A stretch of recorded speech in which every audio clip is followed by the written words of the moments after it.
This year's session has been dedicated to the basics of arrhythmias and how to analyze and approach them. Our doctors have gathered up an academic feast for all of you, and I'm sure you are eagerly waiting to indulge in today's academic extravaganza. So without further ado, once again, welcoming each one of you to Back to Basics 7th edition Arrhythmia workshop. Now let's straight away kick off to the program.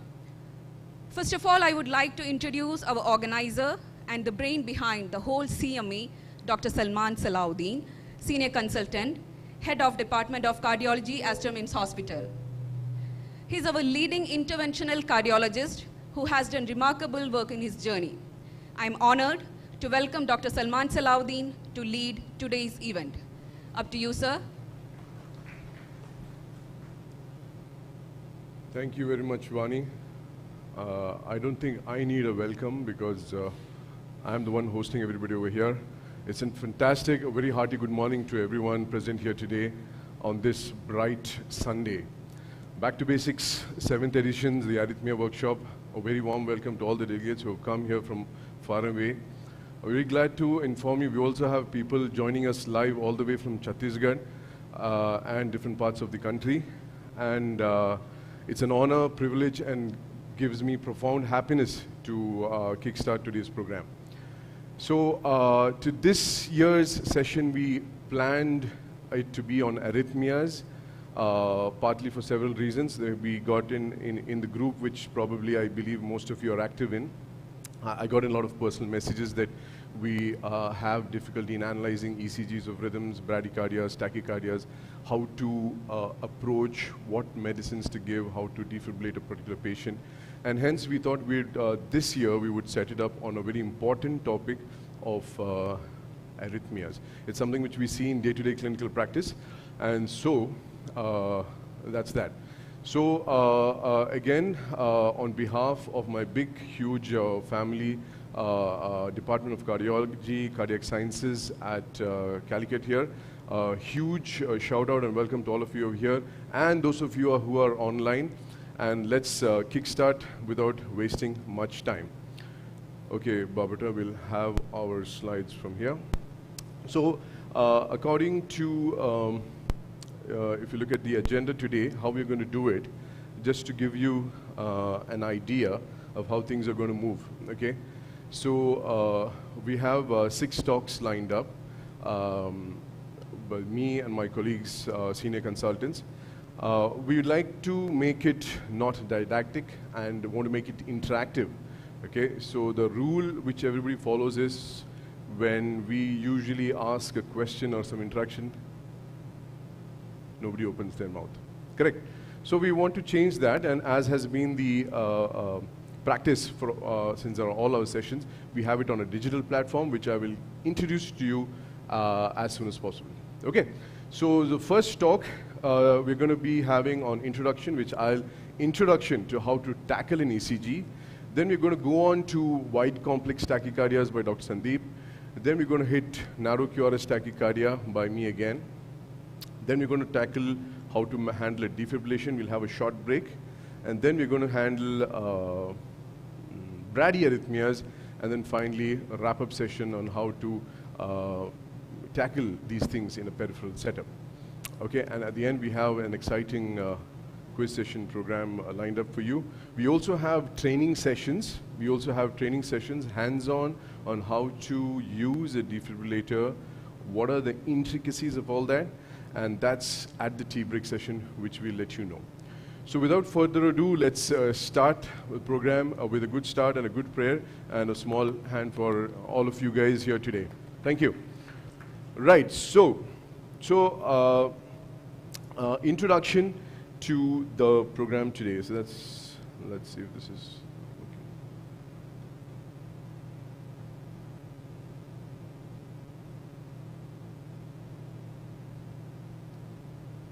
Yeah.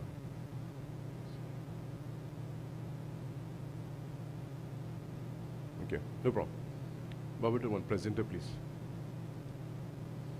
Yeah, so when we see complex ECGs, okay, when we see complex, just turn it for me. Next. You know, so this is the usual face which all of us are usually familiar with.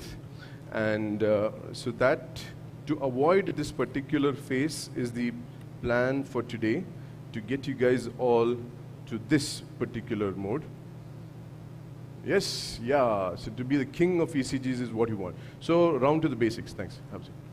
Okay, right, so ECG is a tool of remarkable power for diagnosis, stratification, and prognosis, but it is only a tool.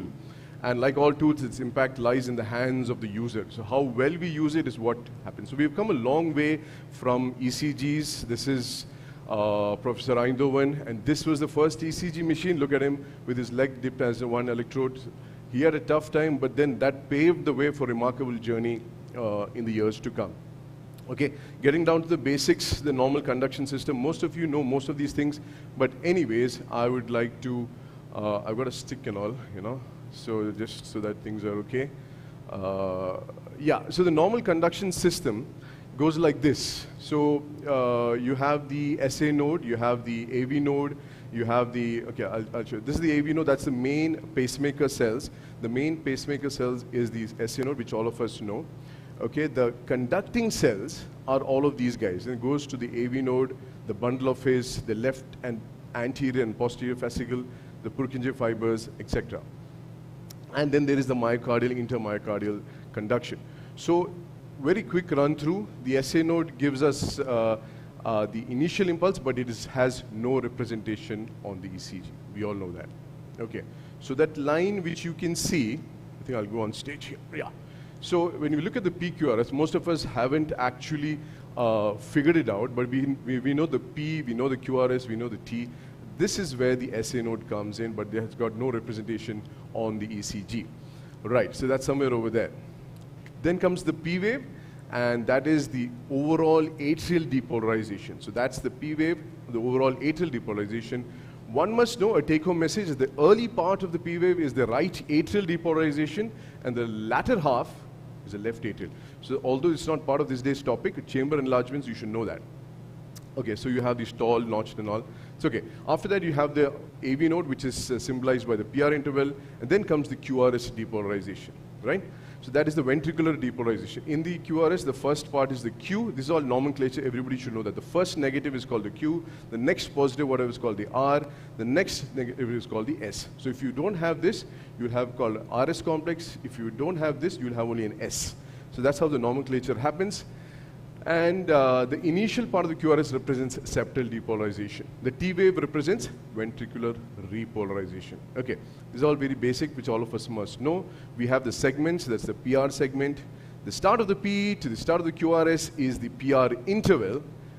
This is the QRS interval. The start of the Q to the end of the S is the QRS interval. That's where we look whether it's a narrow complex or a broad complex. Tachycardia, the ST segment, all of us know. The QT interval starts from Q to the end of T. Again, a lot of basics here just for wrap up. So basics, okay, again, we discussed this in the group earlier. The basic standardization, which can actually, although most of us know, but we don't end up actually looking at that part, at that corner left or the corner right on the ECG. So we have a couple of things: the size of the ECG, the height, that should be around 10 millimeters per millivolt, and then the speed. These are the two things which we need to see. So the paper speed is 25. Paper speed is 25, and the voltage calibration, this height is actually 2 big blocks up and 1 big block horizontally. That is 10 millimeters per millivolt. You need to see this very. So if you have a half standardization, things will look very small, and if you have a double standardization, things will look very big. We do that double standardization to augment those particular P waves. Right. So then comes, okay, let's have a look at this. Okay, so this is that standardization. We look at the 25 mm speed here, and we look at the 10 mm, which should be there. Otherwise, double speed, small speed will create havoc in tackling rhythms. Okay, then comes what are these big blocks and all. Again, most of us know. I'll just quickly wrap up. A very small square is 40 milliseconds or 0.04. And 5 of them is actually 200 milliseconds or 0.2 seconds. So 5 of those, 5 big blocks gives you 1 second, correct? So 5 of those gives you 1 second. One small is 40, one big is 200 milliseconds, and 5 of those gives you 1 second. So why that is important? How to calculate heart rate. We all know how to calculate heart rate. There are two ways, 300 divided by the number of large squares or 1500 divided by the number of small squares.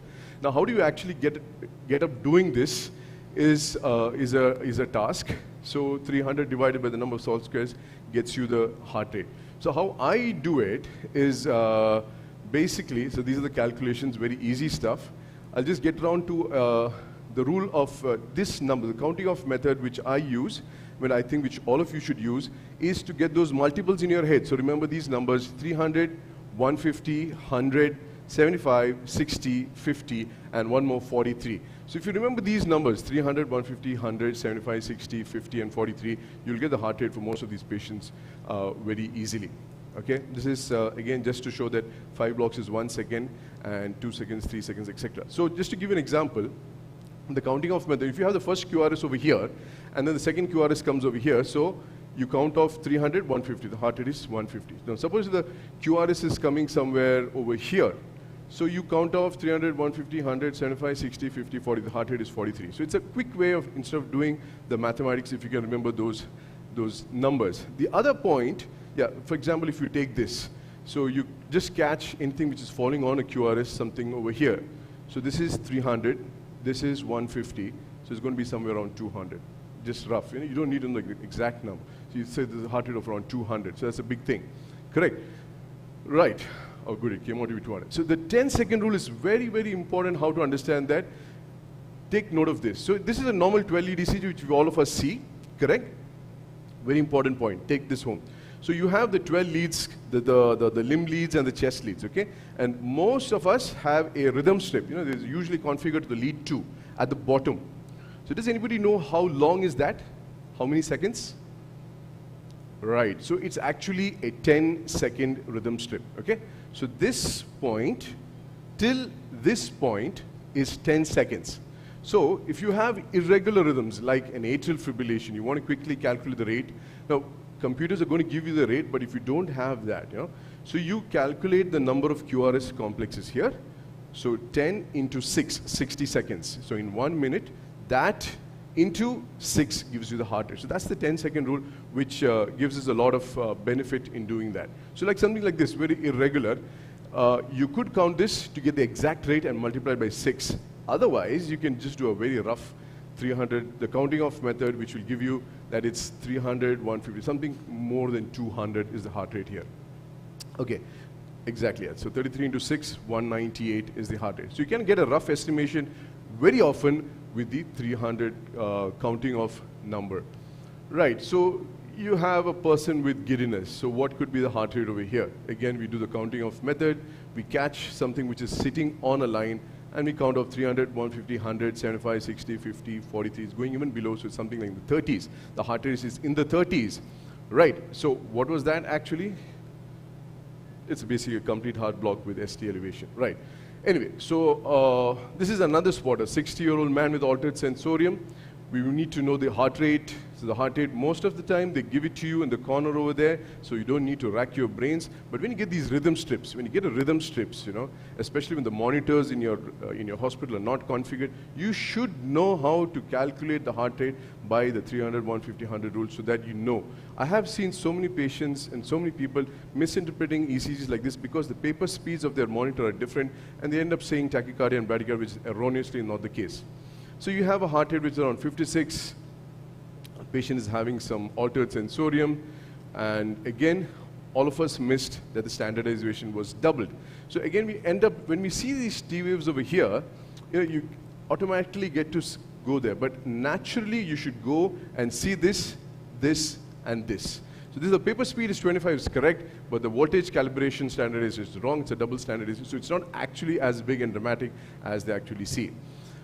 Right, so look at this. This is one thing which we shared in the group, and this patient is having a very fast heart rate is what the ECG shows. But then very erroneously, you can see that the heart rate which it actually calculates is 66. So many of us think that that's a printing mistake, but no, again, it's a very slow motion. Nobody drank the mint lime outside. Correct. Nobody drank the milk. So it's a paper speed problem. When you have a slow paper speed of 5, you have more complexes coming in for every particular block. So it looks erroneously very fast. So that's a paper speed issue. So actually, it's only 66. When you have a 25 paper speed, this is how it looks. And so that's an erroneous interpretation. So what if I decrease the voltage? It would look like low voltage complexes. This is a 5 voltage. And so what if I increase it? I was just playing around with ECG. So double standard, it looks really big. So these are things, the standardization is something which you should important. The last is on QRS axis, why it is important for analyzing wide QRS tachycardias. What is this axis business? You know, most of us here calculate the QRS axis, but I want people to take home that it's not just by rota trying to memorize what is QRS axis. The concept is that, you know, the heart is, you know, by virtue, or you know, we all know that it's on the left side, it's oriented in an oblong axis like this, and therefore the vectoral forces of the myocardial depolarization is towards there. So that is the normal QRS axis. Any disease process, like for example an infarction over here, will shift the QRS axis elsewhere. Or any hypertrophy will shift the QRS depolarization area. So that lies the importance of why we are looking at the QRS axis. Also, when we're talking about rhythms, like in today's class, when you have something coming from the sinus node, going to the AV node, and then going down, so the axis is going to be like this, towards lead 2. When you have abnormal rhythms, like a ventricular tachycardia, so the ventricular tachycardia, the focus is in the ventricle, so somewhere over here. So what happens?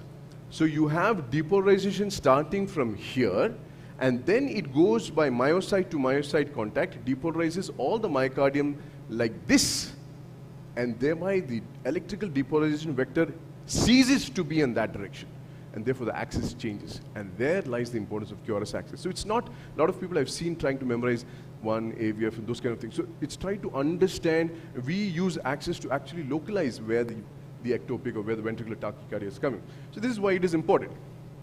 Okay, so when you have disease process, it changes, this is what I meant. So you can always understand what, that is the concept. So to understand that, you know, this is 0, this is 90, between this is generally normal, that the minus category over there is the left axis, the plus towards 80 is a right axis, and something over here is what we call as extreme axis. I'll just give you a quick run through on how to look at it. So this is how we, this is called a positive complex, this is called a negative complex, this is called an equiphasic complex, right? So this is terminology. Positive, equiphasic, negative. Equiphasic means the R and S are sort of equal. So in a quadrant approach, we look at lead 1 and lead AVF. Again, most of you guys will be knowing this, but I just want to. So lead 1 is like this, okay? So if lead 1 is positive, the overall vector force is in this quadrant, okay? So it's if the lead 1 is positive. Then we look at lead AVF, okay? If it is positive, the overall vector is downwards in this half, right? And therefore, when both lead 1 and AVF are positive, you have the intersection of both those quadrants, which is here, which is a normal axis. That's the basic principle. You know? So if lead 1 is negative, it's facing this way, and if lead AVF is positive, so it is the combination of this and that, so it's somewhere over here, which is right axis. If it is left axis, lead 1 will be positive, and the lead F would be negative, looking that way. So the different permutations and combinations of lead 1 and AVF is all that we need to know. Correct? So this is what, these are the different permutation combinations which you should practice and understand. Look at one AVF and understand what is left, right, or extreme axis. If both are positive, it's normal. You know, if one is positive and F is negative, so F is negative means it's actually looking on top, and one is looking at the right direction, so it turns out to be this common quadrant. Similarly, right axis would be over here, and if both are negative, it's looking at the extreme axis. Extreme axis is a bad thing, you know, so it means that it's all topsy-turvy. Anyway, so look at the quadrant approach. If you look at this, you see that one is negative, F is positive, right? So that means that it's going towards the left axis, the right axis deviation, right? Right axis deviation. Then comes Yeah, so you have 1 positive and F negative. So 1 is looking that way, F is looking that way. So because F is normally supposed to be positive down, but it's negative, so the vector's up. So it's this particular quadrant, which is a left axis deviation. So it might be confusing for certain people. The last point which I want to tell is the equiphasic thing. It's an important concept. Look at the ECG, any lead in the limb leads which has got an equiphasic thing, and the axis will be 90 degrees to that, exactly 90 degrees. So if I have an equiphasic over here, say AVF is equiphasic, okay? Let's see what this is. Equiphasic in AVF. So which means if it is equiphasic in AVF, it's sort of neutral. So the axis is either this or this. So that's the answer. Now how do you know if it's this or this? So we look at some other lead like 1. So 1 is looking that way, so that means it's this, it's not over here. So that's how we calculate the particular axis by the equiphasic approach. So let's have a look at this. So what is the probable equiphasic over here? So you have equiphasic in lead 2. So lead 2 means it's somewhere here. So the axis is either here or it's over here. So it's left or right. So how do you know if it's left or right? You look at 1 or 2. So it's 1 is negative, so it's somewhere over this side, so therefore it's a right axis deviation. Again, you can get it by 1 in AVF method, so that's not a big deal. So that was a wrap up in a very small nutshell on the basics of how we would like to interpret a particular ECG. So that was the first talk of the day. Thank you very much. All right, so because everybody is a little, I hope everybody's not sleepy, so we'll do a quick rundown of what we're going to be doing today. Okay, so a small exercise, right? So this is what we're talking about, the digital, where's my digital assistant? Dr. Varshit, come on, right. I don't know, somebody said this guy looks like me, but I don't know. I just got him from the net. So we're going to go on to the next slide. Right. So everybody open your mobile phones, please. Thank you very much. Everybody open your mobile phones. You can also do that if you want. So you go to menti.com, okay? Very simple, huh?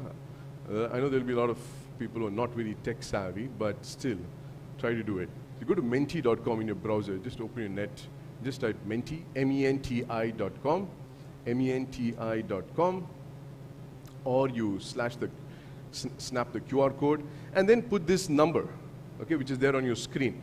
So I'll take it, it'll be there on your left or right screens also. It's 413109997. Okay, so go to menti.com and put in that code. So this unifies all of us together on one single platform. Right, so we're getting a lot of love and hearts, so fantastic. It's very beautiful. Very, very beautiful.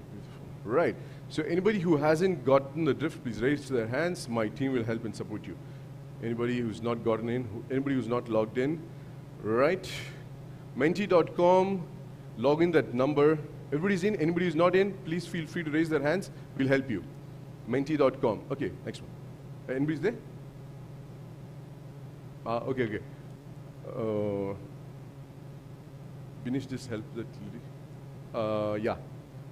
Just go to, just open your net, put it on your 3G or 4G or whatever, go to menti.com, team, and then put in that line, and put in the number. This number, 413109997. 413109997. 4131, Varshit. Right, next one. Good. Okay, so this is what we're going to be doing. Okay, so give a thumbs up or show some love if you are all energized for the day. So it'll be there on your screen. So we're getting some thumbs up and some love. That's fantastic. I would like to say those who are online or watching it on YouTube live can also do this. Get on to menti.com, put in the code 413109997. 413109997. Actually, we're not getting much love, but yeah, it's okay. It's okay. Not much love. Okay, cool. Next. So, again, repeat last instructions, menti.com, put in the code, next. Okay, So just to get a drift, you can type in something in your phone to express what you're feeling right now. You can say something, anything, good, bad, dirty, anything. Okay, so a lot of people are typing some good things. That's nice. Pleasant, awesome. I love you, sir. Oh no. That's dangerous. We'll discuss that later. Okay, right. Understood some basics. Fantastic. Koralam. Very appreciative crowd. Sleepy. Okay, we've got one sleepy. Where did that guy go? So we need to wake that person up. Right. Okay. So we've got 150 responses, 150. Good. Next one. Okay. Right. So now you're getting the hang of it. Okay. So when basic analysis, it's a self-awareness class. How good would you rate yourself in ECG analysis of rhythms? You can type in whatever you feel like, so we can understand. So either you are good, average, or you want to jump into a well, professional grade. I don't think anybody's professional. Not even us, because we're always learning. Yes, Sandeep? Yeah? Right. So the average is the larger majority are average performance, which is fantastic. A big round of applause for all of you guys. And there are a few people who want to jump into a well. So for that, we are there to help you, the Back to Basics team, to get you out of the well. Okay, the next one, please. Okay, this is the last thing. Again, instructions. Get in. Anybody who's not there, the code is always there on screen. The next slide, please. So next one. So you have. Okay. So what do you think is the heart rate? Just look at the heart rate. The counting off method which I told you. What do you think is the heart rate? So just have a look. You can look at it in your mobiles also. You can zoom it up. To understand. Just keep it in your mind. Everybody's still showing a lot of love and heart, but you can stop the love. We look at the ECG. Catch some ECG complex which is near a QR, which is near the line, and then count it off, And then let's see. Next please. Watch it. Okay, so what do you think is the heart rate? What is that heart rate? Do you think it was 150, 100, 75, or 60? Okay. So let's see. So do you think it was 150, 100, 75, or 60? What you saw? Right. So there are a few people who thought it was 60, 100, and 150. Next slide, please. So the correct answer is 75. So for those who didn't understand, go back, please. Sorry. Yeah, so those who didn't understand, so it's the counting off method, you start from here, so it's 300, 150, 100, 75. So answer is 75. So for those who thought it was 60 or this thing, so that's the way. So you just remember those numbers, 300, 150, 100, 75. So the answer is 75. If it was there, the next one it would have been 60. If it was the next one, it would have been 50. If it was next after that, it would have been 43. Anything after that is 30s and all that. Next one. So what is the QRS axis in this one? Okay, so the QRS axis, I told you to look at lead 1 and lead AVF. Okay, so you're seeing a complex which is sort of negative here, and you're seeing something which is positive here, right? So what is the QRS axis? So is it left, normal, right, or extreme? Okay, what do you think? What do you think? Is it left, normal, right? So a lot of people think it's right axis. There are a few people who haven't gotten the drift, who thought it was normal or left. For those people, so yes, so there's a lot of clustering happening here, a lot of activity. Everybody is excited towards the right. Right, so next one, please. So the correct answer is that it's rightward because the AVF is looking down, 1 is looking negative, so that means it's over here. So it's in this quadrant. It's in this quadrant. This quadrant is the right axis. So it's not the left. So left, 1 would be positive, that away. Okay, I think this is the last one. What is the heart rate over here? Again, catch one of the, what is the heart rate? Catch one of these complexes, which is near one of the lines, and then count it off.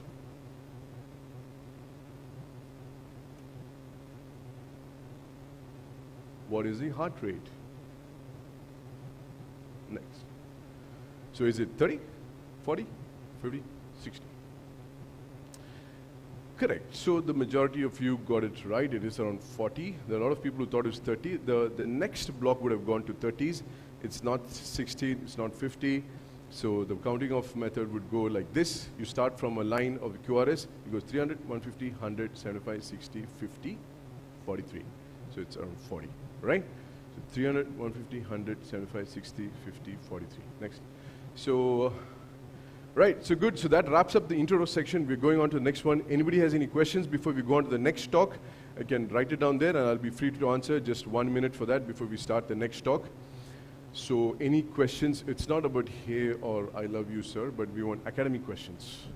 Any academic questions on the ECG or introduction? If nothing else is there, we'll slowly switch on to the next one. This is just to give you a wrap-up on how to analyze. So I think there are no more questions over here. Atrial rate. Okay, somebody asked previous ECG axis by equiphasics. Can you please explain the axis deviation once more? Will you provide? Okay. So significance of axis deviation, I told you that, this is to understand where is the disease process going. If you have a right axis, means you're thinking of COPD, RVH, valvular diseases. Can you always rely on HR printed on the ECG? Yes, you can, unless, of course, you have very big P waves. So that can be a problem. Standardization, again, please. Fantastic class. Can you explain the axis deviation once more? Axis by equiphasic. Significance of axis deviation. Just go, so go to the PowerPoint, escape. Okay, so put this PowerPoint. Yeah. PowerPoint. Yeah, so click this.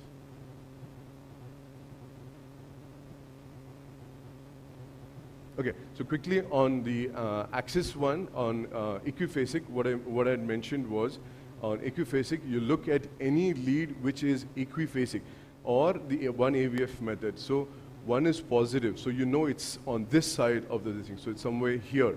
It cannot be right, it's left, right? So it's either here or here, so either it's normal or it's left. So then we look, so the equiphasic methods tells you that look at AVF. Okay, next.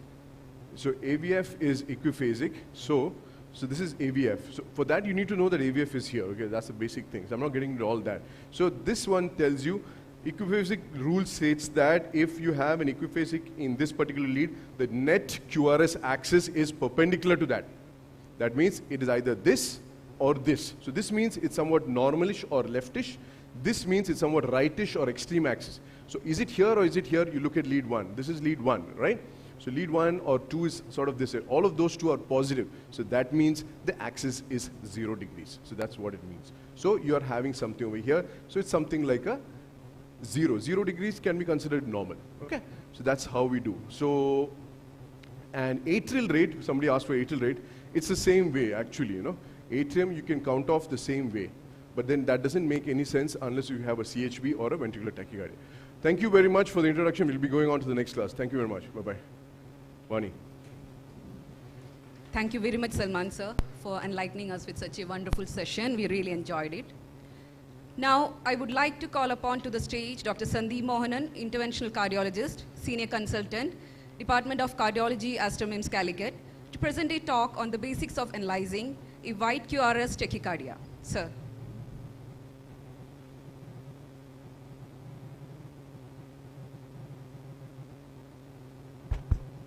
Thank you, Vani. Nice to see such a wonderful audience Sunday morning. And Salman san, sorry, the person who wrote sleepy was me, because I had a very bad night yesterday. So I wish I had such a fantastic teacher during my MBBS MD days about ECG. I was so confused until I passed DM. So I hope all of you could make absolute use of today's session. You are free to ask any questions you want. We are a fantastic, friendly team here. So my duty today is to convey about wide complex tachycardia, the basics, how you should manage a patient in your clinic or ED.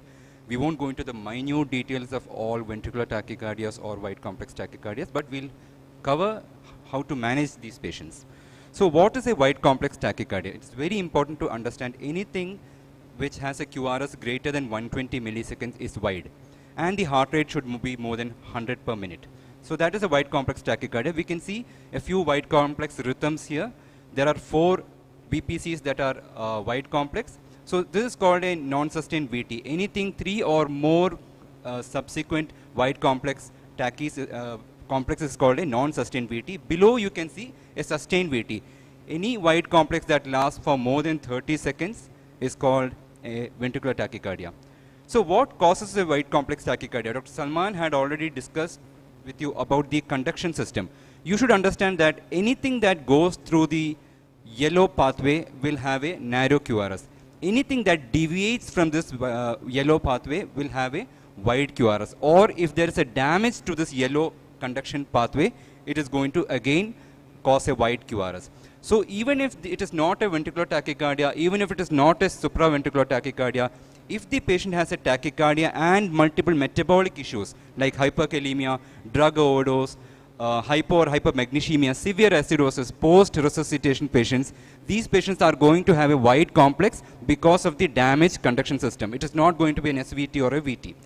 Again, 15 to 20% of the wide complex tachycardias are supraventricular tachycardias because, again, while they go through the yellow pathways, there could be a pre-existing bundle branch block. One pathway could be damaged pre-existingly, or a new rate-related bundle branch block, which can happen during some supraventricular tachycardias. Again, WPW syndrome with atrial fibrillation can also cause a wide complex tachycardia because once the pathway goes through a different route, because in WPW we have a we have some pathways going down here. It's called a bundle of Kent, or even in tachycardia it's called the Mahim tachycardia. We have some abnormal bundles. So if there is a leakage of current through that pathway, it is going to be a wide complex. So anything that does not go through a normal system and normal conduction system is going to be wide complex. 80% of the wide complex tachycardias are ventricular tachycardia, and that is what we should diagnose and should not miss. So as I told, these are the differential diagnosis of wide complex tachycardias. This covers everything. And since 80% of the tachycardias are ventricular tachycardias, we should broadly classify these tachycardias as structural or genetic. So any damage to the heart can be classified as a structural cause of VT. This could be ischemia, myocardial infarction, hypertrophic cardiomyopathy, valvular heart disease, rheumatic heart disease, congenital heart disease, etc. Anything where there is a VT and there is no structural heart disease, you can classify them as genetic causes. This could be Brugada syndrome, long QT, short QT, etc. So structural, is it a structural problem or is it a genetic problem? This is how you should classify each patient. So how to approach this patient? We know that whenever a patient comes to the clinic or ED, take a history, take a physical examination. But when a patient comes with wide complex tachycardia, take a physical examination first, because we need to make sure that the patient is stable. So assess the ABC. We know what the ABC is. Classify whether the VT is stable or unstable, regular or irregular. So how do you know whether the patient is having a stable or unstable wide complex tachycardia? These are the 4 things that you should look for. Is there hypotension? Is there altered Melton status because of the tachycardia? Pulmonary edema? Signs of low end organ perfusion? These patients are unstable. There is only one treatment for it. Cardiovert, defibrillate, save the patient immediately. But if you see that the patient is stable, then you can go and take a quick history. Did the patient have chest pain? Is there a cardiovascular history? Do you have a previous ECG with you? What are the medications you are on? Have you been put on a pacemaker? I'll come to that later. So is physical examination useful for a wide complex tachycardia? So do a physical examination only if the patient is stable. I'm coming to the unstable, stable part again and again because that is the single most important thing when you see a wide complex tachycardia. And if you see a varying S1 by auscultation, irregular Cannon waves in the JVP, a labile SBP which keeps on varying, it is likely to be a ventricular tachycardia. There are some vagal maneuvers that you can try in the casualty, most commonly the carotid sinus massage or the Valsalva technique where you can hold the nose and push forward. These can cause a temporary AV nodal inhibition, and this can actually revert a supraventricular tachycardia. But it is not mostly helpful for ventricular tachycardia, but it can be tried when you have time and the patient is stable. Then there are various algorithms that are available. These are all theoretical and not at all required in your setup. But the most popular one is the Brugada algorithm. I'm sure all of you must have heard of it. There are 4 steps of going about it. I will not go into the details because it is not recommended for using it in your clinic when a patient comes with wide complex tachycardia, except for academic purposes. Then there are lots of other algorithms like the VERIC, AVR, limb bleed, RWPT. Recently the basal algorithm has come. I'll just come to that in a few seconds. But all of this creates only more and more confusion when a patient comes with wide complex tachycardia. Regarding word on the basal algorithm, which was just founded in 2022, it's very simple. You can actually use it in your clinic if you want. Takes only 30 seconds. Just think of 3 things. Whether the patient has structural heart disease. Yes, likely VT. Look at lead 2. Is there a time to first peak of greater than 40 milliseconds? 40 milliseconds is one small box. Then look at lead AVR. Same criteria. Whether the time to peak is greater than 40 milliseconds. All of these fit into a VT, and it's easy. The studies show it is almost equal to the Brugada algorithm. But again, these algorithms are not useful in a patient when he comes to the ED. So treat all wide complex tachycardias as a VT unless proven otherwise. Because quick hemodynamic collapse is the rule. Patient can go into VF and we'll have to shock and restrain it, etc. So most of these algorithms are complicated. Even if we try to use some algorithm, we are going to be wrong in 10 to 15%. And we don't want to be wrong in wide complex tachycardias. So the most important helpers of VT are a history of heart disease and ECG or physical signs of AV dissociation. This is one thing that you should try to look for in each patient with a wide complex. These 3 things. One is AV dissociation. Here you can see in some QRS there is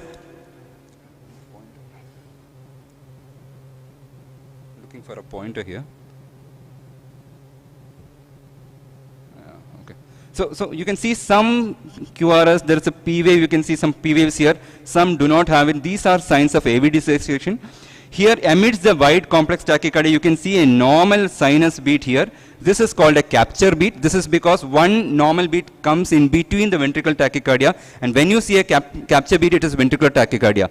And this is called a fusion beat because one capture beat comes from above, one ventricular beat comes from below. They fuse together and they somehow form some intermediate form of VPC, and that is called a fusion beat. So look for AV dissociation, capture beats and fusion beats in your ECG.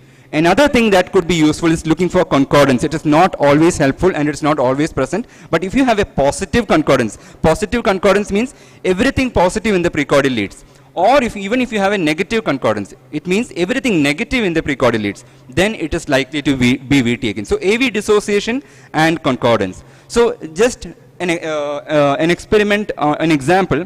What is this arrhythmia? You can just talk aloud because I don't have a Mentimeter with me. So just yell out aloud. What kind of arrhythmia is this? Very good. Very good. Broad complex tachycardia. Excellent. And now we have to differentiate VT versus SVT. Is there any clue here?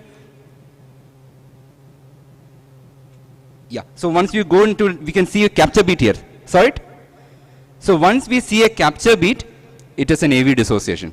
And that means it is a ventricular tachycardia. There are some signs of AV dissociation also. Here there is a P wave, here no P wave. So that is AV dissociation. So this is a ventricular tachycardia. So how to manage these patients? If the patient is having a low BP and unstable, there is no confusion. You have to protect the airway, protect the hemodynamics, go for a shock, CPR, ACLS protocol, etc., etc. You know what to do in an ACLS protocol. Always see if the patient had a chest pain because most of the time ventricular tachycardia is associated with ischemia.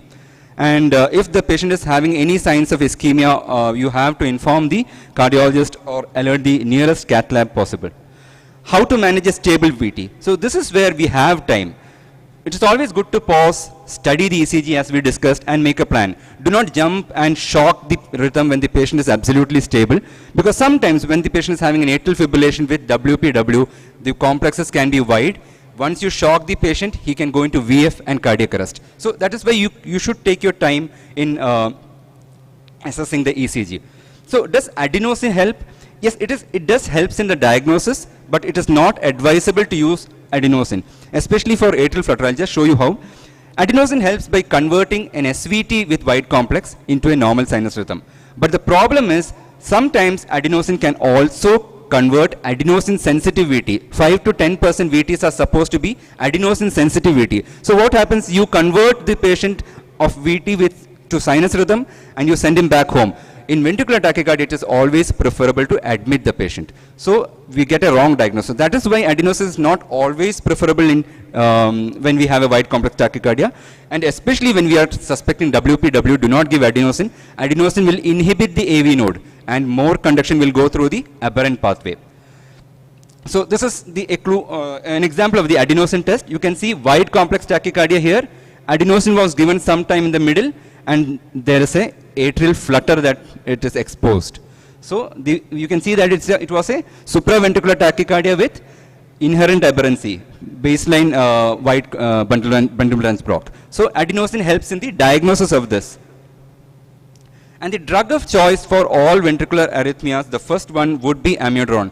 In the European countries, the first drug of choice is currently procainamide. The ESC guidelines say procainamide, but in India, procainamide is not commonly available for us. Amiodarone is the first drug of choice. The second line would be lignocaine. And again, once you diagnose a VT, you should try to classify them as secondary VT or primary VT. Secondary VT, treat the secondary causes. Then if required, send them for an EP study, radiofrequency ablation. If severe LV dysfunction, consider ICD. Primary VT again, there are no secondary causes, you send the patient for electrophysiological study, and again, if the ICD is required, you have to consider that. I want to convey to all of you people that whether a patient requires an EP study, ICD, CRT, radiofrequency ablation should be taken, it's a complex decision to make because it is an invasive procedure and everything needs to be counseled on detail on the pros and cons and only then offered. You cannot immediately offer a radiofrequency ablation or an ICD for a patient who comes with VT or ventricular ectopics. So what is the diagnosis in this? Excellent. Tosidus deep point is polymorphic VT, DC shock, amiodarone, magnesium, and if required, overdrive pacing. Overdrive pacing means go above the heart rate of this ventricular tachycardia so that we can revert it. And okay, this is a 67-year-old lady who walked into your clinic with palpitations. The answer already came up. So the important thing is that you should always examine the patient. This patient did not give a proper history. You can see a wide complex tachycardia here. We are considering shocking, but then you examine the patient and find a bump on the left side of the chest. It was a pacemaker.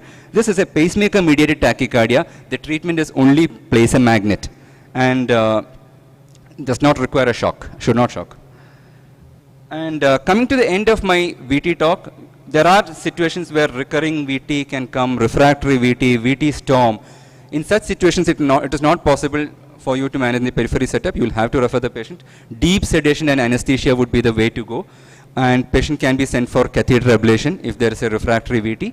But we have done something like a stellate ganglion block. I don't know how many people of you are aware of this. We have saved a few patients in the last year itself, giving stellate ganglion block for refractory VTs. This is done by our expert cardiac anesthetist.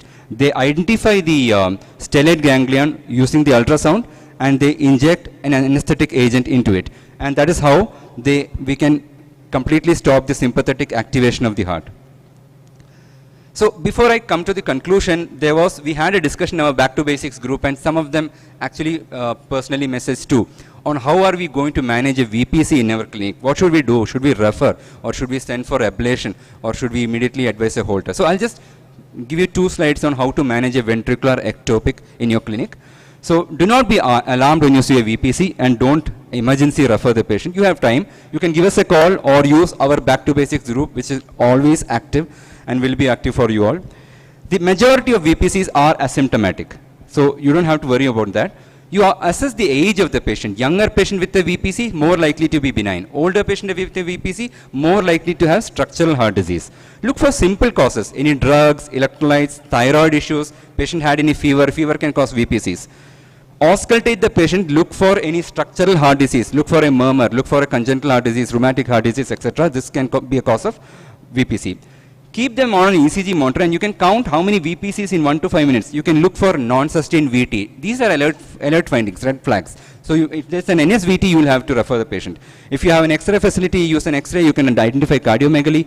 Ask them to bring previous records, ECGs, and see if there is a known case of myocardial infarction or not.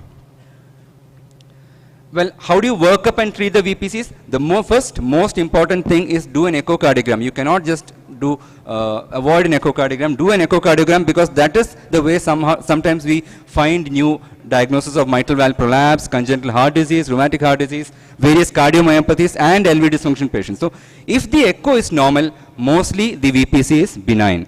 Always treat the symptoms and the frequency of VPCs. If the patient is asymptomatic, don't go after him and treat him with medications. But if the frequencies of VPCs are high, the patient can later get a tachycardiomyopathy. So that is why we have to treat the VPCs. Look for bigeminy, trigeminy, couplets, NSVTs, etc. So frequent VPCs are defined as greater than 30 VPCs per hour. You can actually measure that in your clinic. You can ask him to wait for 1 hour. And then by using the Holter, we can measure the number of total VPCs in 24 hours, which if greater than 10,000 is considered significant. Greater than 15% is considered frequent VPCs. High VPC burden is greater than 25%. And you can do a Holter at least 24 hours and if possible 72 hours to get a calculation. This is how a Holter report looks. I just took a photo yesterday. You can see here how we get an information. You can see in this patient there is only 4% ventricular beats, 4,246 beats in 24 hours, I think 72 hours. And that is a low load. And we don't have to worry about this patient. Patient can be reassured and given no medications. Cardiac MRI can be done in some patients, especially when you suspect a VPC which arises from the right ventricle. If it is from the right ventricle, you should think of ARVC, that is arrhythmogenic right ventricular cardiomyopathy, and it can cause sudden death. So cardiac MRI is helpful to diagnose such patients. And how do you treat the patient? Beta blockers for most patients with VPCs, especially RVOT VPCs. Verapamil for patients who do not tolerate beta blocker, and especially some VPCs which arise from the vesicles. And if both of them are not working, you can use amiodarone, but be watchful. Long-term amiodarone is not good for a patient. It has its own side effects. And EP plus ablation should be done only if the patient is symptomatic or not tolerating medications or not willing to take medications. You don't have to ablate every single VPC. You have to wait and see if the medications are working or not.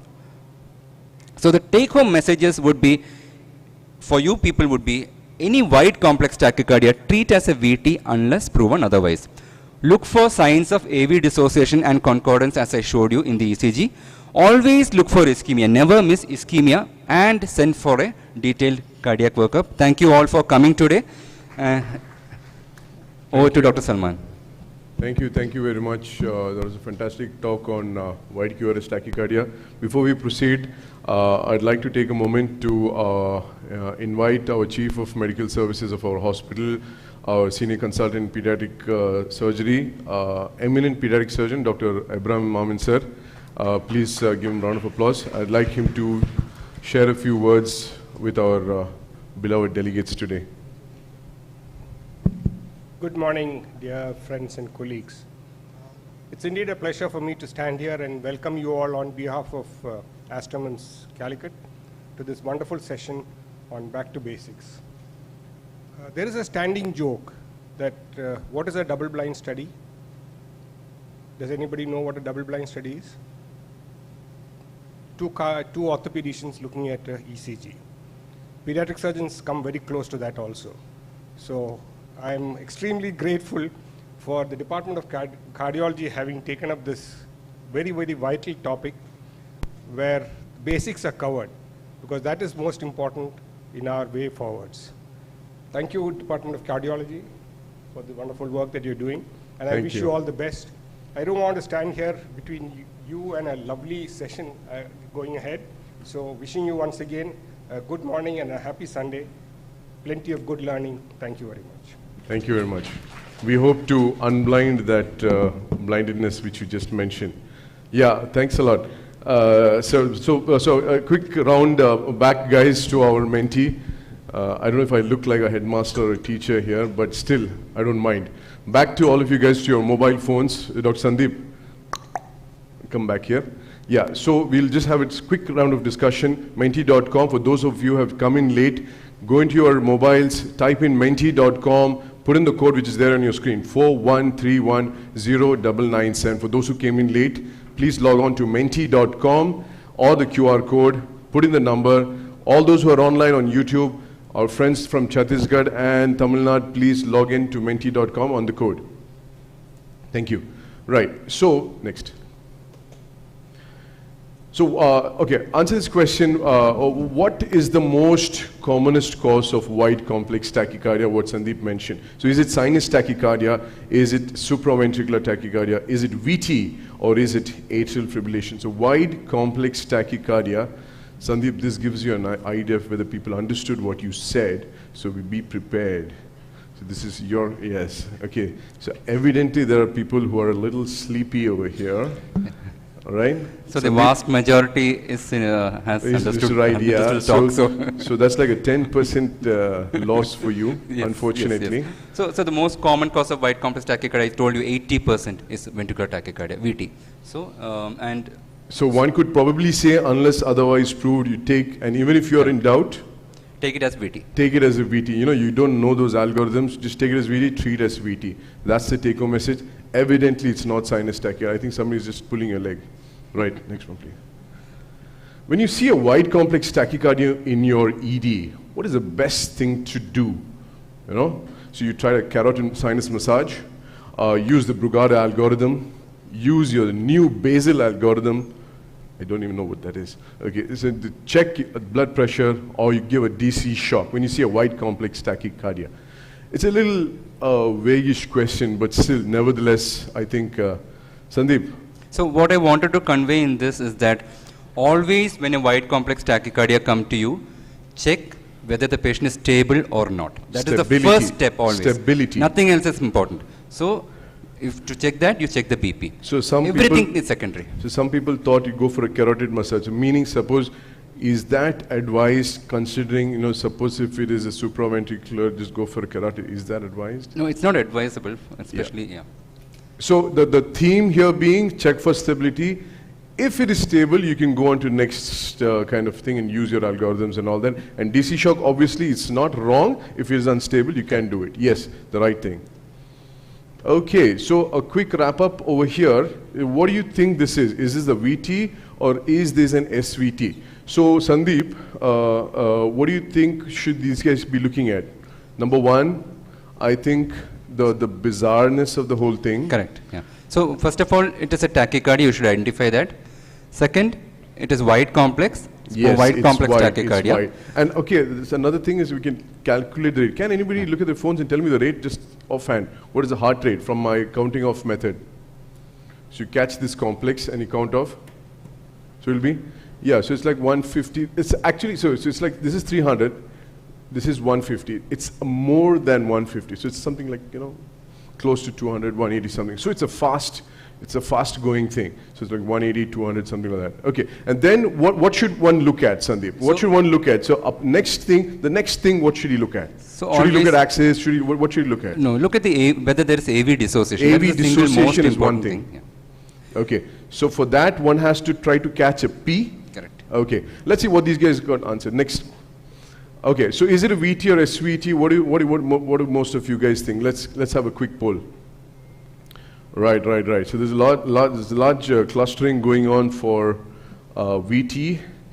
As Sandeep said, if in doubt, there's no harm in considering it as a VT because you're not going to go wrong. You're not going to go wrong if you shock. You're not going to go wrong if you've given some amiodarone.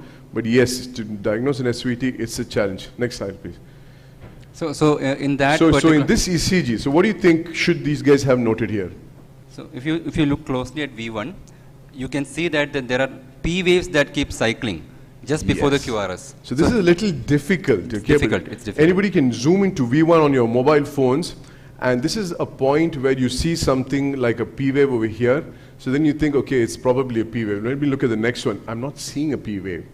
Then I'm seeing something like a P wave. Then I'm seeing something like a P wave. The moment you see something which is keeping on dancing in and out, that's diagnostic of AV dissociation, which means there is a P and it's going somewhere. Half of them could be inside this. Now look at this. Look at how the T wave is changing from here to here.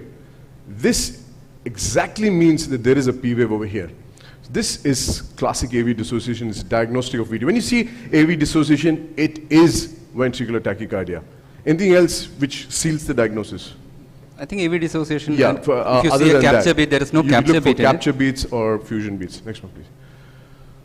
Right. So after, okay, yeah. So after So- reversion of that particular patient, he got this particular rhythm. This was the ECG. Can anyone say what type of VT that would be, the previous ECG? So go back, please, one. Left arm. Where does the VT arise from? What type? Can anyone just? It's a little difficult, but still. It. It's monomorphic, yes, it's monomorphic. Good. Okay, so here is where the importance of what is the QRS axis? Its AVF is positive, yes. It's rightward. So, or you see the 2-3 AVF is hugely positive. So everything, all the vectors are going down or somewhere here. So it's correct. It's right or inferior axis, yes. And then, I don't know whether you went for localization, but did you mention localization? Yeah, I had mentioned that anything that comes from the right ventricle will have an LBBB pattern. Anything that comes from the left ventricle will have an RBBB pattern. Yes, so we are having an LBBB pattern here. This M shape over here, this is LBBB. So you have an LBBB, so it's coming from the right ventricle, and it's got an inferior axis. So that inferior axis means the vector is coming from somewhere down. So it's going down. So it's somewhere high up in the heart. So what is high up in the heart? The base or the outflow tracts. So you have the ventricles over here, the outflow tracts. The LV, LVOT. RV, RVOT. So RVOT is on top. So something on top from the right ventricle and is going downward. So that means it's on top. So it is most commonly an RVOT-VT. So any ectopics which Sandeep said, which has this configuration, an LBBB and hugely positive inferior is an RVOT-VPCs, or this is an RVOT-VT. So that's what it is. So next slide makes sense. So usually, what's the message for RVOT-VT? Take home message.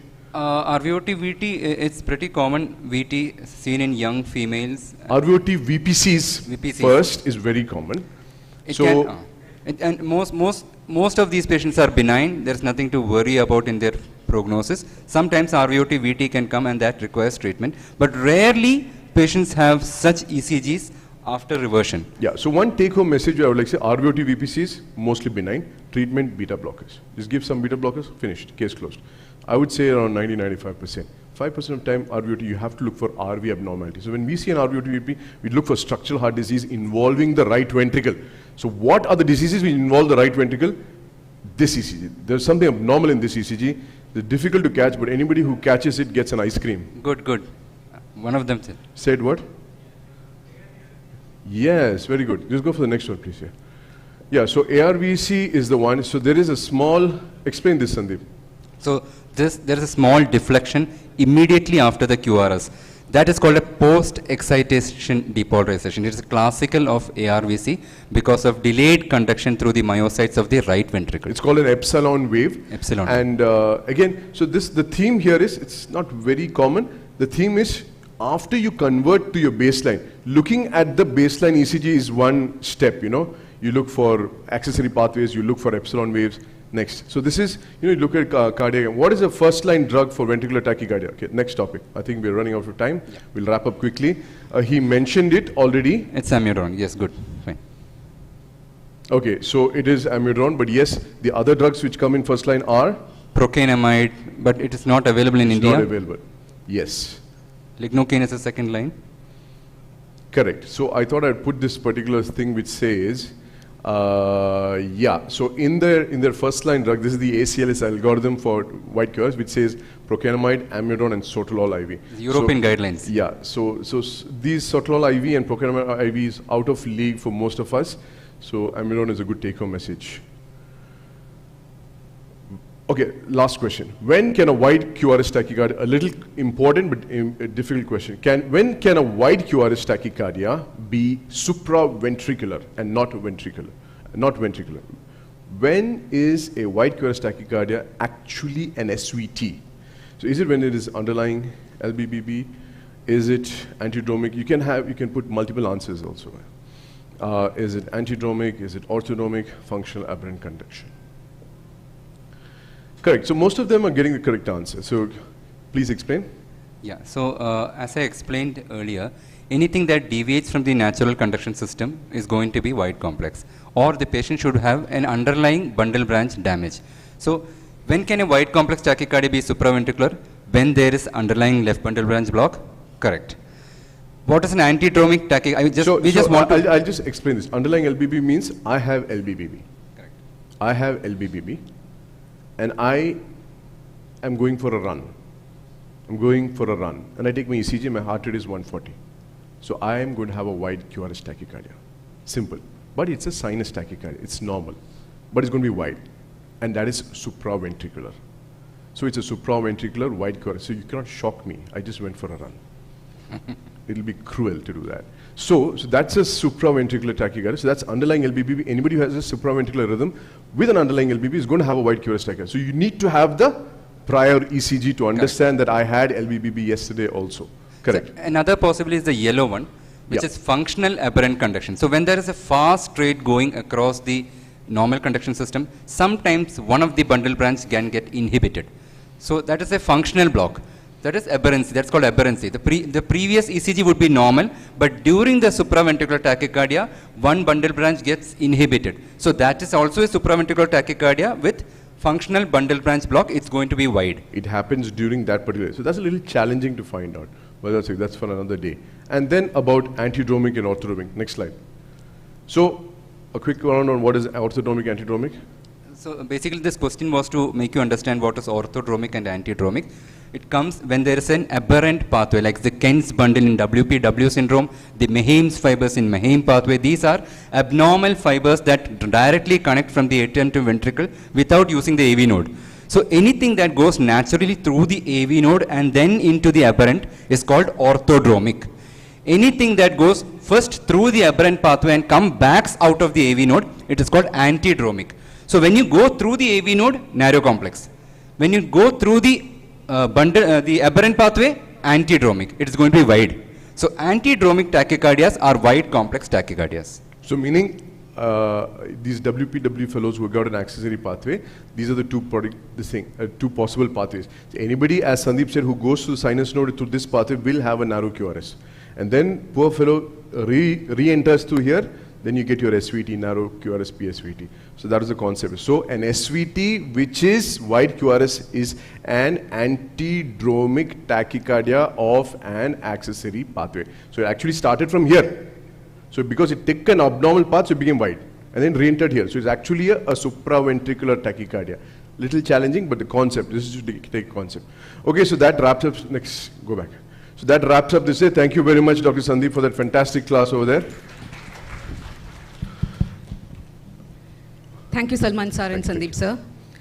Once again, I would like to call upon Dr. Salman Salahuddin to present another topic on approach in breaking down in narrow QRS tachycardia. Sir. Unfortunately, you've got to keep seeing my face again and again. It's going to be a challenge, but it's okay. You've got to live with it. Right? Which is this one's mine? Okay, so lots of overlap here on what I mentioned earlier. We're going to talk about narrow QRS tachycardia. We're going to talk on narrow QRS. I'm liking my stick very much. So we talked about wide QRS tachycardia. We're going to go to narrow QRS tachycardia. So what is the definition? QRS is less than 120, rate is more than 100. Simple. Everybody needs to know the basics, right? Heart rate less than 60, Brady. Heart rate more than 100, tachy. Less than 120 milliseconds QRS, that is 3 small blocks. 3 small blocks, correct? Is 120. Less than that, narrow QRS, okay? So 3 small, this is 40, 40, 40, 120. So 1, 2, 3. This is 120 milliseconds. Basics. And heart rate we already we learned. Again, I keep telling this because you got to keep knowing, 40 milliseconds, that's 40 milliseconds. That is 200 milliseconds. So 5 of those is 1 second. Calculate the count-off method. I'm going to keep on telling it till it gets onto your head. You have to learn these numbers: 300, 150, 100, 75, 60, 50, 43. Right. So it always helps you. Believe me, it's very important to understand your heart rate. Okay. So I showed you this. It's a repetition of what we did earlier. Again, just how to count off. Right, so again, for those who didn't understand, so how to count off, if it's this, for narrow QRS tachycardia, you need to know the heart rate even though it's not there. So somebody asked, can you believe the computer interpretation? If you don't want to believe, do it yourself. Look at the paper speed, if it's 25, believe it, and then start counting. So this is going to be 300, 150, 100, 75. So So 300, 150, 100, 75, heart rate is 75. So let's look at another ECG. You start over here. You catch anything with the graph paper, and it is 300, 150, its heart rate is 150. Finished. It's very simple. And then, okay, so this is looking a little like a Brady. Okay, again, catch one which is on the line. So it's like 300, 150, 100, 75, 60, 50, 43. So it's less than 43. So something like a 38, something like that. So that's how we probably understand how to calculate heart rates. Okay, how about this one? What do we want to look at this one? Yeah, so this is the rhythm strip rule which I told you. If you remember, in a 12 lead ECG, from here to there is how many seconds? 10 seconds, correct. So it's 10 seconds. So there are 50 blocks over there. It's 10 seconds. So you count the number of QRS and multiply it by 6. So you'll get the heart rate. So 50 boxes is 10 seconds, number of R waves into 6. So there are 21 here, so 21 into 6, the heart rate is exactly 126. This we use for irregular rhythm. So if you have AF, so because you cannot do your counting off because it's all irregular. So irregular rhythms, this is what you do. You 12 lead ECG, 10-second rhythm strip. Okay. So there's going to be an overlap of how to approach, like Sandeep said. So I'm not going to get into this. Understand whether the patient is stable or unstable. So one important take-home message here is this point. Okay, take-home message. What is instability? So a lot of people think that low BP is instability. No. If that rhythm is causing low BP or shock, that's unstable. That is unstable. If it's causing angina, that's unstable. If it's causing heart failure or pulmonary edema, that's unstable. If it's causing an altered sensorium, it's unstable. I'll give you an example. The patient is having a little bit of palpitations, and then because he was a patient having CAD and gets severe chest pain, and comes to your ED, you're seeing that there's a wide QRS tachycardia of 180. The presentation is not palpitations or giddiness, the patient is angina. He's having severe chest pain. Why? Because he's a CAD patient. So that's unstable. And there you might need to shock the guy because you cannot wait for your amiodarone or something to react. Similarly, you have a wide QRS tachycardia patient is having a tachycardia, is elderly chap, 90-year-old guy, and he's coming with, he's very drowsy. So you're trying to look at your sodium and all, you look at the ECG is 180. So that causes a low cerebral perfusion and that caused altered sensorium. That is a sign of instability. So that instability is a take-home message. All the ACLS algorithm says these 4 things as a signs of instability, and that's something which you need to be this thing. So again, next step, check whether it's narrow or wide, which I told you. Look for regular or irregularity. Sometimes it can be very subtle. You have to use calipers. You look at your pen to see if your number of boxes are the same. And look at the P waves. Try to isolate the P waves. Is there a P before every QRS? What is the relationship between the P and the QRS? Is the P wave coming from the SA node? Because you need to know the axis of the P wave. A normal axis would be positive in lead 1, 2, etc., and inverted in AVR. So that's a normal P wave axis. And is there more than one distinct P wave morphology? So looking at the P waves is one way of analyzing, and then look at other causes, hypoxia, his deaths. I know it's not very important, but just understand, look for hypoxia, ischemia, hyperthyroid states, you get a lot of AF and tachycardias because of this. Drugs, caffeine, etc., electrolyte imbalances, bradycardias, thyroid disease, and structural heart disease. Okay, that's not very important. This slide is maybe a little bit congested, but again, some take-home messages over here. Okay, the take-home message is here. When you're looking at narrow QRS, so when Sandeep talked about VTs and all that, now what are we talking about when you're doing narrow QRS? What are the entities? You need to know the entities what we're talking about. So what are the entities? So you have a regular tachycardia and you're seeing in P waves, it could be thinking of an AV and RT. What is that AV and RT? I'll get that to that. Irregular, no P waves, atrial fibrillation. So these are the, what do you call, differential diagnosis. Okay, regular tachycardia with P waves, like I said, I'm running 1/4. That's a sinus tachycardia. So you can also have atrial tachycardia with regular P waves. You can also have flutters, and irregular with P waves with different P's, multifocal atrial tachycardia or atrial flutter with variable AV block. I'll get down to each of these for you to understand. Now this is a take-home thing, the AV and RT, AV nodal reentry. So okay, I don't want to bombard you with the finer electrophysiological details, but when you see a PSVT, a garden variety of PSVT SVT and narrow QRS tachycardia, which you do a carotid sinus and an adenosine, you should know what it is most commonly, and 80-90% of them are AV and RT. So what happens here is there is a dual pathway within the AV node which actually causes re-entry within this, and this goes on re-entering and coming down, re-entering and coming down, and that causes the PSVT. A similar thing is like what we discussed earlier, is when you have an accessory pathways and comes in a wider circuit. This is called AV-RT, that is atrioventricular re-entry. So it's going through atrioventricle, and this is AV nodal re-entry. So both of these cause a narrow QRS tachycardia, which is very similar looking. So that's the WPW guy, which can cause a narrow QRS tachycardia. So this is the most commonest SVT, which all of you are going to see in your casualties in your practice, a very fast rate. Let's look at the heart rate over here. You start from here, 300, 150. The heart rate is around 150.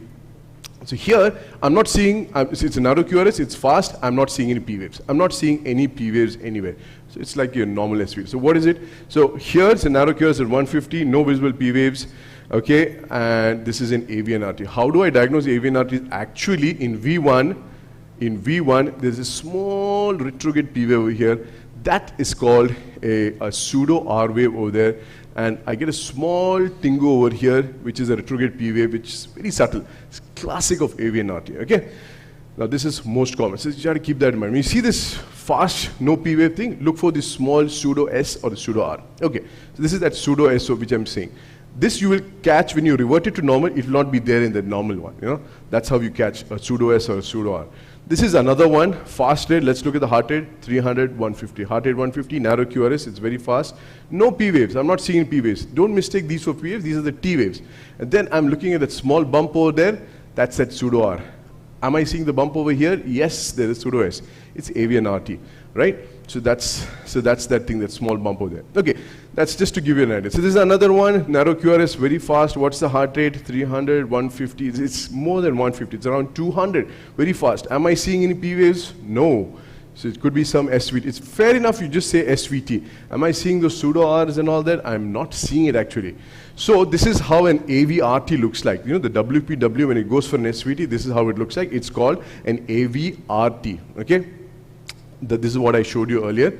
This is another AV-RT. So do you need to tell them apart? Actually, you don't need to bother, okay? You need to give your carotid sinus massage or you need to give adenosine. The treatments are nearly the same. You can put in your beta blockers as a chronic thing. The only thing is, after that AV-RT, when you convert it to sinus, this is what you're going to see. Because after you convert any tachycardia, you have to study that ECG, that baseline ECG, to see what the hell is going on. Am I seeing those epsilons and deltas and all that? So you're seeing that delta wave over here. So the delta wave is a short PR, an upstroke of the QRS, which is classical of WPW syndrome, which means that there is an accessory pathway and it is ventricular pre-excitation, that's what it's called. Okay, so this delta wave. So why this is happening? Because I showed you there's an accessory pathway and there's an AV node. So it is going together to depolarize the ventricle, and that's why the PR is short. P to R is short, and it's going through a very funny way, and that's why there is a delta wave. Correct? So it's important to just to diagnose that. This is another orthodromic and antidromic. Sandeep just mentioned. Antidromic causes the wide QRS tachycardia. This is how a wide QRS tachycardia of a WP, the same patient, if you were going to go to the reverse way. Why one goes to reverse and all, it's all based on refractive periods of those particular pathways. If the same guy goes into AF, he's going to be really crazy. He's going to have a bizarre AF broad kind of looking thing, very dangerous particular rhythm.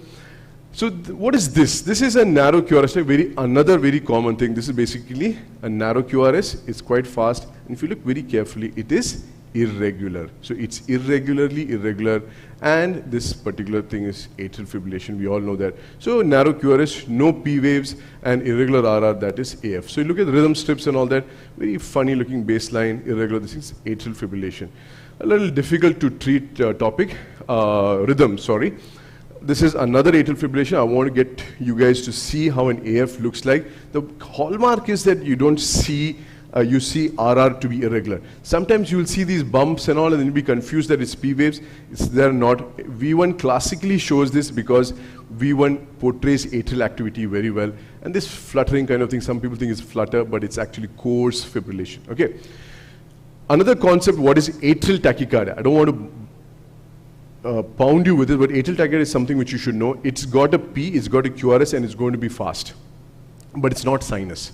So if you look at lead 2, I told you that lead to the P wave should be positive. So if you have a P wave which is abnormal, lead to negative, and then you have a fast rate, that is a tachycardia, which is supraventricular, but it's not sinus tachycardia. So there must be some other atrial focus, and that is called atrial tachycardia. So single ectopic from outside of the sinus node.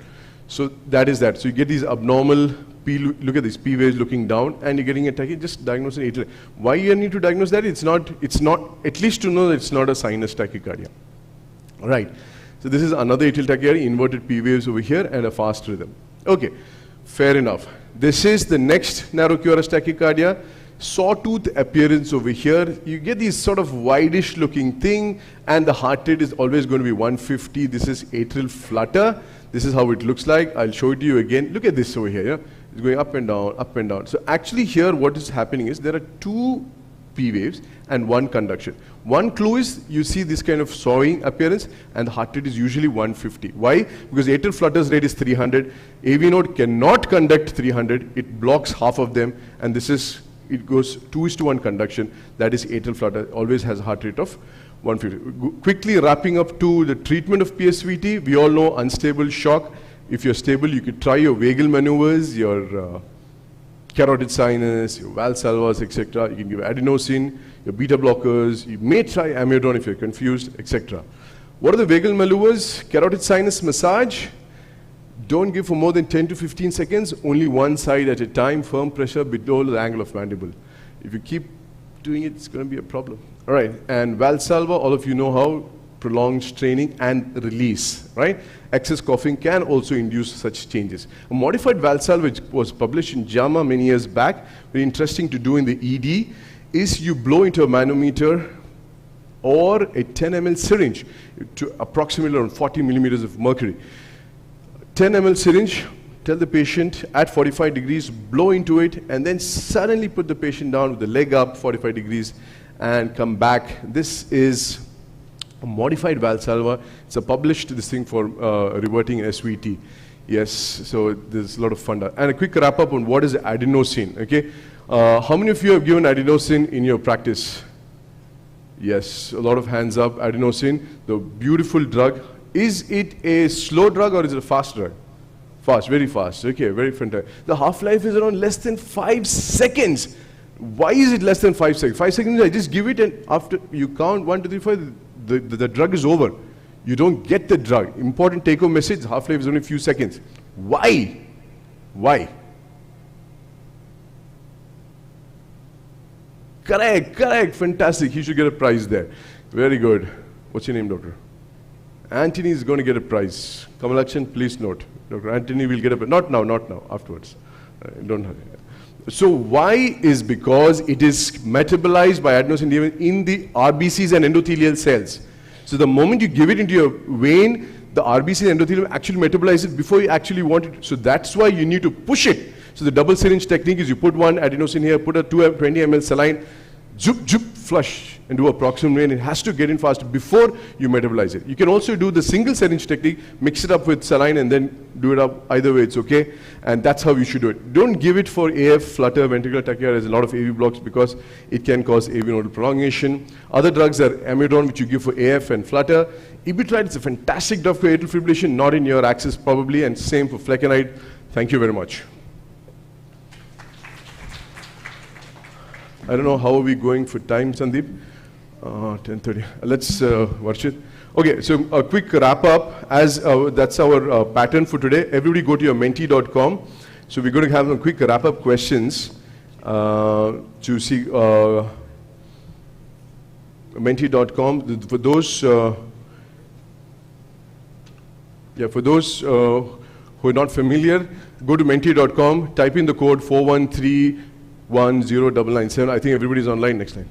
Okay, so we're taking 61-year-old lady who's got palpitations and dizziness. What do you think this is? Have a look at the thing. It's looking a little fast. It's looking a little bizarre. You're seeing these broadish-looking complexes. As I said, try to look for P waves. Am I seeing any P waves? It's looking too bizarre, so I would go for no. Is it next thing? Look at the heart rate. The heart rate over here, approximately.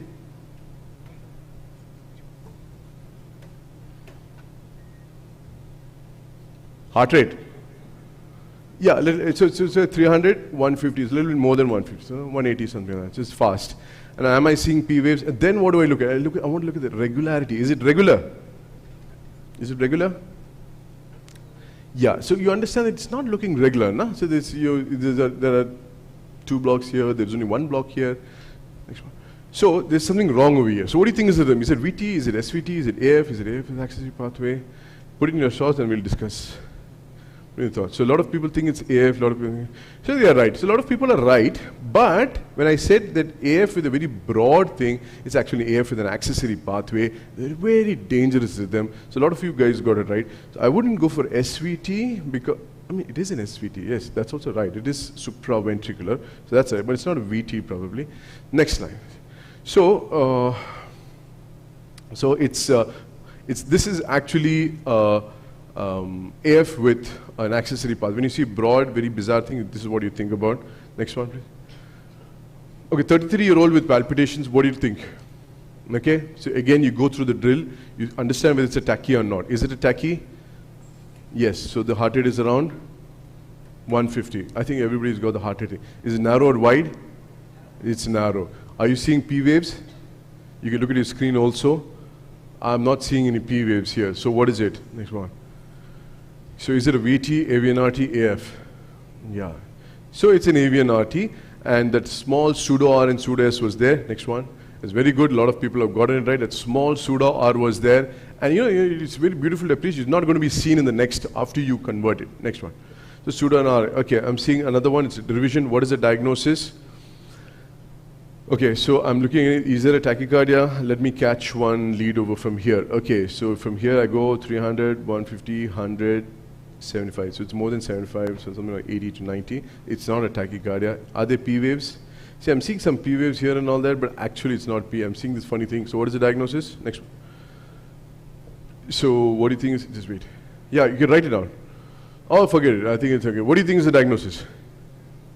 Atrial fibrillation, you know, the sawtooth, yeah. So a lot of people thought it's atrial fibrillation. A lot of people thought it's flutter, but actually it's not flutter because flutter will be a little bit more regularish most of the time. But yes, everybody got AF correctly, and that's beautiful. Next slide, please. Okay, last slide. Treatment of AF involves what? I didn't touch on that. It involves rate control, rhythm control, anticoagulation, all of the above, none of the above. What does it involve? Correct. So the answer is all of the above. So importantly, you need to control the rate. Wherever possible, try to convert the rhythm back to sinus using your antiarrhythmics. It has got a huge stroke, a thromboembolic risk, so therefore you require anticoagulation. And all of the above are important. Okay, so thank you very much, ladies and gentlemen. We go on to our next talk. Thank you very much, Salman sir. Now, I would like to call upon to the stage Dr. Bijoy K., Interventional Cardiologist, Senior Consultant, Department of Cardiology, Aster MIMS Calicut, to present a talk on defibrillators and transcutaneous pacers, the basics. Good morning, everybody.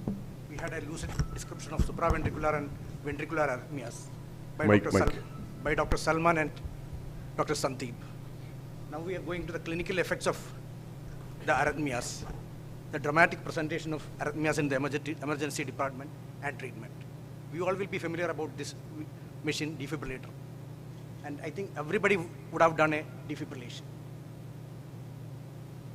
And we will refresh the knowledge about our defibrillators. It is important in sudden cardiac death where the patient dies within 1 hour of the onset of cardiac symptoms. It can happen inside the hospital or outside the hospital, or in patients with no structural heart disease. And usually the ventricular arrhythmias are the cause of this presentation. And it is very common in footballers. And in the hospital, it can happen in operation theater, non-cardiac departments, and the patient has to be revived immediately. And the cause for this is ventricular fibrillation and ventricular tachycardia. Ventricular fibrillation, as you know, is a pulseless condition where the patient presents with cardiac arrest. The only treatment for ventricular fibrillation is defibrillation. It should be given immediately. With a delay of 1 minute, 10% possibility of revival is every minute 10% possibility of revival decreases by 10%.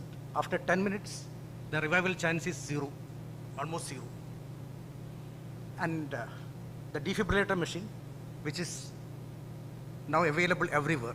Previously, in 90s, when I was doing my MBBS, it was available only in the ICCU, not available in the emergency department. Now it is available everywhere, even in the ward.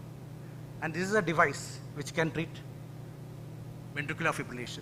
These apply electrical current to the heart to restore a normal rhythm. And these are actually capacitors which stores DC current, and a selected voltage is delivered across the chest to the heart to restore the normal sinus rhythm. Coming to the history, the first defibrillation was done by Claude Beck in 1947 when India got independence in a 14-year-old boy who was undergoing a open chest surgery. It was an internal defibrillation. The machine is shown here, and it was in University Hospital of Cleveland. And it was done in an AC current, and a transformer was used to isolate the 110 volt supply, and a variable resistor was used to bring down the voltage. And you can see the spoon-like electrodes with a wooden handles which was used to deliver the current.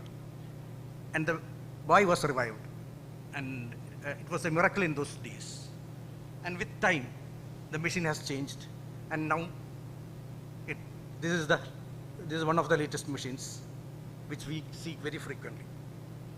And this machine works as a monitor, defibrillator bar cardioverter, automated external defibrillator, as well as transcutaneous pacer. And the principle of defibrillation is simultaneous depolarization of the critical mass of myocardium, and there is a momentary cessation of all electrical activity within the myocardium. And at one point of time, there is a spontaneous reinitiation of impulsion from the normal conduction system. And when the sinus node functions, returns its function, it restores the normal sinus rhythm. And you may be familiar with defibrillation and cardioversion. Both are essentially the same things. Defibrillation is done as an emergency procedure, especially in cardiac arrest patients, and it delivers a non-synchronized shock. I'll come to it later, but it's non-synchronized shock and non-synchronized shock. And it employs usually high energy. You cannot start with a low energy and go for a high energy. You are starting with a high energy in defibrillation. Whereas cardioversion can be emergent or elective, and it is usually done in patients with a pulse. And the shock delivered is a synchronized shock with a low energy. And defibrillation, when to do defibrillation? You can see the two ECG complexes on right side. On the first one, there is no organized electrical activity, it's the ventricular fibrillation. And second one, as Salman said, you see that white complex tachycardia with large one box, that is 300. Ventricle is beating at a rate of 300 per minute. There won't be any effective circulation in that. These sort of patients, there is an immediate threat to life. They won't have pulse, and immediate restoration of cardiac rhythm is a must. And for these patients, defibrillation has to be done. And cardioversion, you can see the three ECG sets on the right side. First one is a supraventricular tachycardia. Rate may be around 150 to 200. Last also, atrial flutter, in between atrial fibrillation. All these sort of patients, in the last talk Salman mentioned, when there is a potentially life-threatening situation due to the tachycardia, that patient is having symptoms of decreased perfusion, like shock. All the time he need not have shock. If there is a precipitation of angina, if there is fatigue, extreme breathing difficulty, or if there is a precipitation of heart failure, you have to give cardioversion on an emergency basis in these patients also, even if they are having their supraventricular tachycardia. This is the defibrillator machine. We will go to the details of the defibrillator. You can see the central part is the monitor, and on both sides you can see one knob and some of the switches. We will go to the details of defibrillator machine. I told this machine works in different modes, and by this knob you can select the modes. Monitor, it is self-explanatory. With leads you can use it as a monitor. And you can see the jewels on the, and you can select it by means of knob. And you can see the AED here. When the knob is placed here, it works in an AED mode. And you can see a pacing mode here. Pacing mode has got a demand mode and a fixed mode. When the knob is turned here, this machine acts as a transcutaneous pacer. And in this machine, up to 200 joules can be selected. And also you can see a child mode here. Whenever you are using on a child, you have to activate this mode. And see the synchronous mode for using for cardioversion. And these are paddles, which are very familiar to us. And you can see a charging button, which is present only in one paddle. And the shocking button will be present in both paddles. One thing which we are not very familiar is a pediatric probe, which is inbuilt in this probe. The outer probe, outer paddle, if it is removed, you can get the pediatric paddle. It is usually inbuilt in the same paddle. And this is the pads which are used for delivering the shock. These are actually multi-purpose pad, which can also be used for transcutaneous pacing also. And this can be used for monitoring also. And these are internal defibrillation paddles that is used in cardiac surgery when the chest is open to give direct defibrillation to the fibrillating heart. And it uses smaller energy. And a successful cardioversion depends upon the sufficient amount of myocardial current delivered.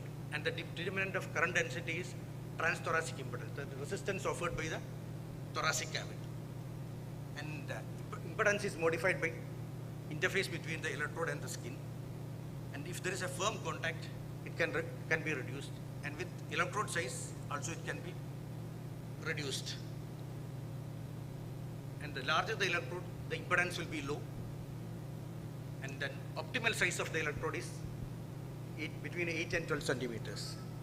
And beyond an optimal size, the current delivered decreases. And the improved skin contact can be made by handheld paddles, which is more effective than the pads.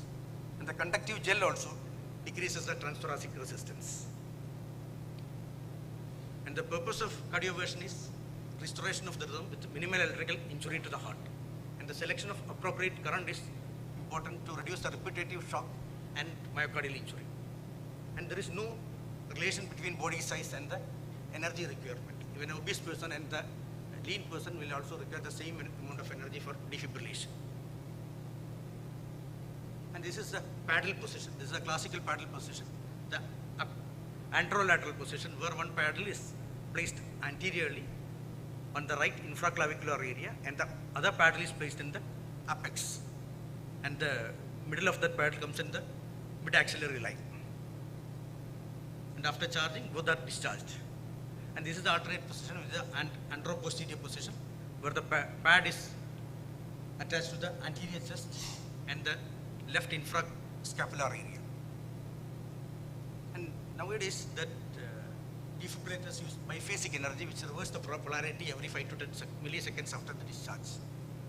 And biphasic current is more effective in treating atrial fibrillation as well as ventricular fibrillation than compared to monophasic current. And monophasic current requires more energy, that is 300 for cardioversion. And this is the monophasic and biphasic. In monophasic, there is the current spreads only in one direction, and in biphasic, there is current spreading in both directions between the paddles. And coming to the complications, the initiation of new arrhythmias. If the cardioversion happens in the vulnerable period of depolarization, then new arrhythmias can occur. And it can unmask the bradycardias, sometimes requiring temporary pacemaker, especially in patients with atrial fibrillation and supraventricular tachycardias. And ventricular arrhythmias are usually uncommon, and it can happen with unsynchronized shock when the shock falls on the relative refractory period. And in patients with digoxin toxicity, also it can precipitate ventricular arrhythmias. And a previously existing VT also will be precipitated by cardioversion. And lastly is thromboembolism, which can happen with atrial fibrillation, and therapeutic anticoagulation is required pre and post procedure, cardioversion. And coming to the synchronization, the current is synchronized to deliver at the QRS complex. And the possibility of, as I said earlier, there is a possibility of inducing ventricular fibrillation if it is delivered in the relative refractory period. And it is, synchronization is recommended in stable patients, hemodynamically stable patients. It's ventricular tachycardia, monophorophic, supraventricular tachycardia, atrial fibrillation and flutter. But these patients also, if they are having ongoing issues like hemodynamic instability, altered consciousness, who requires emergency, then defibrillation has to be done. And VF requires, ventricular fibrillation requires unsynchronized shock. If you plan to synchronize a ventricular, if you plan to give a synchronized shock in ventricular fibrillation, the machine will not deliver a shock because it will not recognize a QRS. There is no organized activity and it cannot recognize a QRS complex. And in wide and variable forms of VT, like polymorphic VT, where there is a variable forms of QRS complex, synchronization may be difficult and you have to use an unsynchronized shock.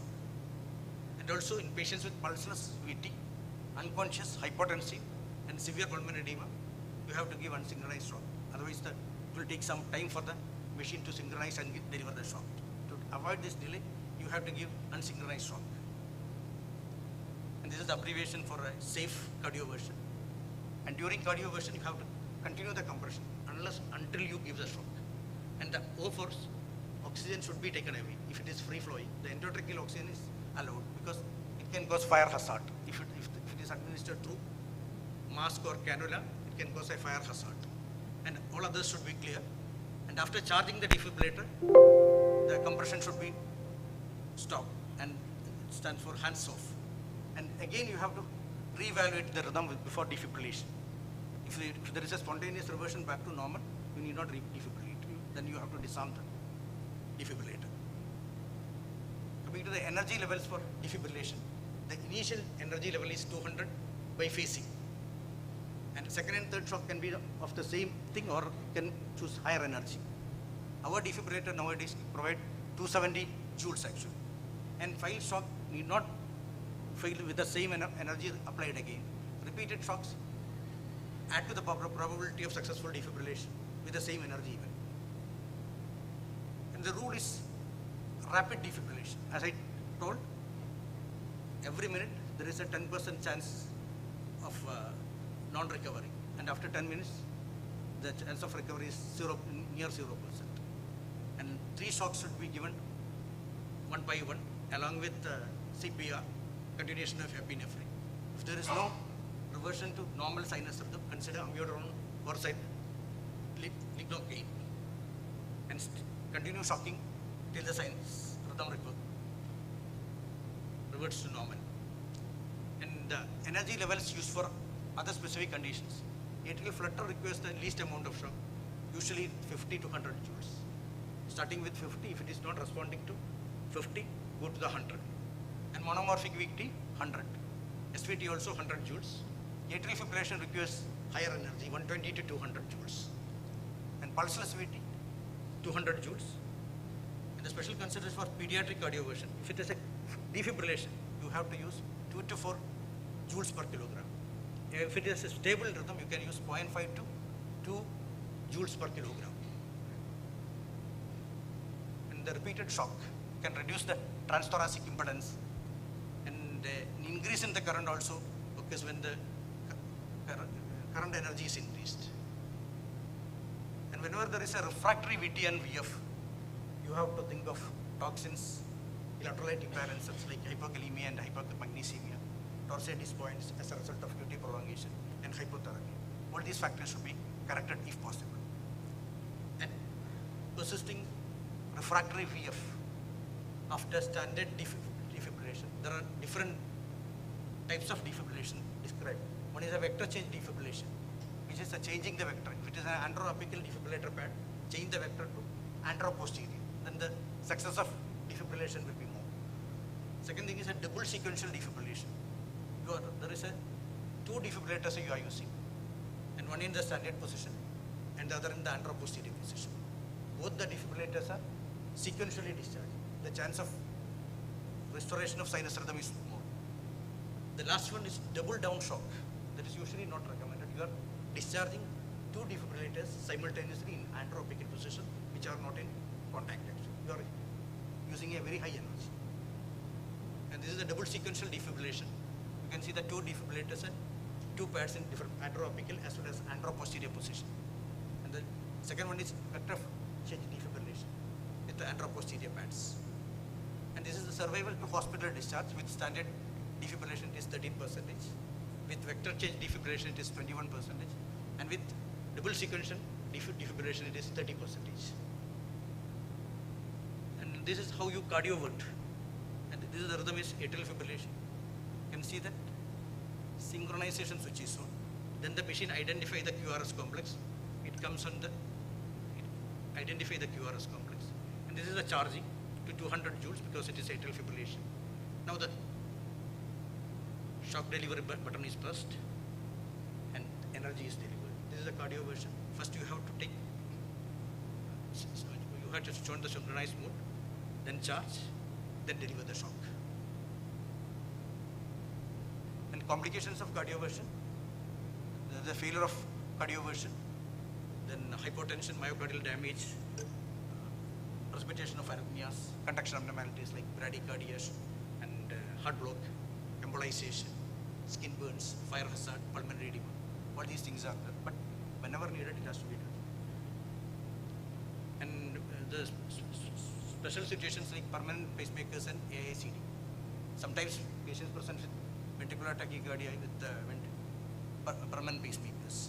Then we will have to do emergency defibrillation. Then do not place the paddles over the pulse generator. And defibrillation can cause malfunction of the pacemakers. And they can block the current delivery to the heart actually. And the pacing threshold may be changed. And you have to place the electrodes 8 centimeters away from the pulse generator. And all the patients with permanent pacemaker implantation need not be defibrillated for ventricular tachycardia. You can use anti-tachycardia pacing by means of external programming, which can revert the arrhythmia back to normal. If the patient is stable, think and do an anti-tachycardia pacing through external pacemaker programming. And coming to the special situations in pregnancy, whether you can defibrillate. Whenever the patient presents with hemodynamic instability and polymorphic VT, there is no option other than defibrillation, even in pregnant patients. In other arrhythmias also, if there is a hemodynamic instability, you can cardiovert, but fetal heart should be monitored, and in last trimester there should be provision for emergency CS also.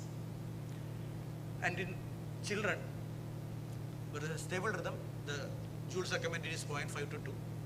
And for defibrillation, it is 2 joules per kilogram. Second shock at 4 joules, and third between 4 to 10. Maximum is 10. And this much we have to do. This much we have to do. And we are going to the automated external defibrillator. The same machine will work as an automated external defibrillator. This is for the paramedics or layperson to use. And AED allows an early defibrillation. It is available in malls, railway stations, etc. And if you connect the device with the paddles, it will interpret the rhythm automatically. And it will detect whether there is a shockable rhythm. And it self-charges to a required energy level, and it provides the rescuer verbal commands, and it performs the defibrillation automatically. And coming to the third function, transcutaneous pacing. It was introduced in 1956. Initially it used very high currents, and it was painful, and it was abandoned and re-emerged in 1980s.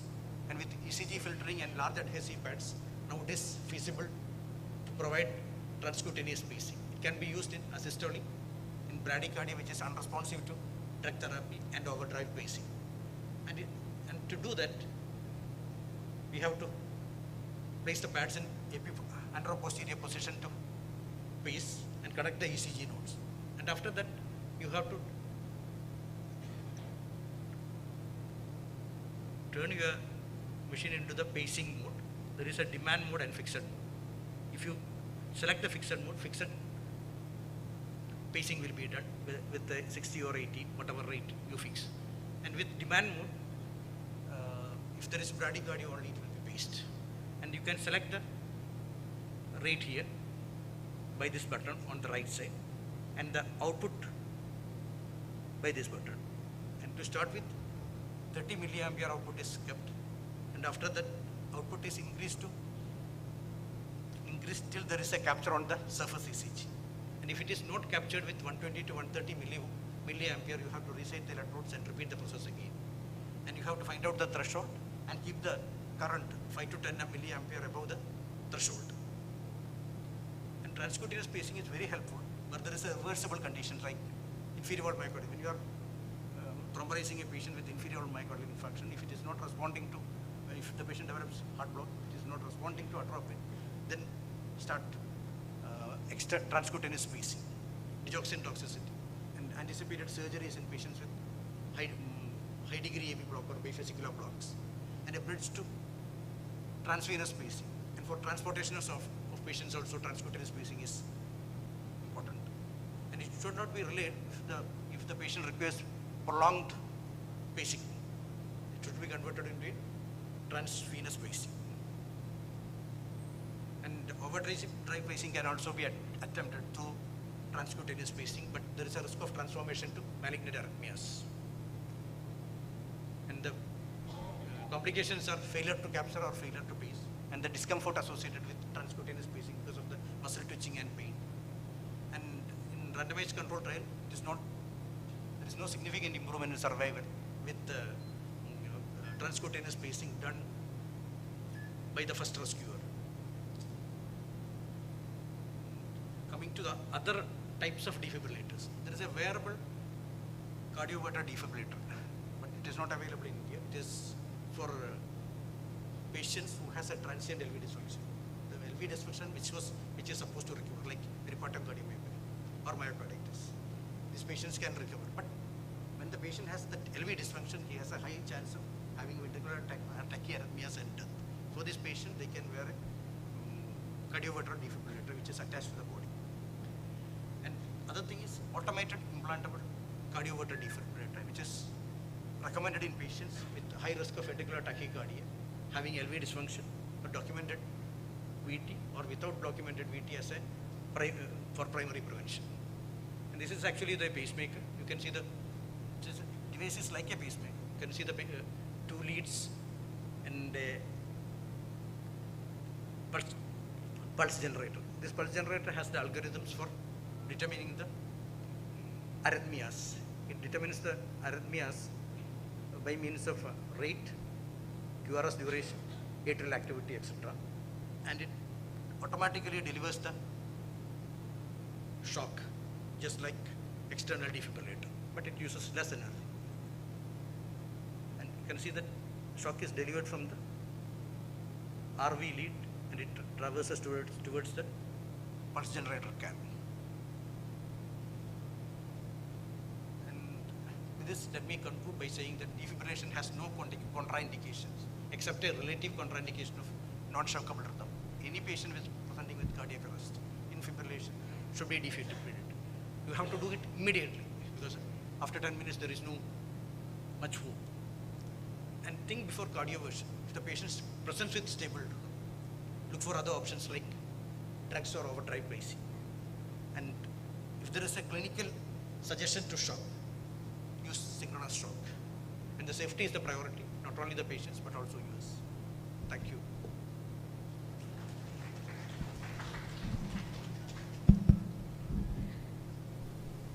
Thank you so much, Bijoy sir. Thank you, thank you. So that's that was something which is out of the usual but very important again. Babata, please, my slides.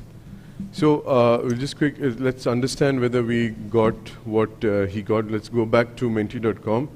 if Bobby Atten will help me with my slides here. Okay, so before we get back online, so Dr. Bijoy, so we said, just for the clarity of what you said, defibrillation, cardioversion. For me, maybe it sounds the same. Are they the same? Technically, Mike. defibrillation is a cardioversion which is not synchronized. And it is done in emergency situations. It uses high energy. When the patient is present with ventricular fibrillation and ventricular tachycardia with very fast rate and cardiac arrest, you have to resort to defibrillation, non-synchronized cardioversion. Okay, that's good. Okay, so let's all go back to menti.com. We're back online. Okay, for people who have joined in new, menti.com, go to your web browser, menti.com, 413109997, please. Okay, next slide. Right, so next. So, all are shockable rhythms except, okay, all of you can shock everything except that VF, asystole, pulseless VT, atrial tachycardia. So, Dr. Bijoy, we talked about all of these things. So, you can shocked. So a lot of people are answering asystole, a lot of people are answering atrial tachycardia. Just explain on that, Dr. Bijoy. Cardiac asystole, there is no rhythm at all. It is an isoelectric line. Mike. And there is no point in defibrillating.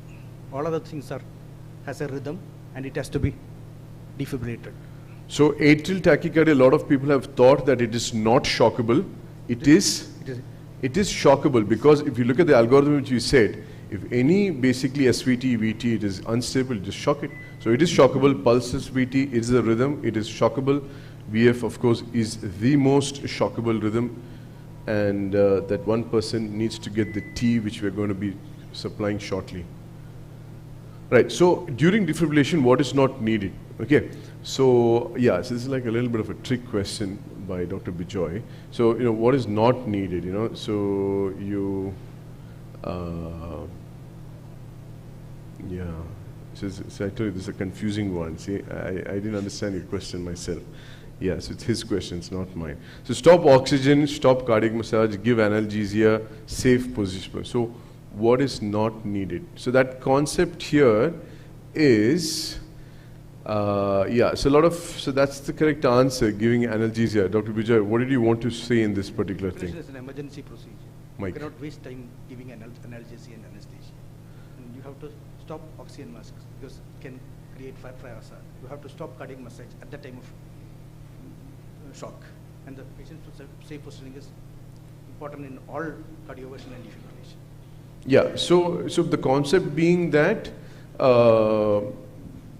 analgesia anesthesia is for cardioversion when we are talking about a planned conversion to a sinus rhythm. Oxygen, the thing is, it's not flammable, but it's combustible. It's combustible. It can accelerate combustion. It's not flammable. Cardiac massage, temporarily hold, of course, in safe positioning is something. So defibrillation, cardioversion, it's not very important. But yeah, so defibrillation is the emergency thing which we do, and cardioversion is the planned thing. So in synchronized cardioversion, shock is delivered where? P, QRS, T, or ST segment. The easy one, but just to get our concepts right. So in synchronized, the machine, Dr. Bijoy? The QRS complex, shock need to be delivered. In the TVAV and ST segment. Mike, please. Cannot hear you. TVAV and ST segment is a repolarization phase. And yeah, so MIMS can be triggered. So a lot of people got that right. It is so synchronized cardioversion is something which you have planned and doing. It's a low energy shock which uses a sensor to deliver electricity which is synchronized with the peak of the QRS at the highest point of the R wave. So this is what Dr. Bijoy showed. Here, this is unsynchronized. You're going into VF, you don't know what's happening, it just gives it randomly. Over there, what's happening, Dr. Bijoy? The second one is a synchronized. Yeah. An unsynchronized defibrillation, because machine will not identify a QRS complex. And with a delay, patient can have complications. And the other synchronized shock has to be given because the QRS is well seen there. So you said that that's an SVT. Those arrows is what the system is recognizing. You shock it and it becomes a sinus rhythm. Varshit. Okay, so defibrillation is contraindicated in which patients? Pregnant, ridge toxicity, pacemaker patients, prosthetic valve patients. Where should you not give a defibrillation? Yeah, so I think a lot of people sort of didn't catch that point. So put your mic up and then get what is there.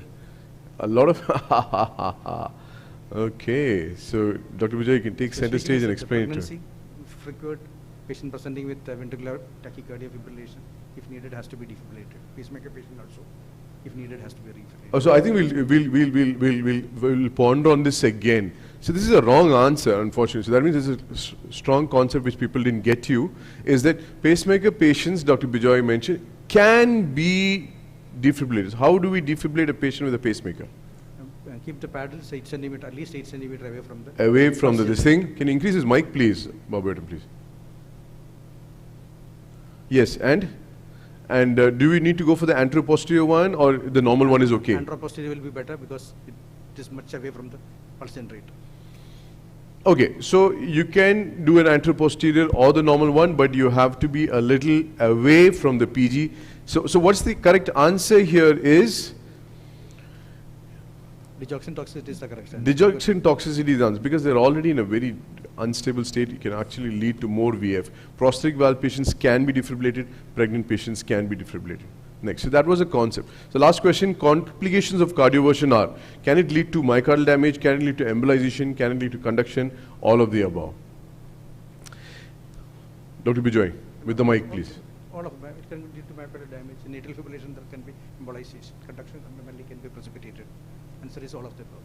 Correct. So all of these can be this. So actually, although we're doing it for a good cause, little bit of current actually slightly decreases the myocardial performance.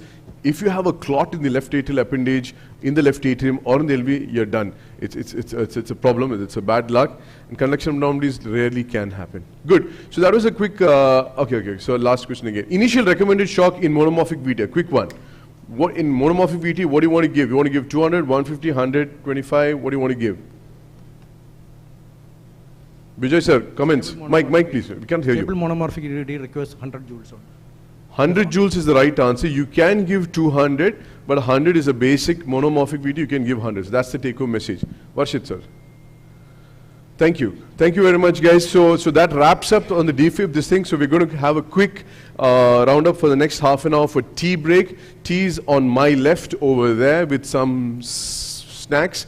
So at the same time, we've arranged 6 stations over here marked A, B, C, D, E, and F, right? F can be a little bit this side, yeah. So all of you have got a letter on your folder. You are either A, B, C, D. It's on your QR code. It's on your QR code. All of you are either one of A, B, C, D, E, or F. So people who, I would request all the doctors and guys on the stations to be at the stations right now. Dr. Anwar, please be at the station. Varshit. And so we all can go for, people who want to have tea can go for tea. People who want to go to stations can go to stations. We're going to be having a hands-on on the stations for the next half an hour, 45 minutes. With tea, we can have people who want to go for tea, go for tea. All please man the stations at A, B, C, D, E, F. Shamjit, Anwar, Varshit, A, B, C.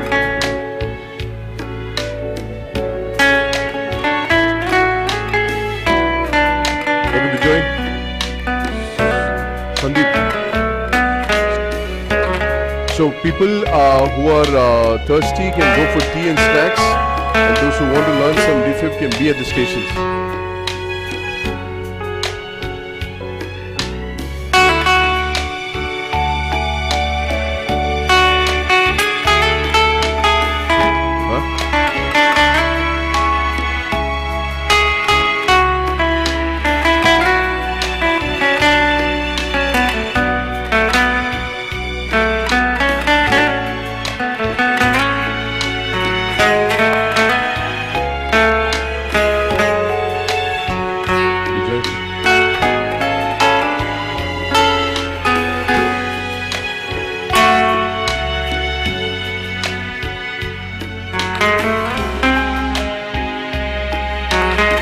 brother, Anwar.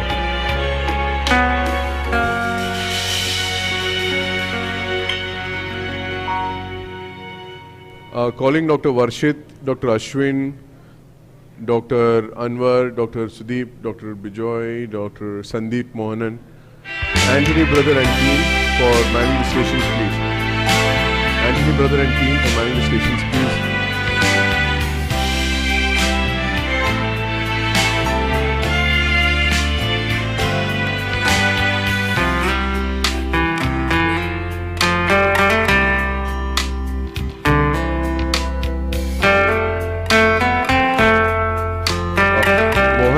I think you can probably take A and B.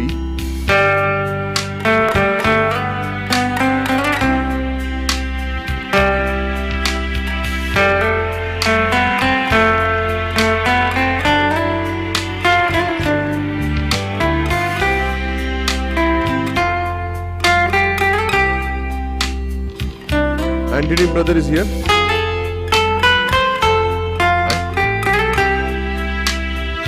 Staff at A and B station, please, Anthony brother.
Guys who have had their tea can go to their respective stations and get a feel of the defibrillator pacing.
All those who have finished their tea can go to stations A, B, C, D, F. Manishri Sasidan can help those people inside to guide them to the stations. Hello, hello, hello, hello, hello. Hello.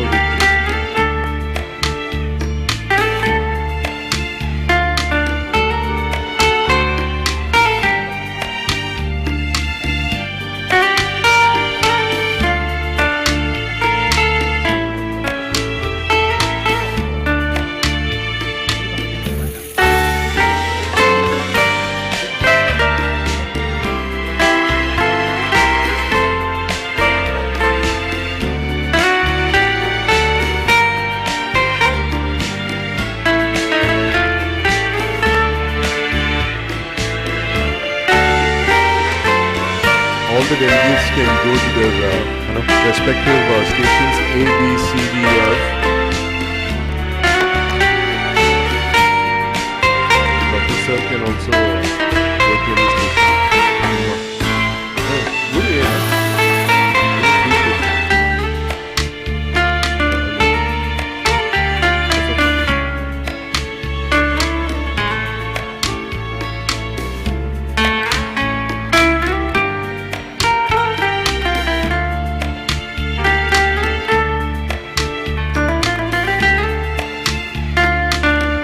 Those who have finished their tea can go to the defibrillation training stations according to your category, or catch any station which is close by to you.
to discuss with you bradycardia approach, which I'll be taking up above it of my screen.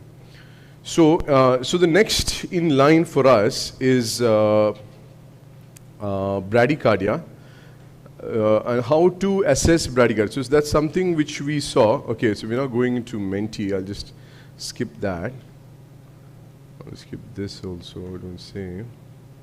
So go to bradycardia. Okay, so back to the drill. Has anyone seen my stick? Yeah, okay. I'll take care of this. So, we learned about tachycardia. So we're going to go to the next opposite spectrum, bradycardias. Like I said, the definition should be known, less than 60. More than 100 is tachy, less than 60 is brady. Can be benign, asymptomatic. You see a lot of bradys, you see a lot of 50s and all in our OPDs and clinics. You don't have to bother much about these guys. Elderly people can have a little bit of sinus brady. It's a benign thing. Can be asymptomatic. We don't have to chase every brady. But you need to define, okay, that this fellow has got, so he's got, there's this old chap who comes to you 54. His pulse is 54. He's perfectly okay. Good. So you need to report that he's got sinus bradycardia. It's okay. It's okay for him. But it is sinus bradycardia, you know. So that's less than 60. So when you have a pulse which is low, you need to get an ECG to understand the what is actually happening. So we ask, when we see a bradycardia, we ask the following questions, okay. So is the guy symptomatic? Okay, so does he have any giddiness, loss of consciousness? Is he fatigued? Fatigued. So fatigue is a very often common. Are they serious? You know, serious means loss of consciousness, the biggest, or recurrent blackouts, you know, or pre-blackouts. Are they serious? And then third question, do you think that those symptoms are due to that low heart rate? Meaning, do you have other concomitant causes to make an explanation for that? So these are questions you ask when you find a bradycardia. Why this is important, meaning, and here history taking is supremely important. We all always come across patients with loss of consciousness, giddiness. Everybody gets Vertin 16 milligrams in this world. No, Vertin 16 milligrams is the 8 milligrams also. Pandit used to be 8, now everybody's giving 16. I still don't know what's the rationale for which. Anyway, so I also give, but it's not like that, you know. It's, so everybody should not get. So you need to do some kind of understanding about historical and clinical examination to understand the patient has got his gross nystagmus, tuck, tuck, tuck, tuck, tuck, tuck, tuck, tuck, and then you see a 50 heart rate and then you refer to cardiologist for pacemaker. We see all these, it's not correct. Or you have a patient who's saying, vroom, vroom, is going round and round and is vomiting. It's classic vertigo. It's classic vertigo. So, and you have a 50 heart rate. So it happens daily in our practice. You have a 50 heart rate and the patient is giving classic vertigo. You cannot chase that. And you say, go run to the cardiologist. And this guy is still going, rum, rum. So, so that's a problem. So you have to understand, one of the things which I use, I'll give you a tip. Low heart rate and symptoms, the question which I ask is, how do your symptoms behave when you're lying down? Okay, if you're lying down, you know, lying down, all your cardio problems like low BP, low heart rate and all these things, lying down the patient becomes okay because your cerebral perfusion is maintained. All this vertigo business and your seizures and all these fellows, they don't have any relation to posture. So that is something which you can use in clinical listening. So that is very important, and that is very, very important. In fact, I've written a chapter recently on syncope in one of the textbooks in cardiology. One important thing in the diagnosis of syncope is the history taking. It's not about troponin and cardiac MRI or something. It's the history taking to understand how those symptoms correlate with what you have seen. Okay, so that's that take-home message. Conduction system of heart, we all taught you what is it. But here, one very important thing, what I want to tell you is we're going to be talking now about this SA node and we're going to be talking about the AV node. This is what we're going to be talking about right now. So we understand the pacemaker hierarchy. What does this mean is that who all are capable of pacing your heart? Who is the pacemaker of the heart? The SA node. It is the dominant pacemaker. Its firing rate is around 60 to 100, and that is why yours and my heart rate is at around 60 to 100, because that is the dominant. It suppresses everybody else. So the hierarchy states that if something happens to the SA node, the next available dominant pacemaker is going to be the AV node. Understand that concept. So some sinus node dysfunction or something happens over there, some ischemia or something. The AV node, by virtue of its pacemaker property being around 45, will take up. And when somebody says junctional rhythm and all, you say the junctional rhythm is 45, narrow QRS. It means that because something happened to the sinus, the next available powerful pacemaker is the junctional complex, the AV node. Okay, now something happened there also. So AV node is also not able to work. So the next available pacemaker is the ventricles themselves. So everybody has got pacemaker potential. Pacemaker potential means capable of creating an impulse to capture the heart. So ventricles have got a lower rate of 30. So you remember 30, 45, 60. So this is the sequential hierarchical pacing system which one should know as to, this is a basic concept basically. Dr. Shams can come up front. There are a lot of seats in the front waiting for you. Yeah, cool, right. So now, two types of bradyarrhythmia. Two types of bradyarrhythmia we want to tackle. One is those related to what I said, this impulse formation is a problem. There is some sinus node disease. It's not working properly. Or a bradyarrhythmia can be due to some conduction problem. So meaning, all our impulse start from here, goes here, at this junction, and then gets conducted here. There's something happening over here, all your blocks and all that. That also can cause bradycardia. So bradycardia is basically just two things, simple. Sinus node dysfunction or AV blocks. That's a nutshell.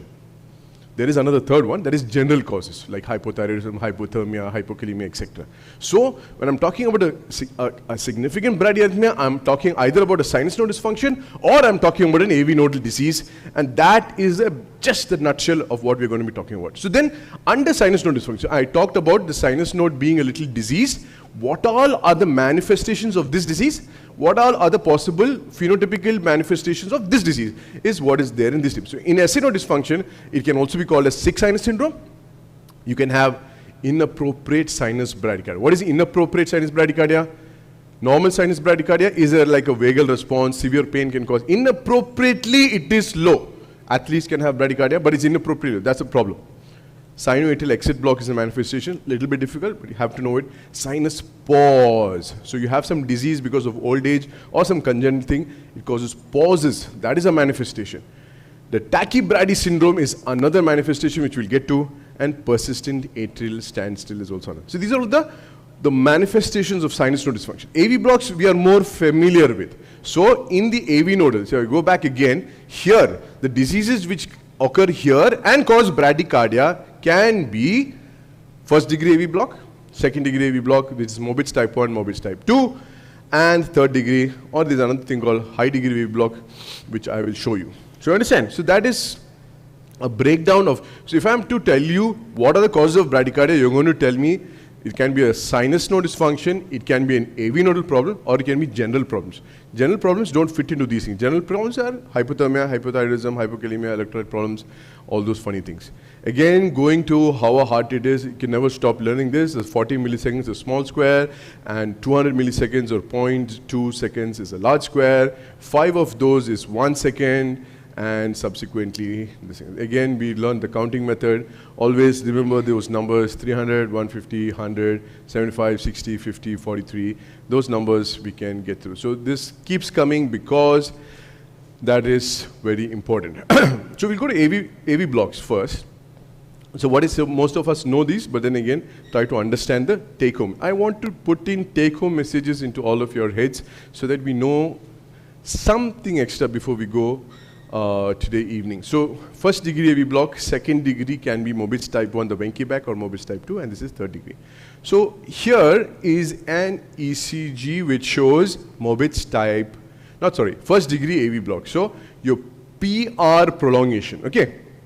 So look at that PR. Look at that P is very stretched away. So the PR prolongation is, so normally it should be less than 5 blocks, they're less than 200 milliseconds. So when you go more than that, that is one of the earliest signs of AV nodal dysfunction, okay?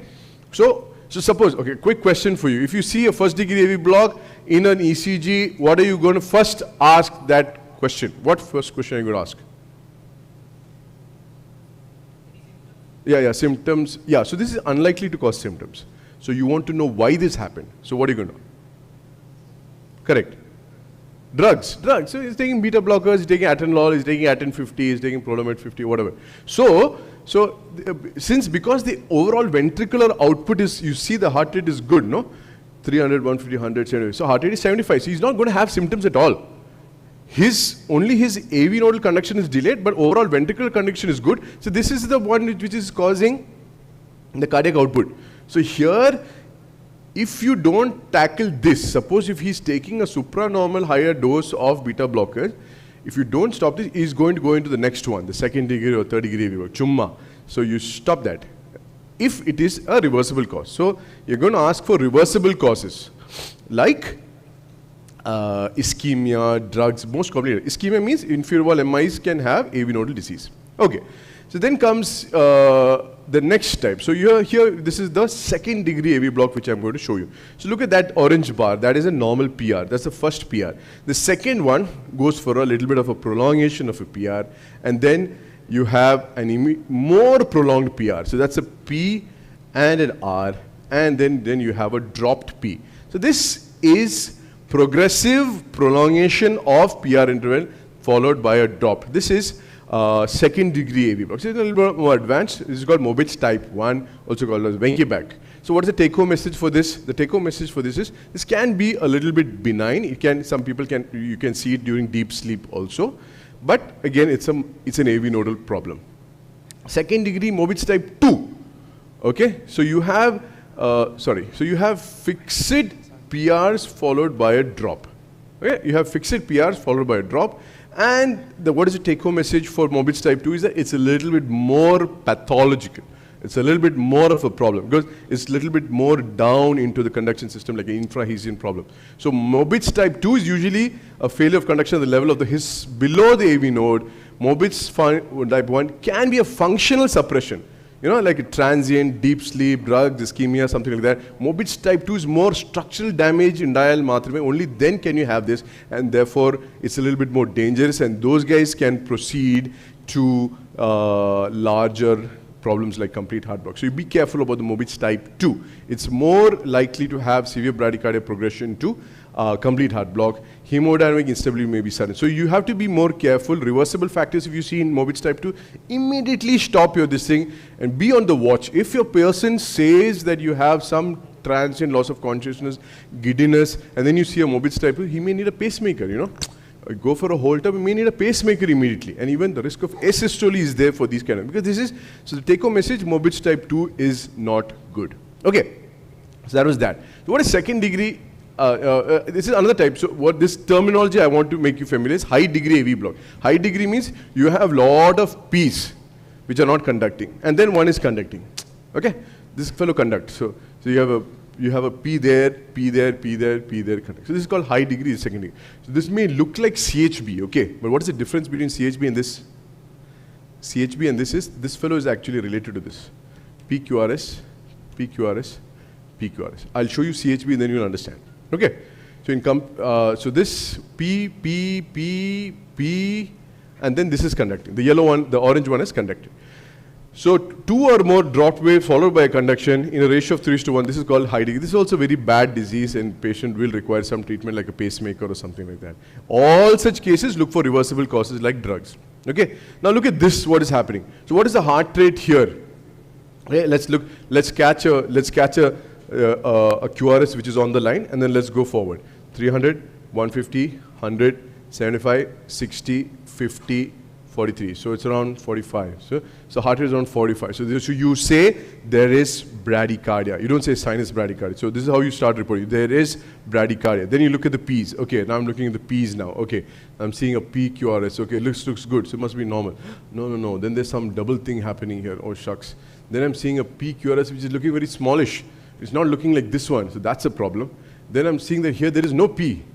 Then there is a P. Here there is no P. Then I suddenly realized that the P's and QRS are not related to each other. If you look at the rhythm split down, this is the rhythm strip. Now look carefully. very carefully. And here sometimes you may think that this P and QRS are related, but if you look very carefully, you'll see that they're actually just marching through the QRS.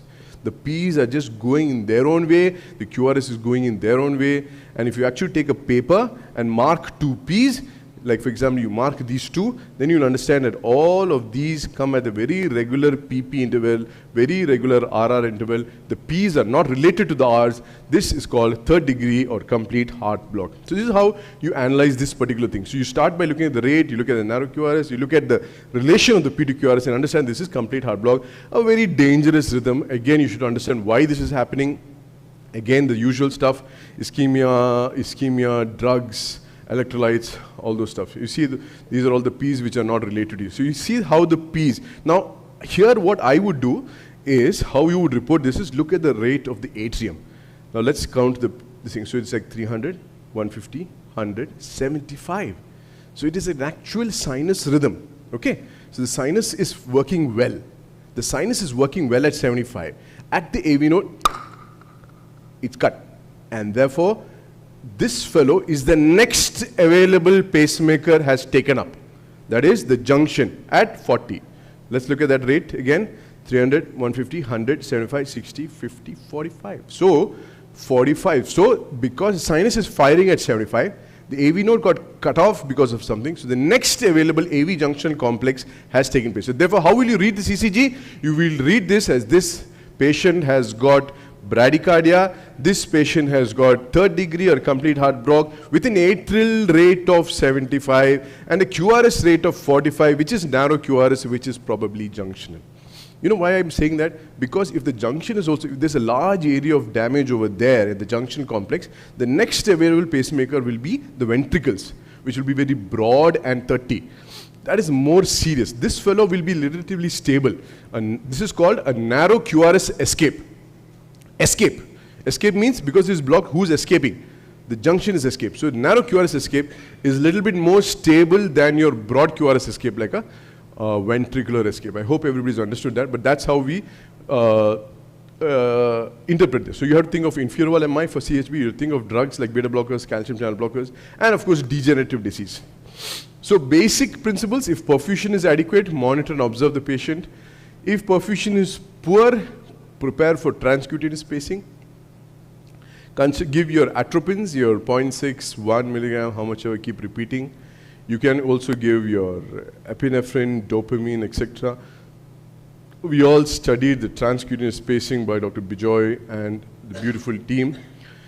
So that is what you do for, and then of course you have to, if you don't have any reversible causes, refer for something more like a transvenous pacing, a temporary pacing. We usually do the femoral vein or a jugular, okay? That's actually a lead which we put in, and under fluoroscopy place it into the RV, suture it and keep it. So that gives you direct pacing, unlike the transcutaneous, which is a little bit crude, and then plan for a permanent pacemaker, which again is a routine procedure. Okay, what is the concept of sinus nodal? So I told you bradycardia can be AV nodal or sinus nodal, okay? So sinus nodal, what are you thinking? What is the concept? So that's the sinus node which is very happily conducting, but if it is dysfunctional, once it is dysfunctional, you can have a slowness, okay, a slowness of heart rate causing symptoms, or if it is dysfunctional, alternative pacemakers can get up. Like if you have the atrium is diseased, it can cause tachycardias like atrial fibrillation, because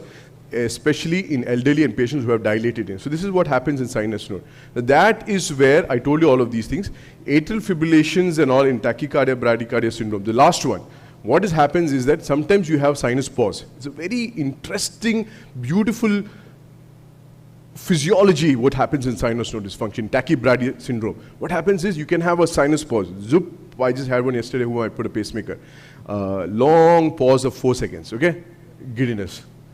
And other times patient is having tachycardia. So you take an ECG, is having a heart rate of around 170, atrial fibrillation of this thing. So this person is susceptible to AF causing tachycardia. At the same time, he's having bradycardia also, sinus pause. What do you do for him? So he's getting AFs. Can you give quadron? Can you give beta blockers? No, because he's having something over there. It's a very unique, challenging situation there. In such a patient, you need to put a pacemaker. put in a pacemaker to keep a backup rate always, and then give your anti-arrhythmic drugs or amidron or beta blockers so that and this is simultaneously taken care of. So that's the thing about sinuses. So in sinus node dysfunction, the most basic element of sinus node dysfunction is sinus arrhythmia. What we see in pediatrics and all that, the sinus arrhythmia is the most, you cannot call it dysfunction, the most basic manifestation of a sinus being a little erratic is that it is conducting in a different way. So I told you in the first that the sinus is firing somewhere before the P wave. It's not visible on the electrocardiogram, correct? So just imagine that I fired here, and then it's supposed to fire here, but it fired a few milliseconds later and fired over here. And so you get an irregular kind of RR, but all the P's and QRS are all correctly maintained. It's very common in pediatrics. It can also be seen elderly with people who have, but again, you need to report that this is, so when you look at the rhythm strip below, you'll see that the PQRS unit is fixed, but they are all spaced apart, and you'll call this sinus arrhythmia. If it follows a specific pattern, you'll think of something else. It's commonly seen in elderly, but it can affect all age groups. Now, symptoms, whether it's because of this or decreased cardiac output, you have to look at it clinically, and can be syncope, pre-syncope, dizziness, fatigue, palpitations. These are the syncopes. This is what I just mentioned to you earlier. This is all live patients which we see on a day-to-day basis, that this person on the top has got a very long pause, and at the same time, the guy is getting airfolds over here. Look at the heart rate here, 300, 150, something like 130. So that's a big deal, man. So this is called the tachycardia syndrome. Just imagine, look at this. So that's 5 blocks. There's 1 second, 2 second, 3 second, 4 second, 5 seconds, pause. Just count 5. His heart's not beating. Very bad, very bad. So this is a person who needs a pacemaker and antiarrhythmics and beta blockers at the same time. So that's how you treat tachycardia syndrome, right? So SA exit blocks are the equivalent of second degree, first degree AV blocks for the SA node, right? So you get, you have first degree, second degree, and third degree. First degree SA exit block is not detectable on surface ECG. This can be detected. And here, this is also not going to be detected. This is a little bit out of syllabus, but still you should know that these are there.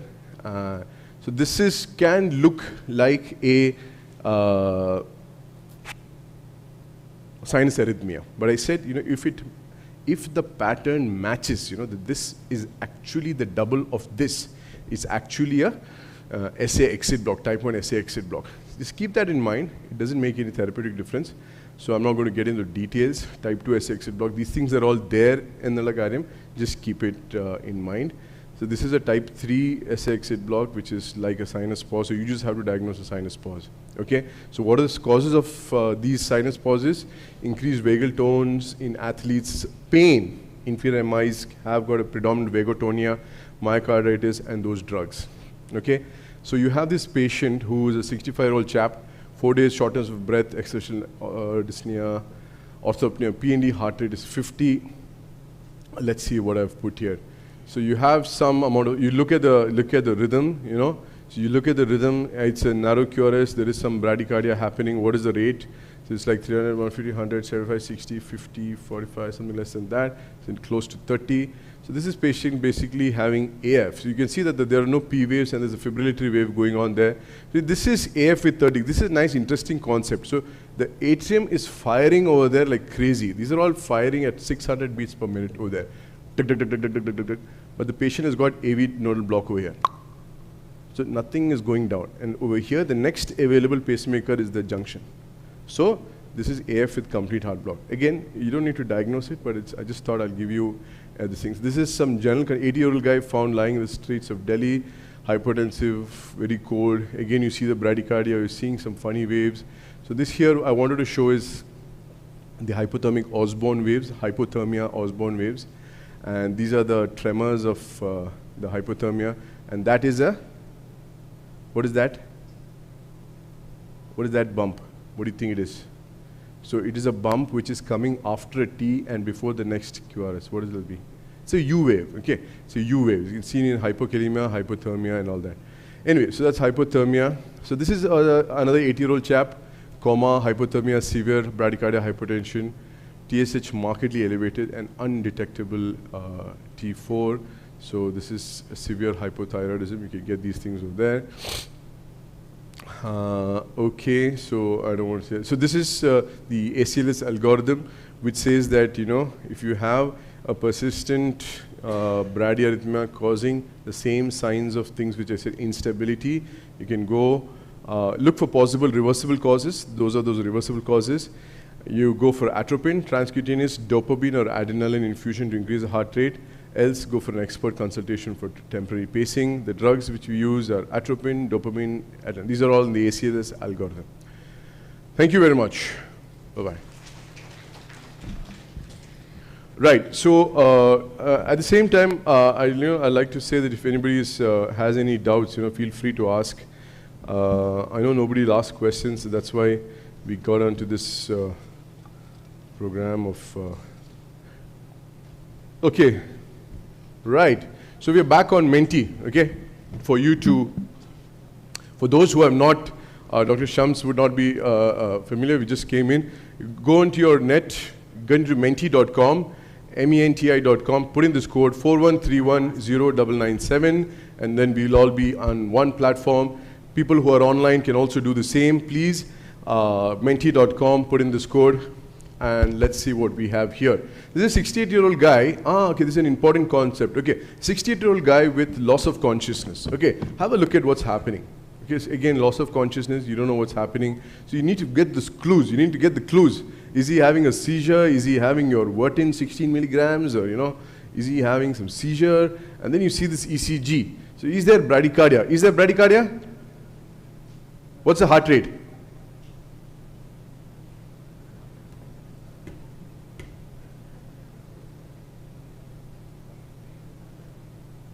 Bad class.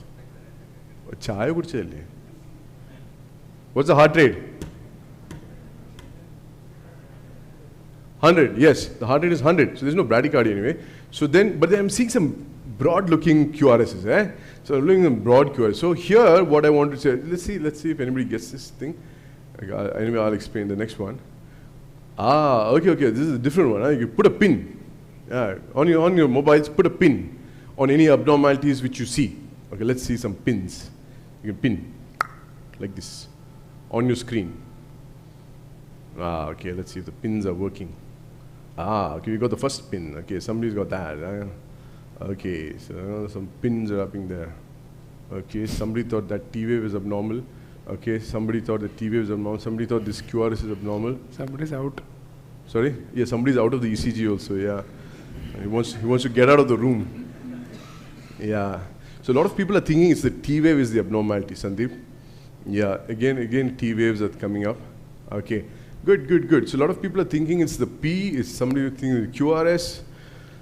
Okay, so just go next, let's see. Okay, that's enough for pinning. So actually, let's just go next, see if that ECG is there. Next. Okay, back. Okay, sorry, yeah, this one. Okay, so here, so what I want to say, this basically, we have not gone into conduction because it's out of syllabus over here. We have to have a whole ECG class for that. So, but basically this patient over here, you can see RBBB, okay? RS R- pattern. So that's RBBB, right bundle branch block. Here the axis is left, AVF is down, this is up. And there's a small Q in AVL, okay? This is my standard teaching.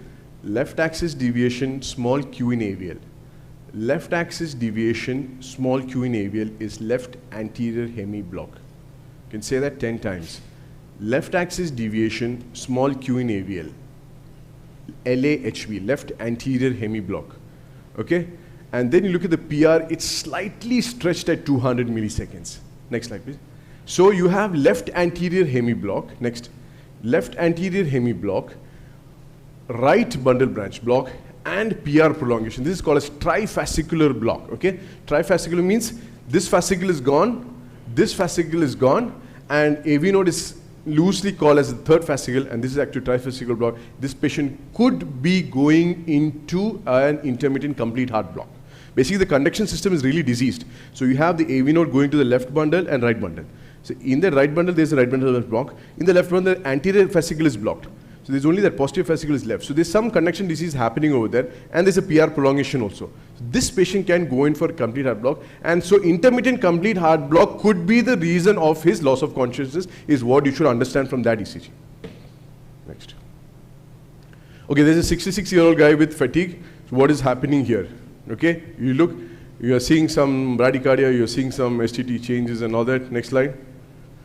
Okay, what do you think is the diagnosis? Or you want to see that thing again, go back. Okay, you see that, something is happening here. And some things and all, some slowness and all.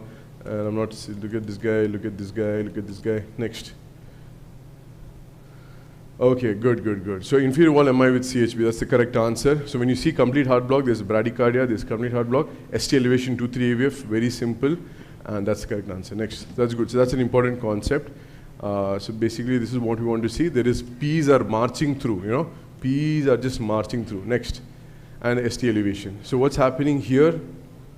So like I mentioned, so obviously there's a big pause, you know. So how to say how many seconds pause is? 5 blocks is 1 second, you know. So 1, 2, 3, something, 4 second pause. So that's how we say 4 seconds. 5 blocks is 1 second. So what's the diagnosis? Next. So what do you think is the diagnosis?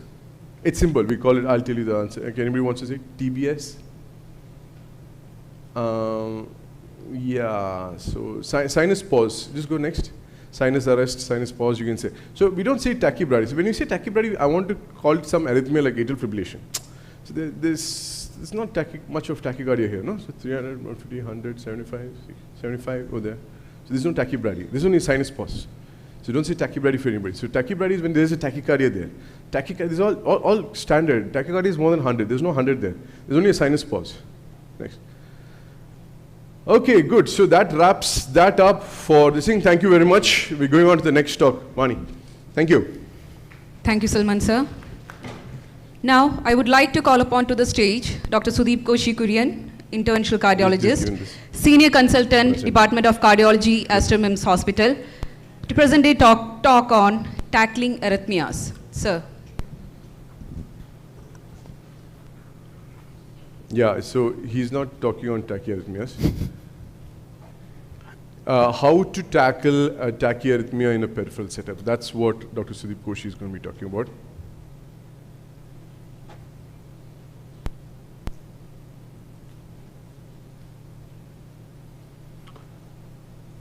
Good afternoon. I hope you're not overloaded with information. I'm sorry to stand in between you and lunch, a delicious lunch. But most of what I'm going to say is already covered. So I just wanted to say something so that you'll go home with some points. You know, every presenter has an idea that you should take away some points. So that's the idea, because we can't know about the whole thing in one session. So tackling arrhythmias in a peripheral setup. So I'm not going to talk about many things. What is the first thing you need? That's why this CM is here. It's for knowledge. So the first thing you need is knowledge. And the eyes do not see what the mind does not know. So you need to have absolute knowledge about the medical conditions as well as the arrhythmias. So there is a correlation, and a clinical correlation is so important. So medical conditions causing arrhythmias is so important. And approach to bradyarrhythmia and tachyarrhythmia, which we have already heard today. And also there are some arrhythmia mimics where you think that's something serious, but it might not be. So we will just look at the medical conditions causing arrhythmias. Number one is thyroid disorders. How often have you seen patients coming into our OPD with an atrial fibrillation? Somebody refers to atrial fibrillation, or they come to you and see an ECG with atrial fibrillation. Immediately you would refer to a cardiologist. If the patient has got a rapid ventricular rate. But then you forget to see sometimes if you forget to see how the patient looks, you know, it's a thin patient with lid lag and tremors. What do you think? It could be thyrotoxicosis. So this thyrotoxicosis can present as atrial fibrillation.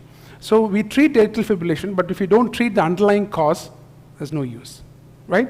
So is it only hyperthyroidism or thyrotoxicosis that cause arrhythmias? No. we have hypothyroidism. See, hypothyroidism has a very romantic relationship with the heart, because rhythm disorders as well as LV function, both can be affected by hypothyroidism. So you can have sinus bradycardia, which is the commonest, low voltage complex, when you see, especially in a non-obese patient, PR prolongation, T wave inversion, QT prolongation, VPCs, and sometimes even VT. Sorry. Okay, so even LV function also can be affected by hypothyroidism. We have had a patient who was registered for heart transplant. His coronaries were normal.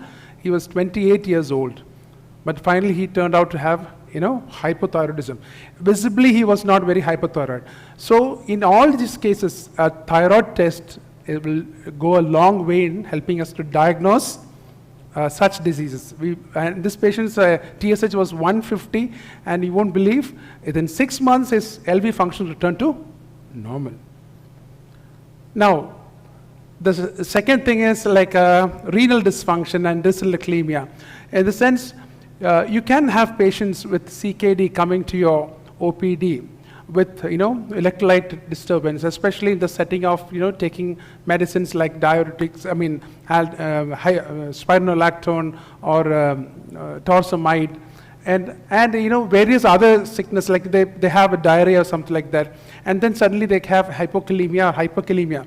So in hypokalemia, you can have decreased T wave amplitude. That's the earliest finding. So in any patient with an arrhythmia, especially a bradyarrhythmia, an electrolyte test is mandatory. You have ST segment depression. You can have U waves. You can have QT prolongation, PR segment depression or prolongation, or T wave inversion. But mostly they will have only low amplitude T wave. You can see this is an 82-year-old woman with hypertension. And as Salman said, you can have on top of that medicines like beta blockers. This patient was on atenolol, and then she also had diarrhea and then vomiting. So naturally, you are expecting hypokalemia in this patient. So we just don't treat the ECG. We have to have the clinical correlation. You can see the U waves here in this patient, and the low voltage T amplitude. And then coming to hyperkalemia. The commonest thing is, like we all know, tall peaked T waves. You can see the potassium level, and you can see that if the potassium level is very, very high, you can, this is the sine wave pattern, it's a very dangerous situation. And the first one is a peak T wave, which happens around 5.5 to 6.5 milliequivalents per liter. Then you can have widening of the P wave, PR prolongation, a drop P wave, heart block, and QRS widening. You can see the ECG here, a typical ECG in hyperkalemia. You can see the tall T wave with QRS widening. If you see such an ECG, especially in a patient with the renal failure, it's so important for us to check his creatinine levels and potassium. And this can be really managed in any peripheral setup, and you don't have to refer the patient. You can manage it as soon as possible, because if you refer him, you might lose valuable time.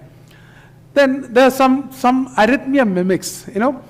Simple sinus tachycardia. What do you feel about sinus tachycardia? Sometimes the patient can present to you with a heart rate of 170. I can see this ECG and see this ECG. Both have the rate of around 150, 160. What is the difference between these two ECGs? What is this? Any answers? Sinus tachycardia. Yeah, why do you say sinus tachycardia? You can see the heart rate is high, but there are clear P waves, and it's a normal QRS thing. Whereas this patient also has a rate of around 150, 160. But what is this diagnosis? We already have seen this ECG before. Another SVT, AV, and NATA. You can see the small deflection here. This is the retrograde P, and you can see it looks. The first look, it'll look like a sinus tachycardia, but it's different. I put this slide because it's the same rate and it looks similar. And when you have a sinus tachycardia, do you just dismiss the patient? No, because here all physicians are there, all doctors from the periphery, you face the real brunt of the medical profession in the periphery because we have limited resources. And a patient comes with sinus bradycardia. I've had instances where somebody came with a sinus tachycardia and some vague discomfort, and troponin was negative, everything. So it was, some people thought like you can send them home and on pantoprazole and all. This lady turned out to have a ruptured ectopic pregnancy. And the sinus tachycardia is so important. We dwell on a lot of these rhythms and all, but we forget the simple sinus tachycardia, which can show us something like that, a ruptured ectopic pregnancy, or a volume loss, a splenic rupture in a patient who has had a fall, and even a femoral fracture with bleed inside, a simple sinus tachycardia. So let's not miss that. Okay. Now what is this? This is another ECG which confuses us in the periphery. What is this? What does this ECG show? Sinus arrhythmia. We can see the sinus arrhythmia. And is this a dangerous situation? Usually it is not. It is it shows a healthy heart, usually seen in young people. It is because of the vagal interference with the respiration. So when you take in a deep breath, the vagus is suppressed and the heart rate increases. When you release a breath, the vagus is activated. So sinus arrhythmia is very common, but you need not be worried about it, except in the case of sometimes when in a raised intracranial pressure and cerebral hemorrhage also you can have. So again, it calls for clinical correlation. Now, see this ECG.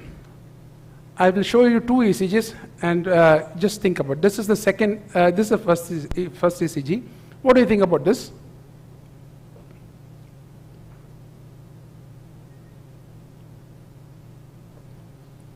This is the T wave. What is this?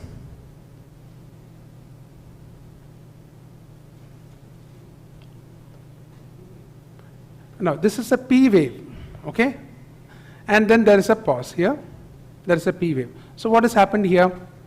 There is no QRS following it. So, is this a second degree heart block? Now see this ECG. Here also you can see a P, QRS, and then a P wave, and then there is a pause. What is this? Mobitz. Now, what makes this Mobitz type 2 and this not Mobitz? Can this also be Mobitz?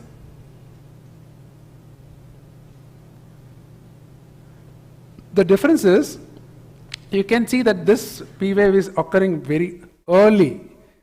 And if you look at the PP interval in Mobitz, it will be the same. Okay? Because this P wave is not affected at all. Whereas the PP interval will vary in this. This is ectopic, atrial, early ectopic, and then a blocked PAC, premature atrial contraction, which is blocked, because this is falling in the refractory period of the QRS. Okay, so it looks like both might be like type 2, and you see this, you get worried, no? Sometimes is this a Mobitz type 2, which is a dangerous thing, right? And see the difference. Okay, so I just wanted to show you a mimic of second degree AV block.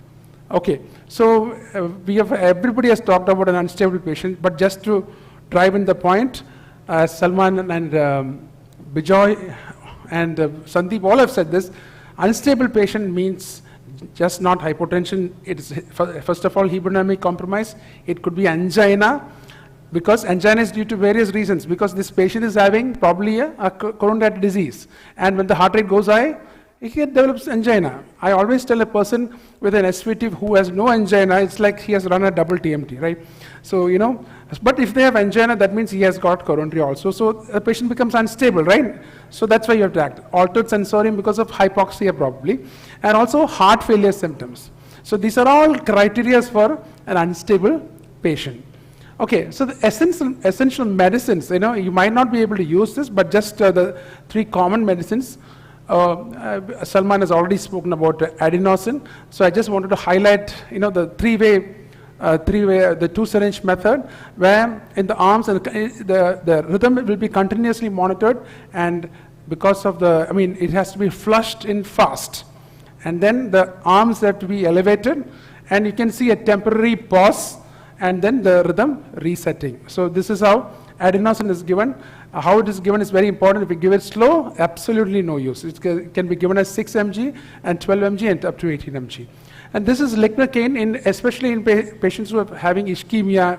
You can give initial dose of 1 to 1.5 mg per kg IV bolus, and then you can repeat it if necessary at a dose of 0.5 to 0.75 every 5 to 10 minutes up to a maximum cumulative dose of 3 mg per kg. Following bolus administration, you can have 1 to 4 mg per minute continuous infusion. Okay, this is how lignocaine is given. And amiodarone, it is a wonder drug in the sense amiodarone can be used for a lot of arrhythmias.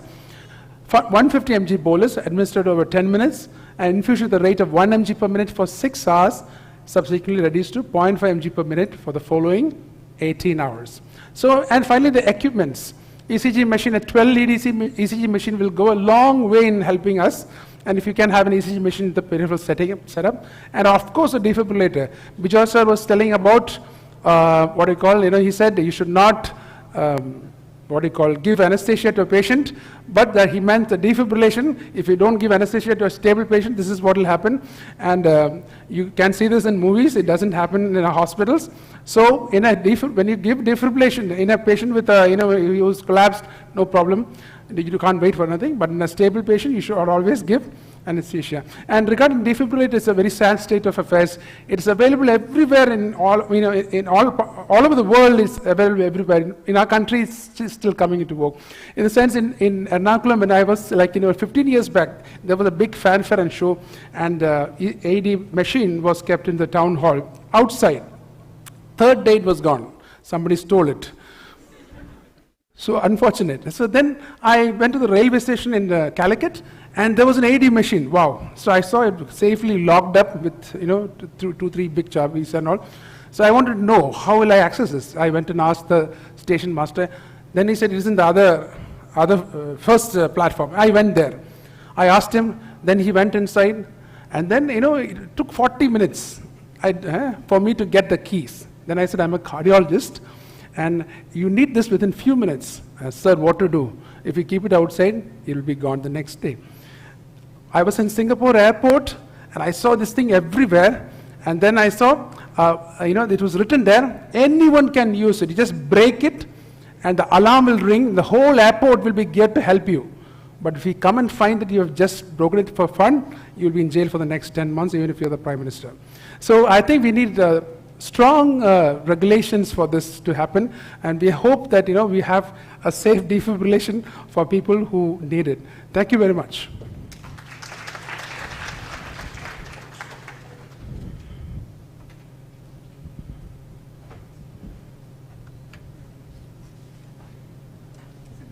Sudeep, you can stay there. If there's anybody who wants to ask some vocal questions on this thing, please free to ask him. And before we go to the penultimate session of this thing. So just a quick random question to the crowd. Who all don't have adenosine in their places where they work? Who all do not have adenosine? Everybody has adenosine. Or who has adenosine? I mean, in their place of work is what I meant. Yeah, so most of you have. Why I was asking is because recently, the other day, I saw when I was in a particular center, so a patient was referred to us because we have lack of adenosine. So I was thinking that, there shouldn't be centers who don't have adenosine for such a safe drug. What do you say, Dr. Sudeep? That's true. Yeah. It's a very safe drug, and if you diagnose it properly, and you get an immediate result, and you don't even have to admit the patient. You can send them home and then later to AP.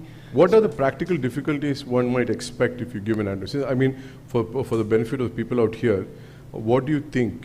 Should somebody be scared to give adenosine? In terms of side effects or something like that? No, not at all. You just need to be, there'll be a long pause after that. So maybe you have to be prepared with the atropine and all those things, that's all, which will be available anywhere. It's a very safe drug to use, provided you diagnose it properly, and I think all of us should have adenosine. So what are the, just as a wrap-up of your session, Dr. Sudeep, some doctor over here wants to, be a little bit more prepared after today's CME, and he goes to his pharma section. What all should he have in his kitty? The bare minimum. Pharma, I think. Pharma, I meant drugs. I mean, yeah, his drugs in terms of acute medicine for arrhythmia. So what all should these guys carry in their level of... In a hospital setup, definitely. I mean, at least in a small hospital, you should have adenosine, you should have atropine, you should have a lignocaine, you should have amidron. These are the main 4 drugs. Arbutalide is a good drug, but I don't know whether it can be. Yeah, I think arbutalide would be a little bit out of syllabus, if I could say. Yeah. But yeah, amidron, adenosine. How many of us over here are familiar with giving lignocaine? IV lignocaine, xylocaine, yeah. So it's a little a minority. So it's a very easy drug to give in ventricular tachycardia. Just wanted to add one more thing about the importance of AED. Now we have a lot of places where you do treadmill tests, but you should know that one in every 10,000 patients you can have a cardiac arrest during treadmill. So I think we should be very careful when you set up a treadmill in a very peripheral setup where you don't have an AED, because you might burn your fingers. We have had one instance of cardiac arrest here in even MIMS. I know it's only less than the world average, but still. So you don't know who is coming for the treadmill.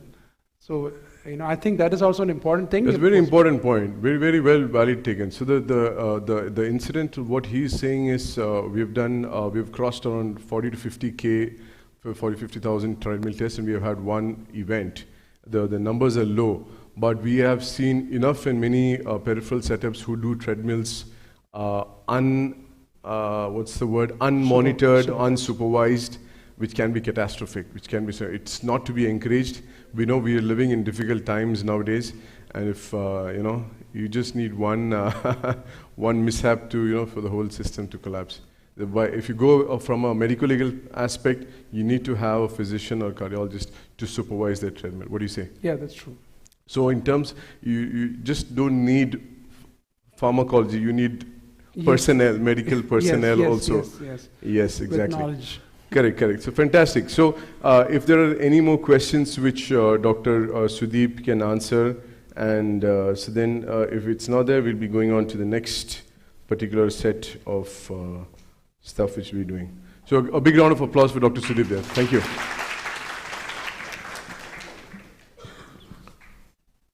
Okay. Right. Unfortunately, you have to keep seeing my face again and again, but it's part of the package, right? Babu, it's me, again. So, okay, so we had a very nice, glad to say, I hope all of you are not very tired. Oh, sorry, my mistake. Yeah, so I hope we had a good time. Just a second. Yeah, is it okay? Okay, so this actually brings us to the wrap of all the scientific content of our program today. I hope we could get some take-home messages and take-home knowledge of what we could gather. So we're going to go for our penultimate program for the day. That's our quiz. We are going to go to another mentee. Actually, I'll just get down to that. So yeah. So. Next slide. Oh, sorry. So go to the next one. The instructions. Sorry, I don't have an instruction. So okay, if anybody can see the number on top, it's another mentee. Just log off mentee.com, and it's 277-4953. Sorry for the inconvenience there, but if you guys can see, we'll just wait for some time. Again, log into mentee.com. Log off from your previous one, and 277-4953. It's 277-4953. 277-4953, mentee.com. Okay, so 277-4953. 277-4953. Anybody having a difficulty, you should be able to be seeing this particular slide in front of you. Go to the next one. Okay, so as a wrap up, anybody wants to ask any questions who are not brave enough to vocally enforce their questions? Nothing. Yeah. Okay, central line adenosine dose. Yeah, so per se, you don't need a central line. Good question. How? That's a good question. So you cannot ask man his age or no wage or no? Woman her age. A woman her age and a man. How old am I? We'll skip that. We should have a poll for that, huh? We should have a poll for that, yeah, okay. I'm 45, yeah, okay, not a problem. So, so central line adenosine dose. Yeah, so, sorry, I got distracted by that question. Okay. So, central line adenosine dose, you need little less. You need little less, okay? Actually, you can give 3 mgs. You can give 3 mg. If you have a direct central line, you need to give it half this thing. It's a very good question, whoever asked that. Fantastic. But generally, nobody puts a central line unless you already have a patient who's having a central line, okay? So that's that. So then can Dr. Koshi's slide be shared? Koshi can share it. We'll share it, no problem. Lignocaine with preservative and without preservative, different. Yeah, it's the one for local anesthesia is a little different. The one with this, it says 1%. I mean, I can have my co-presenters here, please, yeah? Sandeep, Bijoy, Sudeep, please come on stage, come. How can we distinguish between U and P?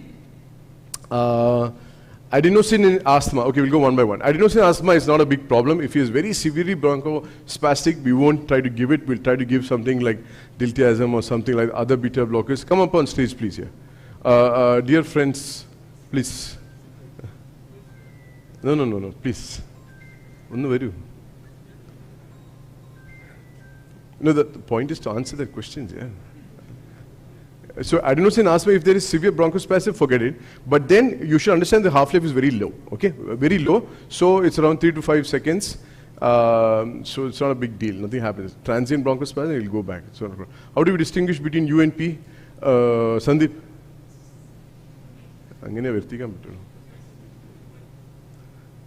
How do you begin you and me? How did you, based on a slide earlier by Dr. Sudeep. Cordless, please, yeah. So there was you had presented an ECG and one of them told that it's a U wave. So it was not a U wave. So that was a bradycardia. If you are seeing a U wave, it should be consistently seen in all the QRS complexes. QRS, T, U. But in that particular scenario, it was not consistently present. It was just an additional deflection.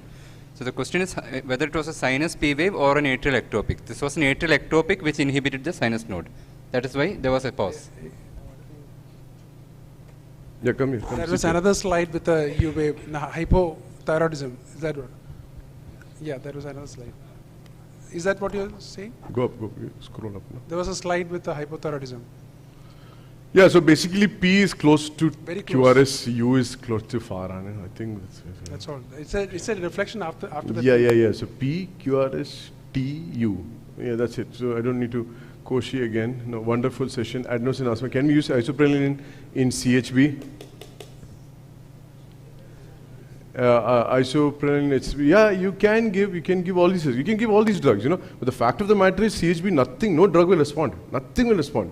You give in CHB because it's actually, if there's this thing, nothing's going to happen. Nothing will happen. Unless, of course, you have an AV nodal escape, which sort of, you know, but you can try it. Can you explain the rule of 10 again? What is that rule of 10? The seconds, huh? Is that? Heart rate, huh? Okay. Rule of 10, what is that rule of 10? That only probably.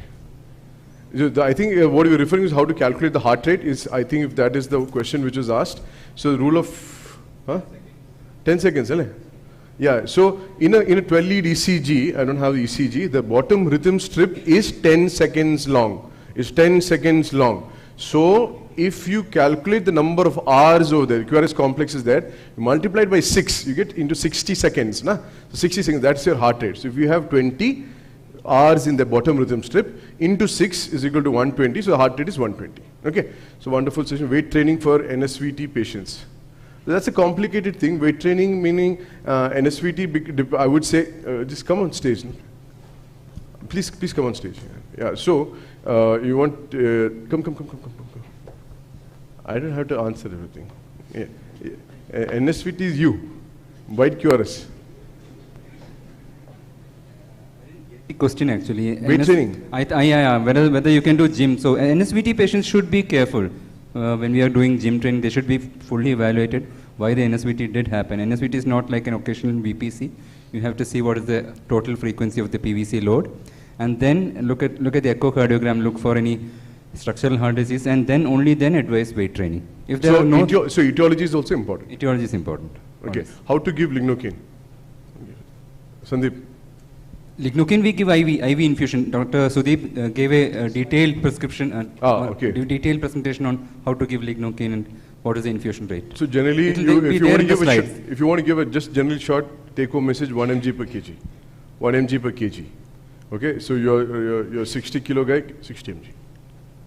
Baki infusion, 1 mg per minute, 1.5. So that's okay. Rule of 10. Just scroll up. Just scroll up.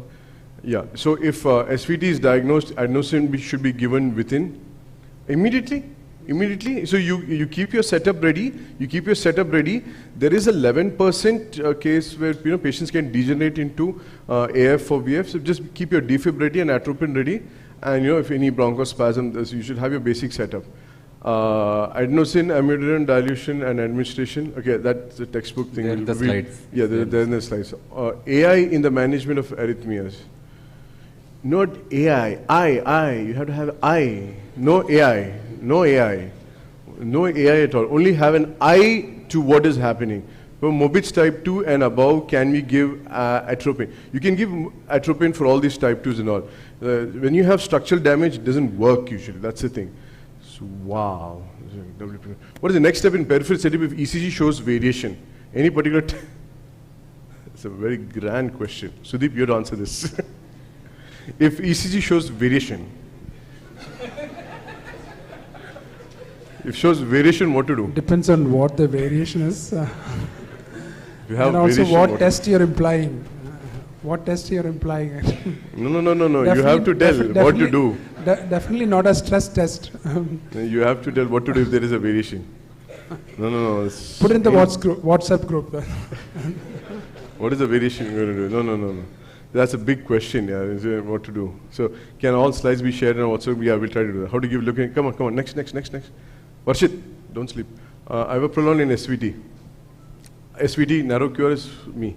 Ivaprolol, IV metoprolol, you take a 5 mg, take 5 aliquots of 5 mg and try it. You can give IV diltiazem, you can give anything. 5 mg of diltiazem, 5 mg of you can give any of these things. Always be careful of the adenosine DC, which is better. It's a wrong question, okay? It's a wrong question. For SVT, if it's unstable, you do that. Adenosine, there's no better and all. Okay. Any contraindication for giving adenosine for all narrow QRS? No. It's quite safe. I said it's quite safe, fast acting, lesser side effects. Any notes on couplets? We discussed on VPCs. We have to check the total frequency of VPCs. If the frequency load is greater than 20%, we have to treat it. Okay. How can we read an ECG which is not standardize it? So just take it again and standardize it. Or probably read through the thing, Like I showed you, if you understand it. So that there's a happy birthday there. Management of junctional rhythm.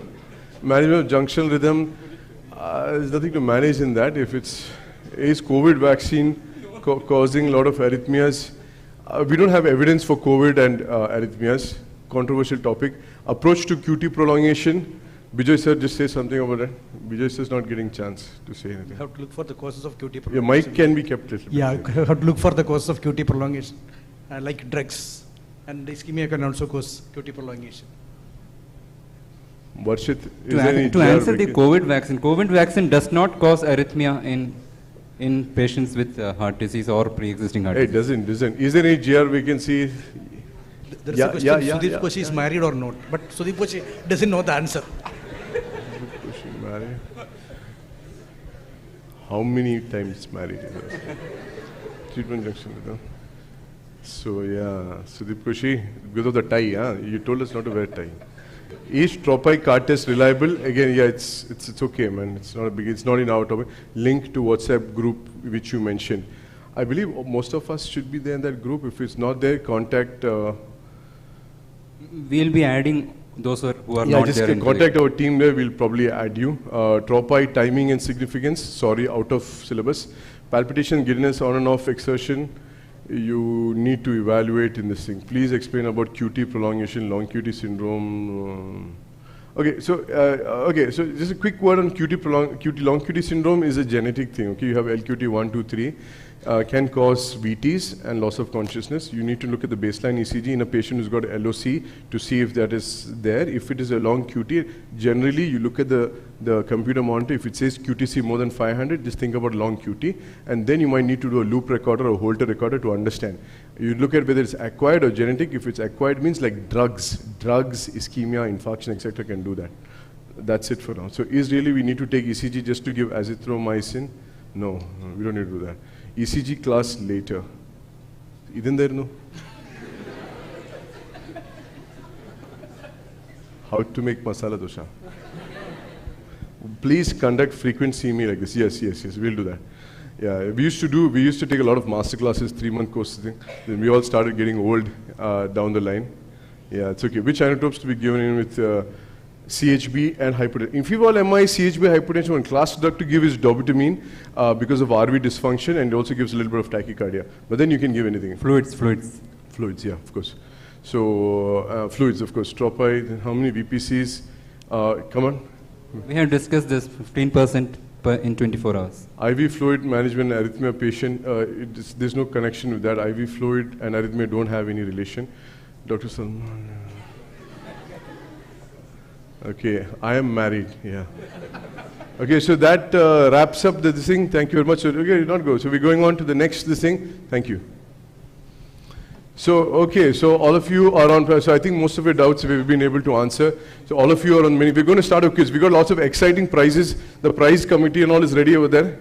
Prize committee, everybody's ready. Okay, it's all big prizes, all diamond and property and apartment and all that. Big things Dr. Varshit is giving, correct? Yes? Big stuff, yeah? Solitaire. So it's quiz time. So everybody's on this. Put some likes to show that everybody's online. So okay, it's all very hardcore questions and really big time to understand whether you've understood the thing. 277-4953, menti.com, 277-4953. Everybody get in so that you're in the game. Okay? Put in some thumbs up to say that you're in the game. Okay, we're giving some time for everybody to join in. 277-4953. Okay, just go to the next one, yeah, Varshit. One step at a time. Okay, this is the instruction came. Okay, so 277-4953, menti.com. You can use the QR code. Okay, it might be a little bit difficult to get in between, so everybody get in, and so we're going to start this new quiz. Everybody's in? Anybody got any problems? Raise your hands, please. Okay, everybody's in. Next slide, Varshit. Okay. Some music should have been there. Yeah? No music? Next one. Wow.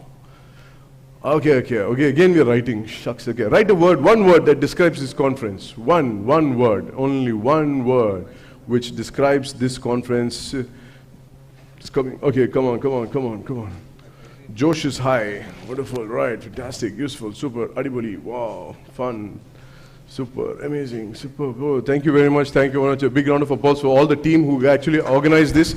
I have a huge big family behind me sitting over there who is instrumental in organizing this particular thing. Okay. Thank you very much for the nice comments.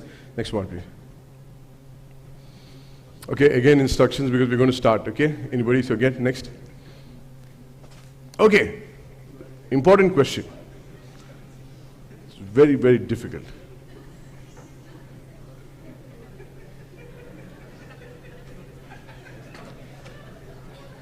So place a pin on the organizing secretary of this conference. They all have one name in common. Okay, right. So this guy used to be famous at one point of time, Salman Rushdie. Then nobody talks about him anymore. Okay, just to see that nobody's sleeping, everybody's on track.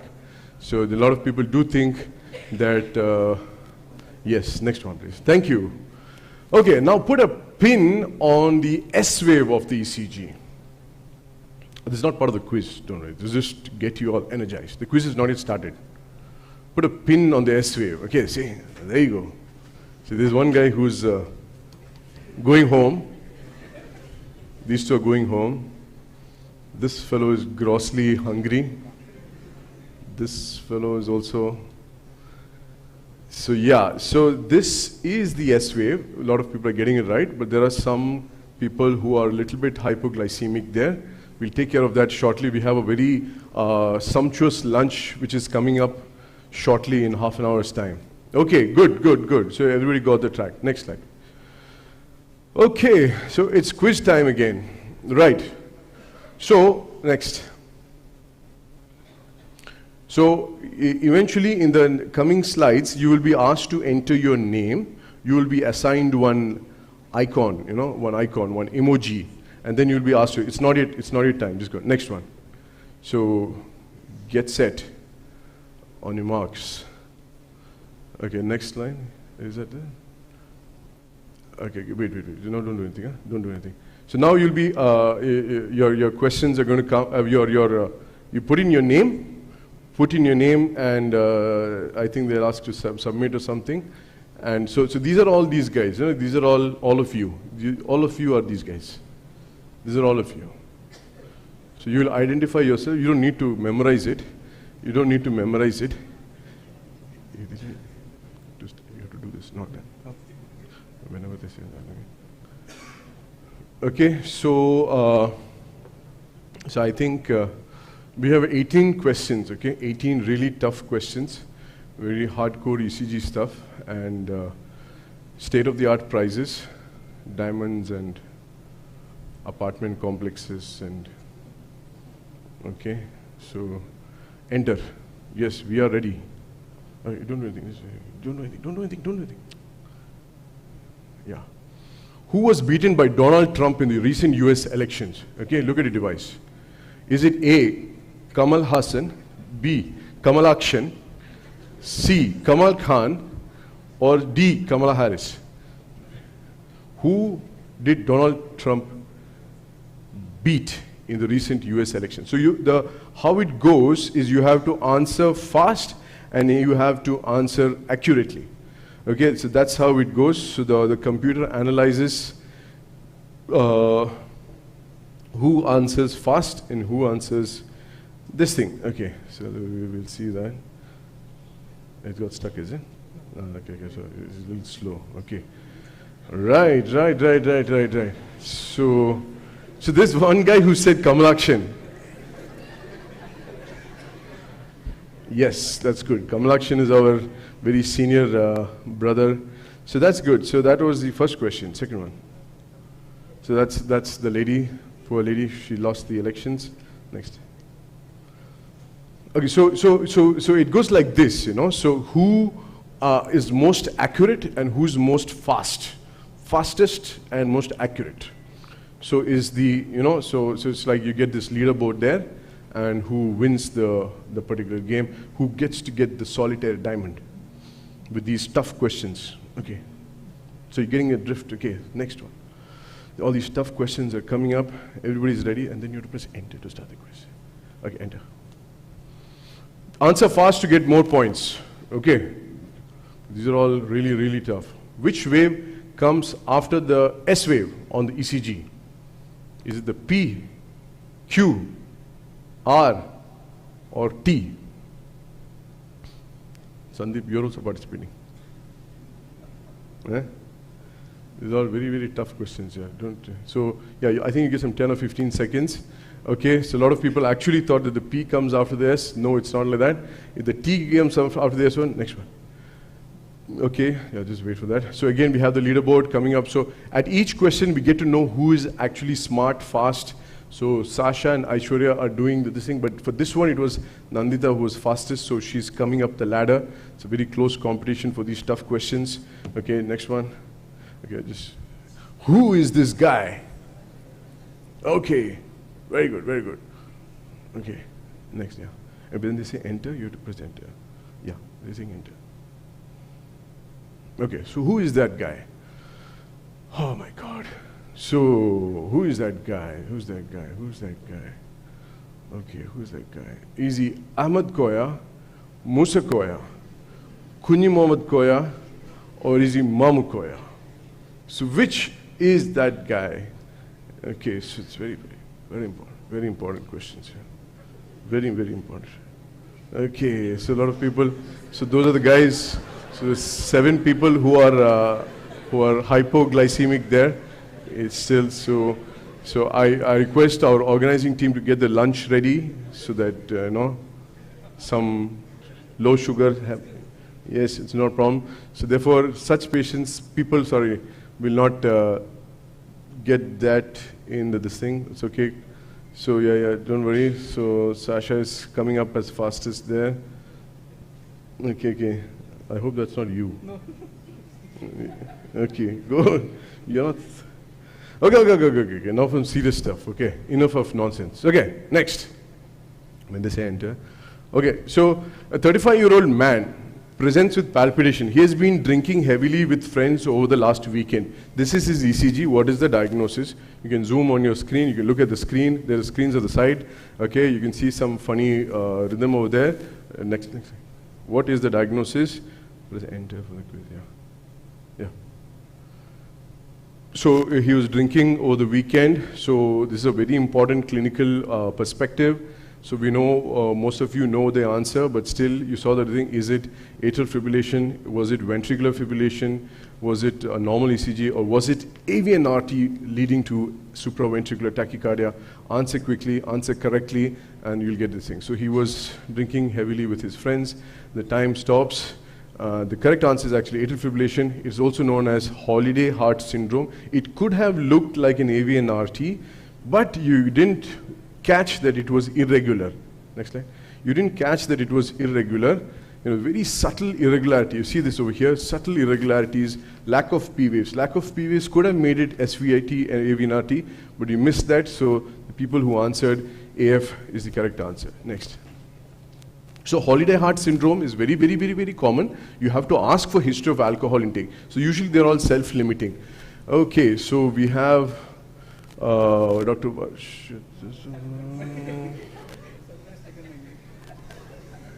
Hello. This is underhand business. Okay. No. Don't worry. He's not going to get the diamonds anyway. Okay, next slide. Okay, next. A 45-year-old businessman presents with a feeling that his heart is racing. He also has some shortness of breath. This is his ECG. Have a look at the ECG. A lot of things which we have showed you during our classes today. I see that you can find out the rate over here. You can see that it's sort of narrowish. Something and all happening there. He's having a racing. What is happening in this particular ECG? Next. So let's see the quiz question. So enter. So what would be the thing? What do you think is that rhythm? That is his ECG. What he also has some shortness of breath along that. Is it atrial fibrillation? Is it atrial flutter? Is it ventricular fibrillation? Is it ventricular tachycardia? So what? 7 seconds left. What is that 45-year-old guy actually experiencing is the question. The correct answer is atrial flutter. A lot of people thought it is ventricular tachycardia. Okay, I'm really surprised here because it was narrow QRS. It was narrow QRS. I don't know why they would have thought. One could have probably thought about atrial fibrillation. Okay, again, for those who think it is VF, okay, VF is a random thing. It is equivalent to death. Okay, so there's no guy coming and shortness of breath. VF is, so ventricular tachycardia, you cannot have a narrow QRS like that, So that's unfortunate that a majority thought it was ventricular tachycardia. Do I have the ECG next? Yeah, so it's a narrow QRS tachycardia. So it cannot be a ventricular tachycardia. Look at the sawtooth pattern over here. Okay, so the sawtooth. So usually how you interpret this is that the negatives are the flutter waves. Because it is fast, it is mixed up in the T wave. So there are actually 2 flutters with 1 QRS. And I told you flutter is 150 heart rate, 300, 150. So 150 heart rate, very some sawtooth pattern here, 150 heart rate, narrow QRS. It is regular. Sometimes you can get more than 3 to 4 loss of beats, that is atrial flutter. So I'm a little sad that a lot of people thought it was ventricular tachycardia. Maybe hypoglycemia, maybe. Okay. Okay, so that's the quiz leaderboard. Let's see who's coming up in the thing. So here a lot of people got it wrong. So this is going to probably change the so our previous ladies and all went off suddenly. Okay. Okay, so they were good in the Mamukayas only, not in the ECGs. Okay. Next one. Okay, so this is a 75-year-old guy with history of COPD. Okay, this is an important one. I don't think we have discussed it. Maybe we'll discuss it here. Present fever, increased sputum production, some cough, LRTI. ECG is taken. What does this ECG show? What does ECG show? Have a close look at this ECG. Okay, again, you're seeing some kind of a tachycardia. Look at the rhythm strip if you want. Have a look at the rhythm strip closely. Look at the rhythm strip closely. You're seeing some narrow QRS here. Okay, and okay, for clues, they've pointed out some arrows here. Some arrows there. Have a look at those arrows. What are they pointing at? Okay, next. Enter. So he's a guy with some pulmonary issues, LRTI, cough, COPD patient, and he's an elderly chap. So is it atrial fibrillation? Is it an SVT with AV and RT? Is it multifocal atrial tachycardia? Or is it a ventricular tachycardia? So 5 seconds, answer quick. It's an important concept to take home. You could have some amount of mismatch. The correct answer is multifocal atrial tachycardia. Next slide, please. The correct answer is that. So here, the irregular rate. So basically, multifocal atrial tachycardia is very classically seen in patients with COPD, pulmonary patients who are taking theophylline derivatives like derifylline, etc. And here, it may look like, since it's irregular, it may look like AF, but the fact is that there are actually many P waves happening everywhere, and they're all polymorphed or very multiform. So they are so basically, lot of P's are actually contracting, causing multifocal atrial tachycardias. And so the diagnosis is by irregularity, more than one morphology of P wave, and a heart rate more than 100 is called multifocal atrial tachycardia. So here it's basically, it's a little benign. You don't have to be worried too much. Give some beta blockade, heart rate controlling agents. You could try out amiodarone. Decrease the offending agent. Don't give theophylline. Don't give derifylline to such patients. Treat the pulmonology problem. Usually it's self-limiting. Next. Good one. So that's a multifocal atrial tachycardia. That's the take-home message in that particular thing. Okay, good. So we see our leaderboard happening in a good way. Anthony was fastest here, but in the leaderboard, the accuracy plus fast, next one, goes for the thing. So there's still more than half of the quiz. Let's enter. We still got time to get the diamonds. Everybody get ready. Okay, the pads defibrillator used to deliver the electric shock can be placed on clothing. Okay, so the defibrillator pads can be put on clothing. True or false? Because you have an emergency. You just want to give a shock. Okay, you just want to give the shock. Can you do that? Is the question with true, false, you know? And the answer is false. Yes, that's the correct answer. You can't give it. It'll cause burns. It's going to be a mess. You got to put your jelly next. You got to put your gel, and you got to do it the proper way. Okay, we'll skip this leaderboard. Next.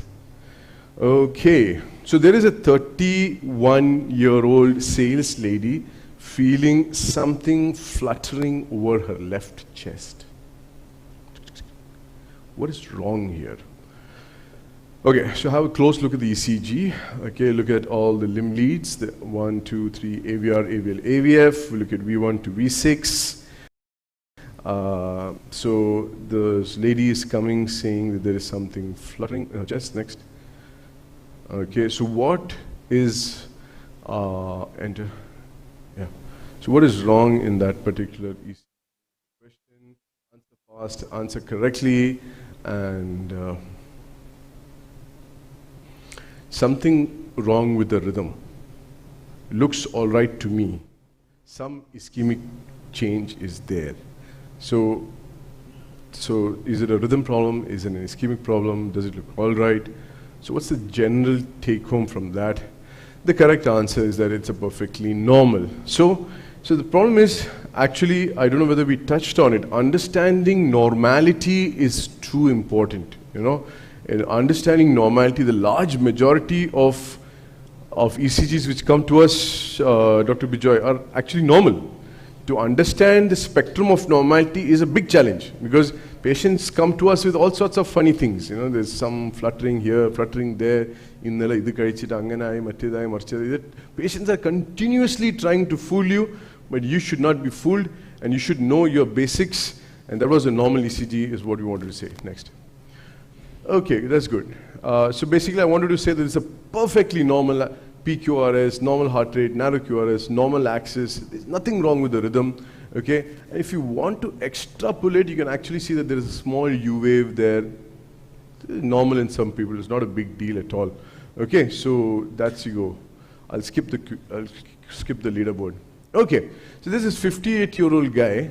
Okay, I think it's a little hazy. Yeah. Okay, anyway, you can look at your screen also. A 58-year-old man with chest pain loses consciousness while his ECG is being taken. He has no central pulse and he's taking deep breaths. What should we do? Okay, have a look at the ECG. So obviously the first half is showing some things over there, and then the latter half is showing some things. That's what it means. Okay, and so these are all very ominous things, one would say, right? So what is happening is the question. You saw the ECG on the left transitioning to something over there. Okay, so good. Answer fast. So what is happening in that particular patient? Is he sick? Is he serious? Does he need urgent care? What to do? Should we give adenosine? Should I give amiodarone? Should I give shock? Should I go metoprolol? So what should be given is the question over here. Like Dr. Sandeep mentioned, you know, you need, whenever you see a white QRS tachycardia, check the check the vitals. Shock is the right answer. You don't give amiodarone or adenosine, because the question was, it loses consciousness. Okay, so that is a sign of instability. We said the main things of instability are shock, angina, heart failure, pulmonary edema, or altered sensorium, or you go cranky. So this particular rhythm, next one. This particular rhythm, next. Okay. Is basically an inferior STEMI, which then has degenerating into atrial fibrillation. So that's crazy. So you should, whenever we get, okay, some take-home messages here is that, you know, so one is you saw that there is a STEMI. I hope all of you saw that it's a STEMI. There's a STEMI is over there, 2, 3 AVF. There's a lot of ST elevation. Sorry, AVF is here. And 1 AVL has got ST depression. So that clinches the diagnosis of ST elevation MI, which is the inferior wall. Now look at those 5th beats, 5th, 6th, 7th beats over there. You see that triplet over there. A triplet is actually the start of an NSVT, a non-sustained ventricular tachycardia. Whenever you see an MI patient who's having chest discomfort and you see couplets, triplets, you know, these things happening, be really, really scared. Because the next thing, this guy is going to just crash. He's definitely going to crash. So you want to start his treatment. You know, you can give some amiodarone, you can give some lignocaine, you can give some IV magnesium. Try to prevent this before you refer for. The ultimate treatment is to treat the MI. You treat the MI, you do your angioplasty or thrombolysis or whatever, that is the ultimate treatment. Here, this patient lost consciousness in front of you, you shock. Whilst you're shocking, be prepared for CPR and, you know, resuscitation. Tell your assistant to get your amiodarone, tell lignocaine. A small word for VF or VT in ACS, I would like to say, the ACLS guideline tells you to give amiodarone, okay? But one theory tells you that the ischemic myocardium is uniquely sensitive to lignocaine. The ischemic myocardium is uniquely sensitive to lignocaine, meaning it works well. Okay, so like Dr. Sudeep said, it's good to stock up on lignocaine. Not a problem, give 1 mg per kg, you know, so generally you give a 60-year-old guy, a 60-kilo guy gets 60 mg. Okay, you can give also 1.5 also. So this fellow gets a shock, you tell your nurse to get your amiodarone and xylocard ready. and then you give 60 mg of that, whatever, to basically he should not die. This fellow is going to die. This is death written on your screen. This is death. That's very important to understand that. This is pre-death. Okay? Pre-death, death. No intervention? Bad. Okay, next. Okay.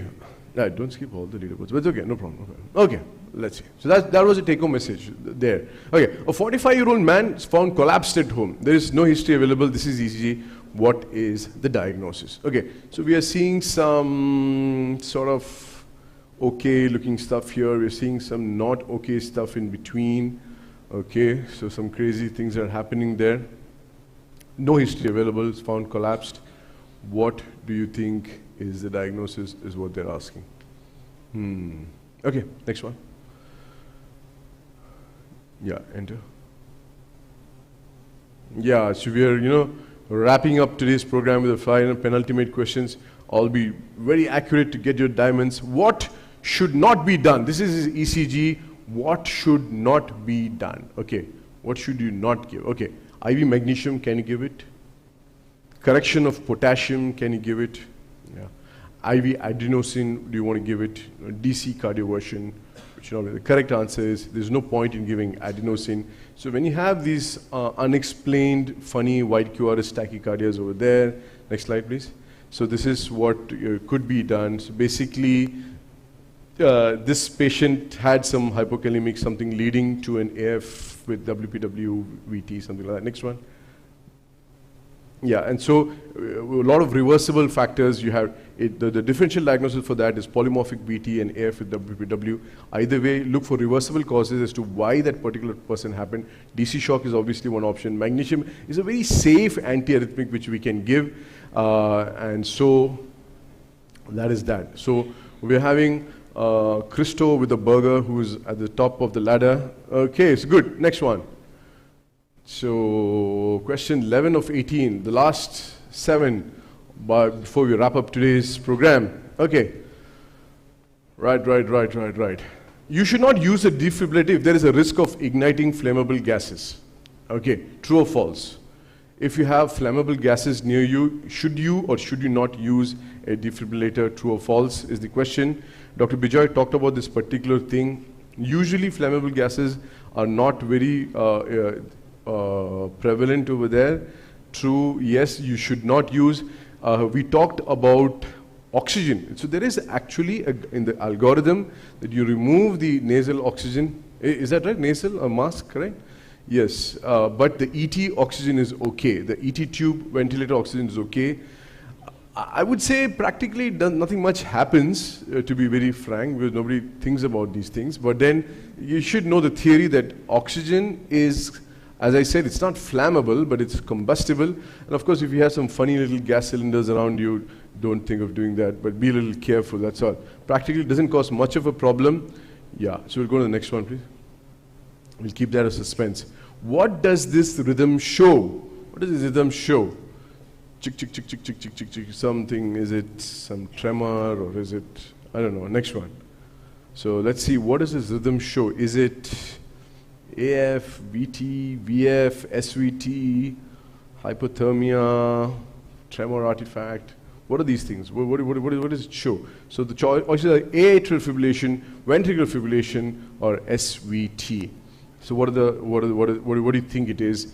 It is something which we just discussed right now, and the answer is VF is the correct answer. It is not SVT because it's not regular, it's not narrow, so that cannot be the answer. Atrial fibrillation, it's not because it's got a very undulating baseline. There's no isoelectric line. It's really crazy. It's very erratic. Next. And it, okay, yeah, fine. So that was basically VF, what I told you. It is ventricular fibrillation, synonymous with cardiac arrest, synonymous with death. So you have to be on your guard. There's no waiting. If you don't have a defib, you actually have to start CPR, okay? So CPR, because there is no cardiac output happening in ventricular fibrillation. It's just fibrillating. The VF is just, it's just fibrillating. There's no cardiac output happening. Either you start CPR or you, till the defib comes. Okay, next one.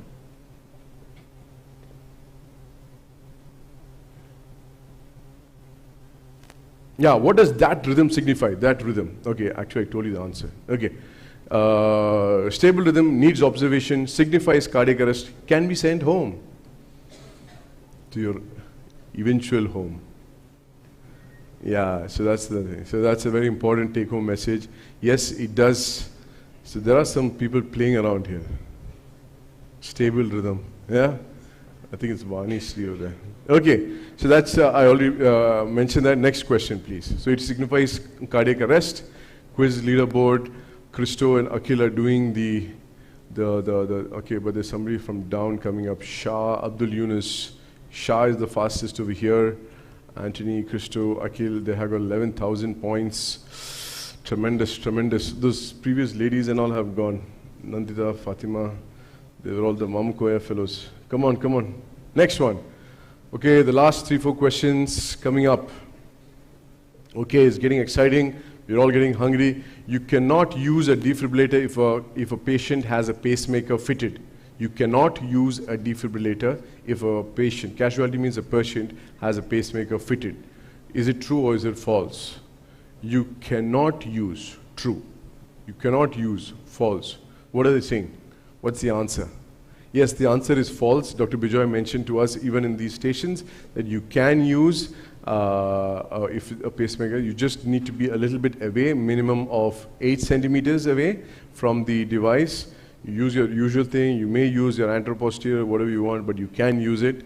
Correct. Okay, so if you have an ICD, okay, I don't know how many of you are familiar with an ICD, an implantable cardioverter defibrillator. It's an inbuilt defibrillator and a cardioverter, so it can do that by itself, okay? And there are certain stable rhythms which the ICD doesn't shock, you can make it shock also. Okay, so if you come to a center like ours, we can take it to the interrogation room. We can program that fellow to shock it. So that way what happens, this gives you around 30 to 40 joules, whereas here you need to give 100 to 200. If you have an ICD, stable monomorphic BT, it doesn't come under the purview of shocking per se. This fellow can shock it for you. So less trauma, less trauma. Very good, very good. So Christo and Akhil are consistently performing. Okay, good. Come on, next question, Varsit.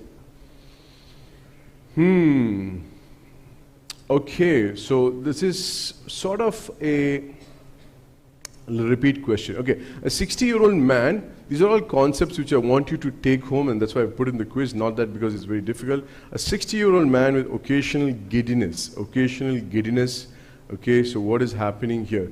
So I'm seeing something funny over here, okay, and V1 is a little funny, and otherwise it's looking a little steady. How about looking at the P's over there, you know? Keep that over there, and let's see what's happening. Let's see if anybody can answer that. The next one, okay. So, yeah, let that form, otherwise, you know, make it hang. So occasional giddiness, as I showed you in that ECG. So he has a risk of VT. He has a risk of complete heart block. He has a risk of MI. What does that patient in that ECG have the risk of? So it's one of the things which we discussed, and you know, it's a very important pearl to pick up. Complete heart block is the right answer. Next one, please.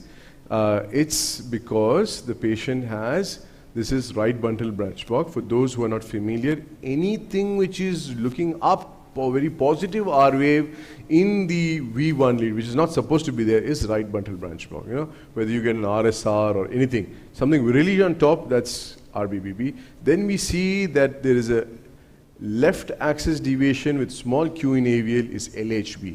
Left axis deviation, small q in AVL, LHB. So left anterior hemiblock, right bundle block. So you have, that is bifascicular block, bifascicle.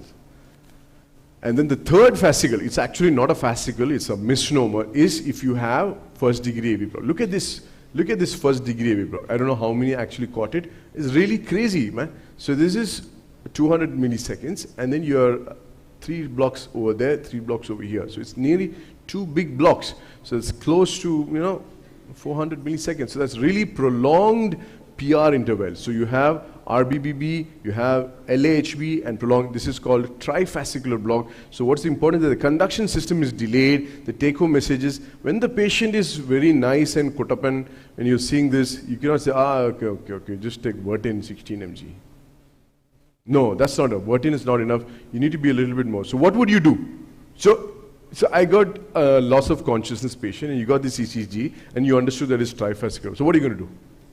What would you do? Sorry? Holter, what do you say? Pacemaker, yeah. So you don't have an indication to put a pacemaker up front. You go for a Holter test, a Holter or loop recorder, either 24 or extended loop recording, where you try to document the concept being that this patient go for intermittent complete heart block. So intermittently he's breaking. He may break. Is the concept over here. You know, the PR is stretching, the LHB is stretched, the RBB is stretched. You just want one break and you go for CHB and then comes back. So this fellow, 1 year later, he'll be in permanent CHB. 6 months later, intermittent CHB, you know, something like that. So that's this thing. So these guys could be having intermittent complete heart block. That's what we want to find. So we do a Holter, document that, and then go for a pacemaker. Sometimes we cannot catch it on the Holter, and he's going for recurrent loss of consciousness. You may have to put in a pacemaker, as we mentioned. Next. Good. So that's an important take-home message. We'll skip the leaderboard for suspense. Okay. Suspense 16 to 18. 16, 17, 18. 3 questions. Okay. Right. Enter. Okay. Good. Answer fast to get more. Whoa. What is the capital of Australia? Okay. Is it Sydney, Melbourne, Perth, or Canberra? Very, very important question. Sydney, Canberra, what is it? Melbourne, Perth, which is the capital of Australia. Where? Everyone has voted. Let's see. Wait. And the answer, a lot of people thought it's Sydney and Melbourne. That's the wrong answer. It is not that. The answer is Canberra. So everybody is very weak on general knowledge here. Everybody thought it's Sydney or Melbourne. The answer is Canberra. Next slide. Okay. Oh shit, I don't have a picture of that. I think that was it. So it's actually Canberra. A lot of people don't know that. See, Christo has gone down. Poor guy. He's only good in ECG. All right. Okay. So good. So that's a good general knowledge. Canberra. Next slide, please. Okay. Yeah, we got a picture there. So this is Canberra. A lot of people don't know that, you know, but that's the capital. Although Sydney and Melbourne are all famous, but it's Canberra. So that's capital territory. Okay. Good. It's good to have some general knowledge. It's good to have some general knowledge. Always good to have some general knowledge. All right. The second last question of today's thing. We're going to wrap up, man. It's very, very important ECG stuff. Let's see the next. Which city is the capital of Kerala? Very, very challenging question. Is it Tiruvambadi? Is it Tirur? Is it Tiruchilangadi? Is it Thrissur? Or is it Thiruvananthapuram? Very challenging question. Which city is the capital? Again, general knowledge is very important. Very important. The second last question. And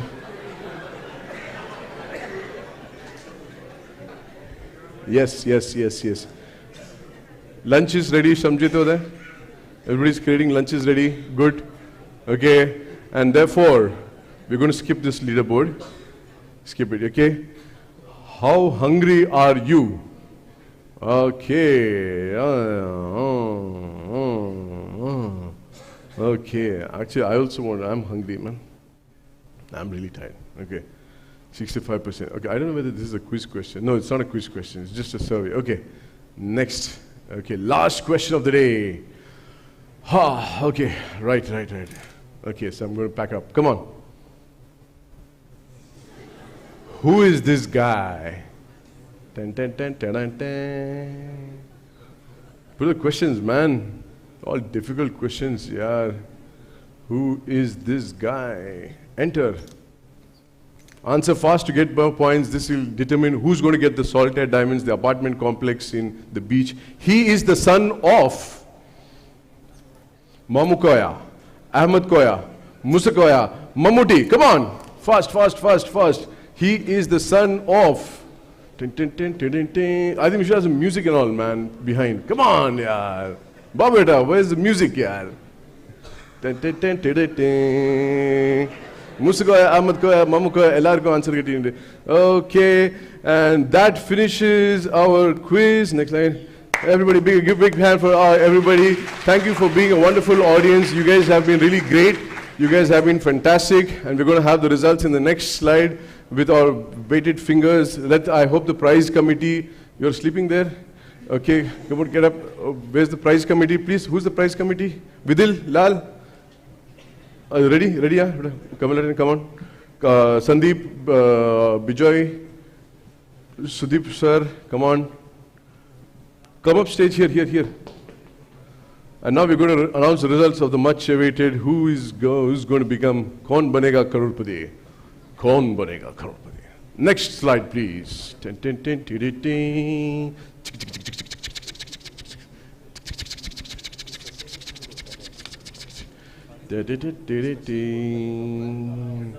Ta-da! With 16,183 points, the winner of today's quiz. Please, Akhil, come on to stage. Fantastic. Give it up. You played very well. Fantastic performance, man. Great. Come on.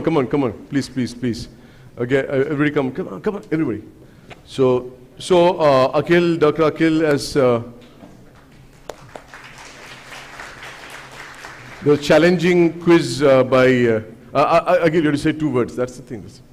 Give mic here. Give mic. Babata, where's the mic here? You have to say 2 words. How was the challenging quiz questions you could? What was your secret to success? I usually attend these programs. Salman sir's presentation is always very entertaining and so useful. He knows half the answers of these things. And last year also the quiz was through Kahoot, right, sir? Yes. This time the platform is changed. It was really wonderful and learned a lot. And thank you. He learned a lot, especially the last question. The last questions are really useful because if that comes an ECG, if one more wrong, I will be kicked out from the podium. Thank you, sir. Right. Thank you very much. And second prize goes to Anthony Jason Augustine. Yes. Fantastic. Congratulations, Dr. Anthony. Prize, yes. World famous quiz questions.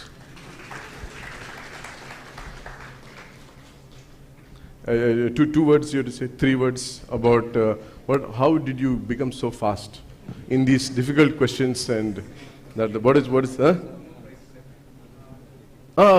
is the first entry. I didn't know. Yes.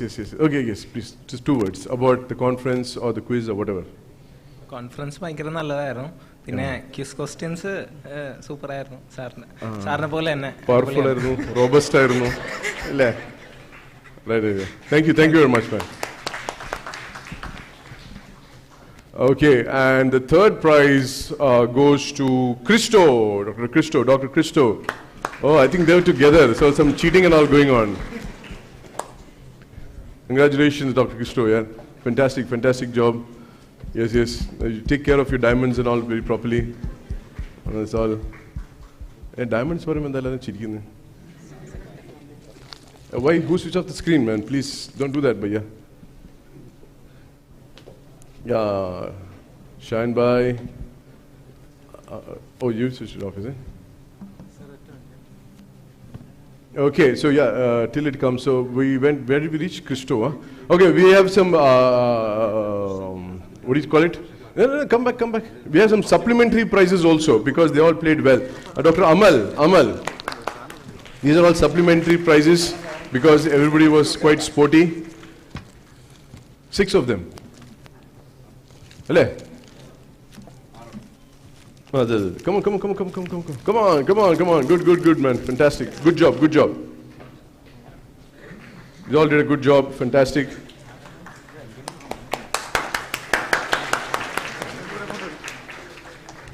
Thank you. Next comes Dr. Nandita S. Is he here? Is she? Oh, yes. Hello. Fantastic. Give her a big hand. So, good diamond cover, right?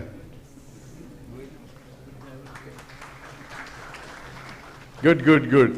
Then we have Sajit Lal E. Oh, great job. Congratulations.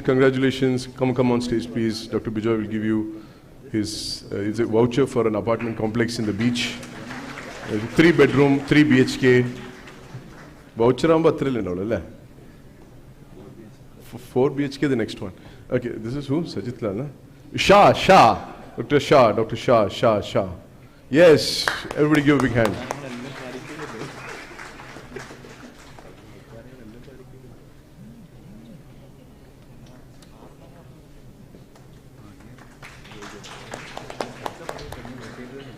Then we have, see, we're so generous, we're giving so many apartments. Neeraj. Neeraj, fantastic. Neeraj is our medicine resident over here. So, but I didn't tell him the answers, it's okay. Come on, give him.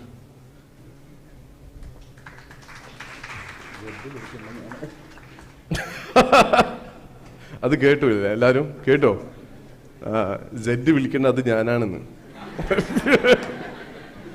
Okay, so then we that is Z. Okay. എന്നാലും നിങ്ങൾക്ക് അത്ര കിട്ടിയിട്ടില്ല അല്ലേ? Oh. This ശരി. Okay, and the last, this is the last one?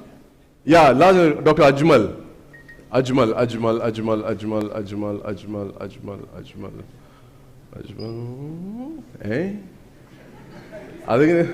പ്രേതാണോ? Okay, there's no Ajmal. Emoji ne kandille. Special gift that we offered for Anthony because he answered. Okay. For Anthony, huh? Okay. Great. Come on. Special gift.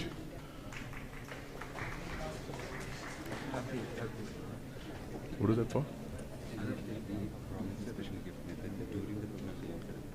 Yes, because he answered correct adenosis. Very good. So he gets 2-3 apartments. So many apartments. One day here, one day there. Good. So that brings up a wrap up to today's program. Thank you very much. Okay, I'd just like to, with my team here, I'd like to propose a formal vote of thanks. Because thank first of all to all you delegates. We had around 130 of you here, and we have 30 who have been online with us, who are in the cloud, right all the way from Chhattisgarh. We have 20 doctors from Chhattisgarh who are attending from ESI hospital there. A big shout and a big thank you to all of you guys who have attended, and I think we could get some take-home messages in throughout the day. A big thank you for all of you guys for spending the Sunday morning with us. The next in line, I would like to thank all my family members, my colleagues, my fellow consultants here, Dr. Bijoy, Sudeep, Sandeep, Dr. Praveen Srikumar, who couldn't be here today, who expressed his sincere apologies for not making it here. It would have been really a big thing, game changer. Then our associate consultants, I'd like to bring them on the stage, Dr. Anwar, Ashwin, Vinod is not here. Anwar, please come. Ashwin, where is Ashwin? And Dr. Varshit. Yes, these are all my associate docs with me, and I have Dr. Jinshi also. I have a big family. I'm very proud to have a big family. We have a lot of doctors with us. These are all our colleague cardiologists, Dr. Anwar, there's Dr. Varshit, there's Dr. Ashwin is not here, and Dr. Vinod. Ashwin has just left probably. So big thanks to my team here. The next big thank you is to my big extended family. I'm proud to say I have a family of 150 people in our department here in cardiology. Most of them are standing behind there, who have helped set up this whole process over the last many weeks. A big shout out to our management of Aster MIMS Calicut for supporting us. A big shout out to the business development management and marketing team led by Anup, Nitin, Sujin, etc. My managers, Shamjit, Vani, Preeti, and everybody who has been instrumental. The BD team and the field team who have been running around trying to call you guys and invite you. The food and beverages guys who are going to supply the lunch today. And we have had support from the pharma people, Sun Pharma and Mankind have been helping us to set up this program.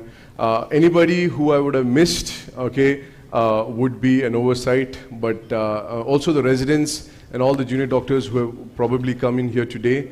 A big shout out to all of them. And thank you once again. I would like to always just re-emphasize that, you know, as always, the group which is there, the Back to Basic group which has been running, and even a new group has been created today, the past few days, is actively running, where we can hope to have active engagement in terms of academic discussions, clinical scenarios, clinical managements. We'll be happy to share single point of contact numbers for you. Like, we have a very efficient managers like Shamjit, Vani, who are 24/7 available for any problems related to patient care in terms of infrastructural issues, logistic issues, transport issues. All of us will be there for you guys to have an academic discussion on the clinical front, basically to take patient care to the next level in the most scientific and advanced way is what we believe in our department. I'm happy to have a grand team with me and who share my values, and I hope you guys had a good time and learned a few things which will help you in your practice in the days, months and years to come. Thank you very much. Thank you. We've set up lunch in the ground floor in the executive canteen. My staff over there will guide you.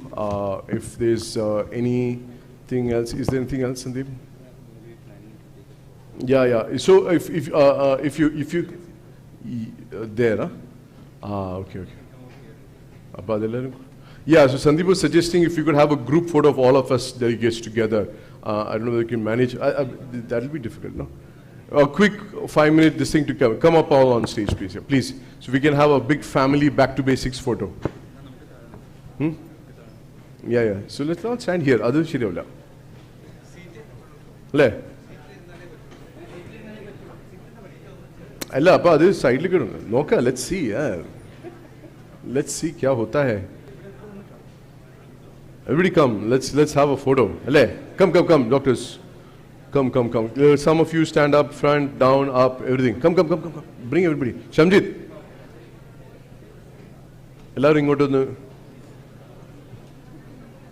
So that ningakum orthirikyan nalladirikum. Ille. Yeah, some people can come on top. Come on top. Top. Mansoor and all can stand down because endalum ningal height kududalla. Ille. Irikkanna ningal ivide thaale ninno. Baba. Come front. Come. Come on.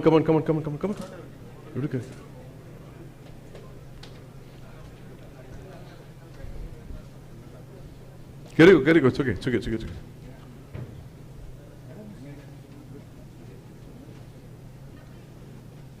Frontal you can have a double line.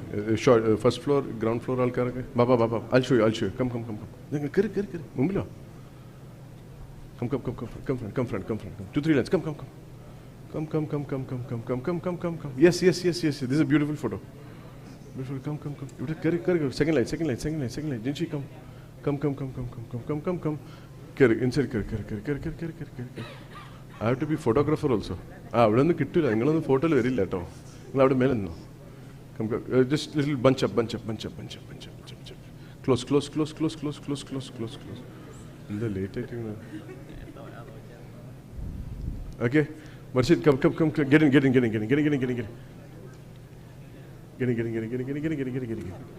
Yes. ഞാൻ ഇവിടെ സെന്ററിൽ നിന്നാലോ വേണ്ടല്ലേ I'll stand here വേറൊന്നും കാണില്ല okay or I'll stand here yeah okay yes okay good it's okay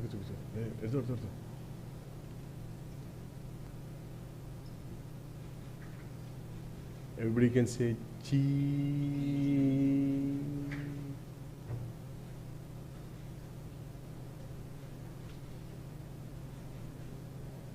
Okay, thank you.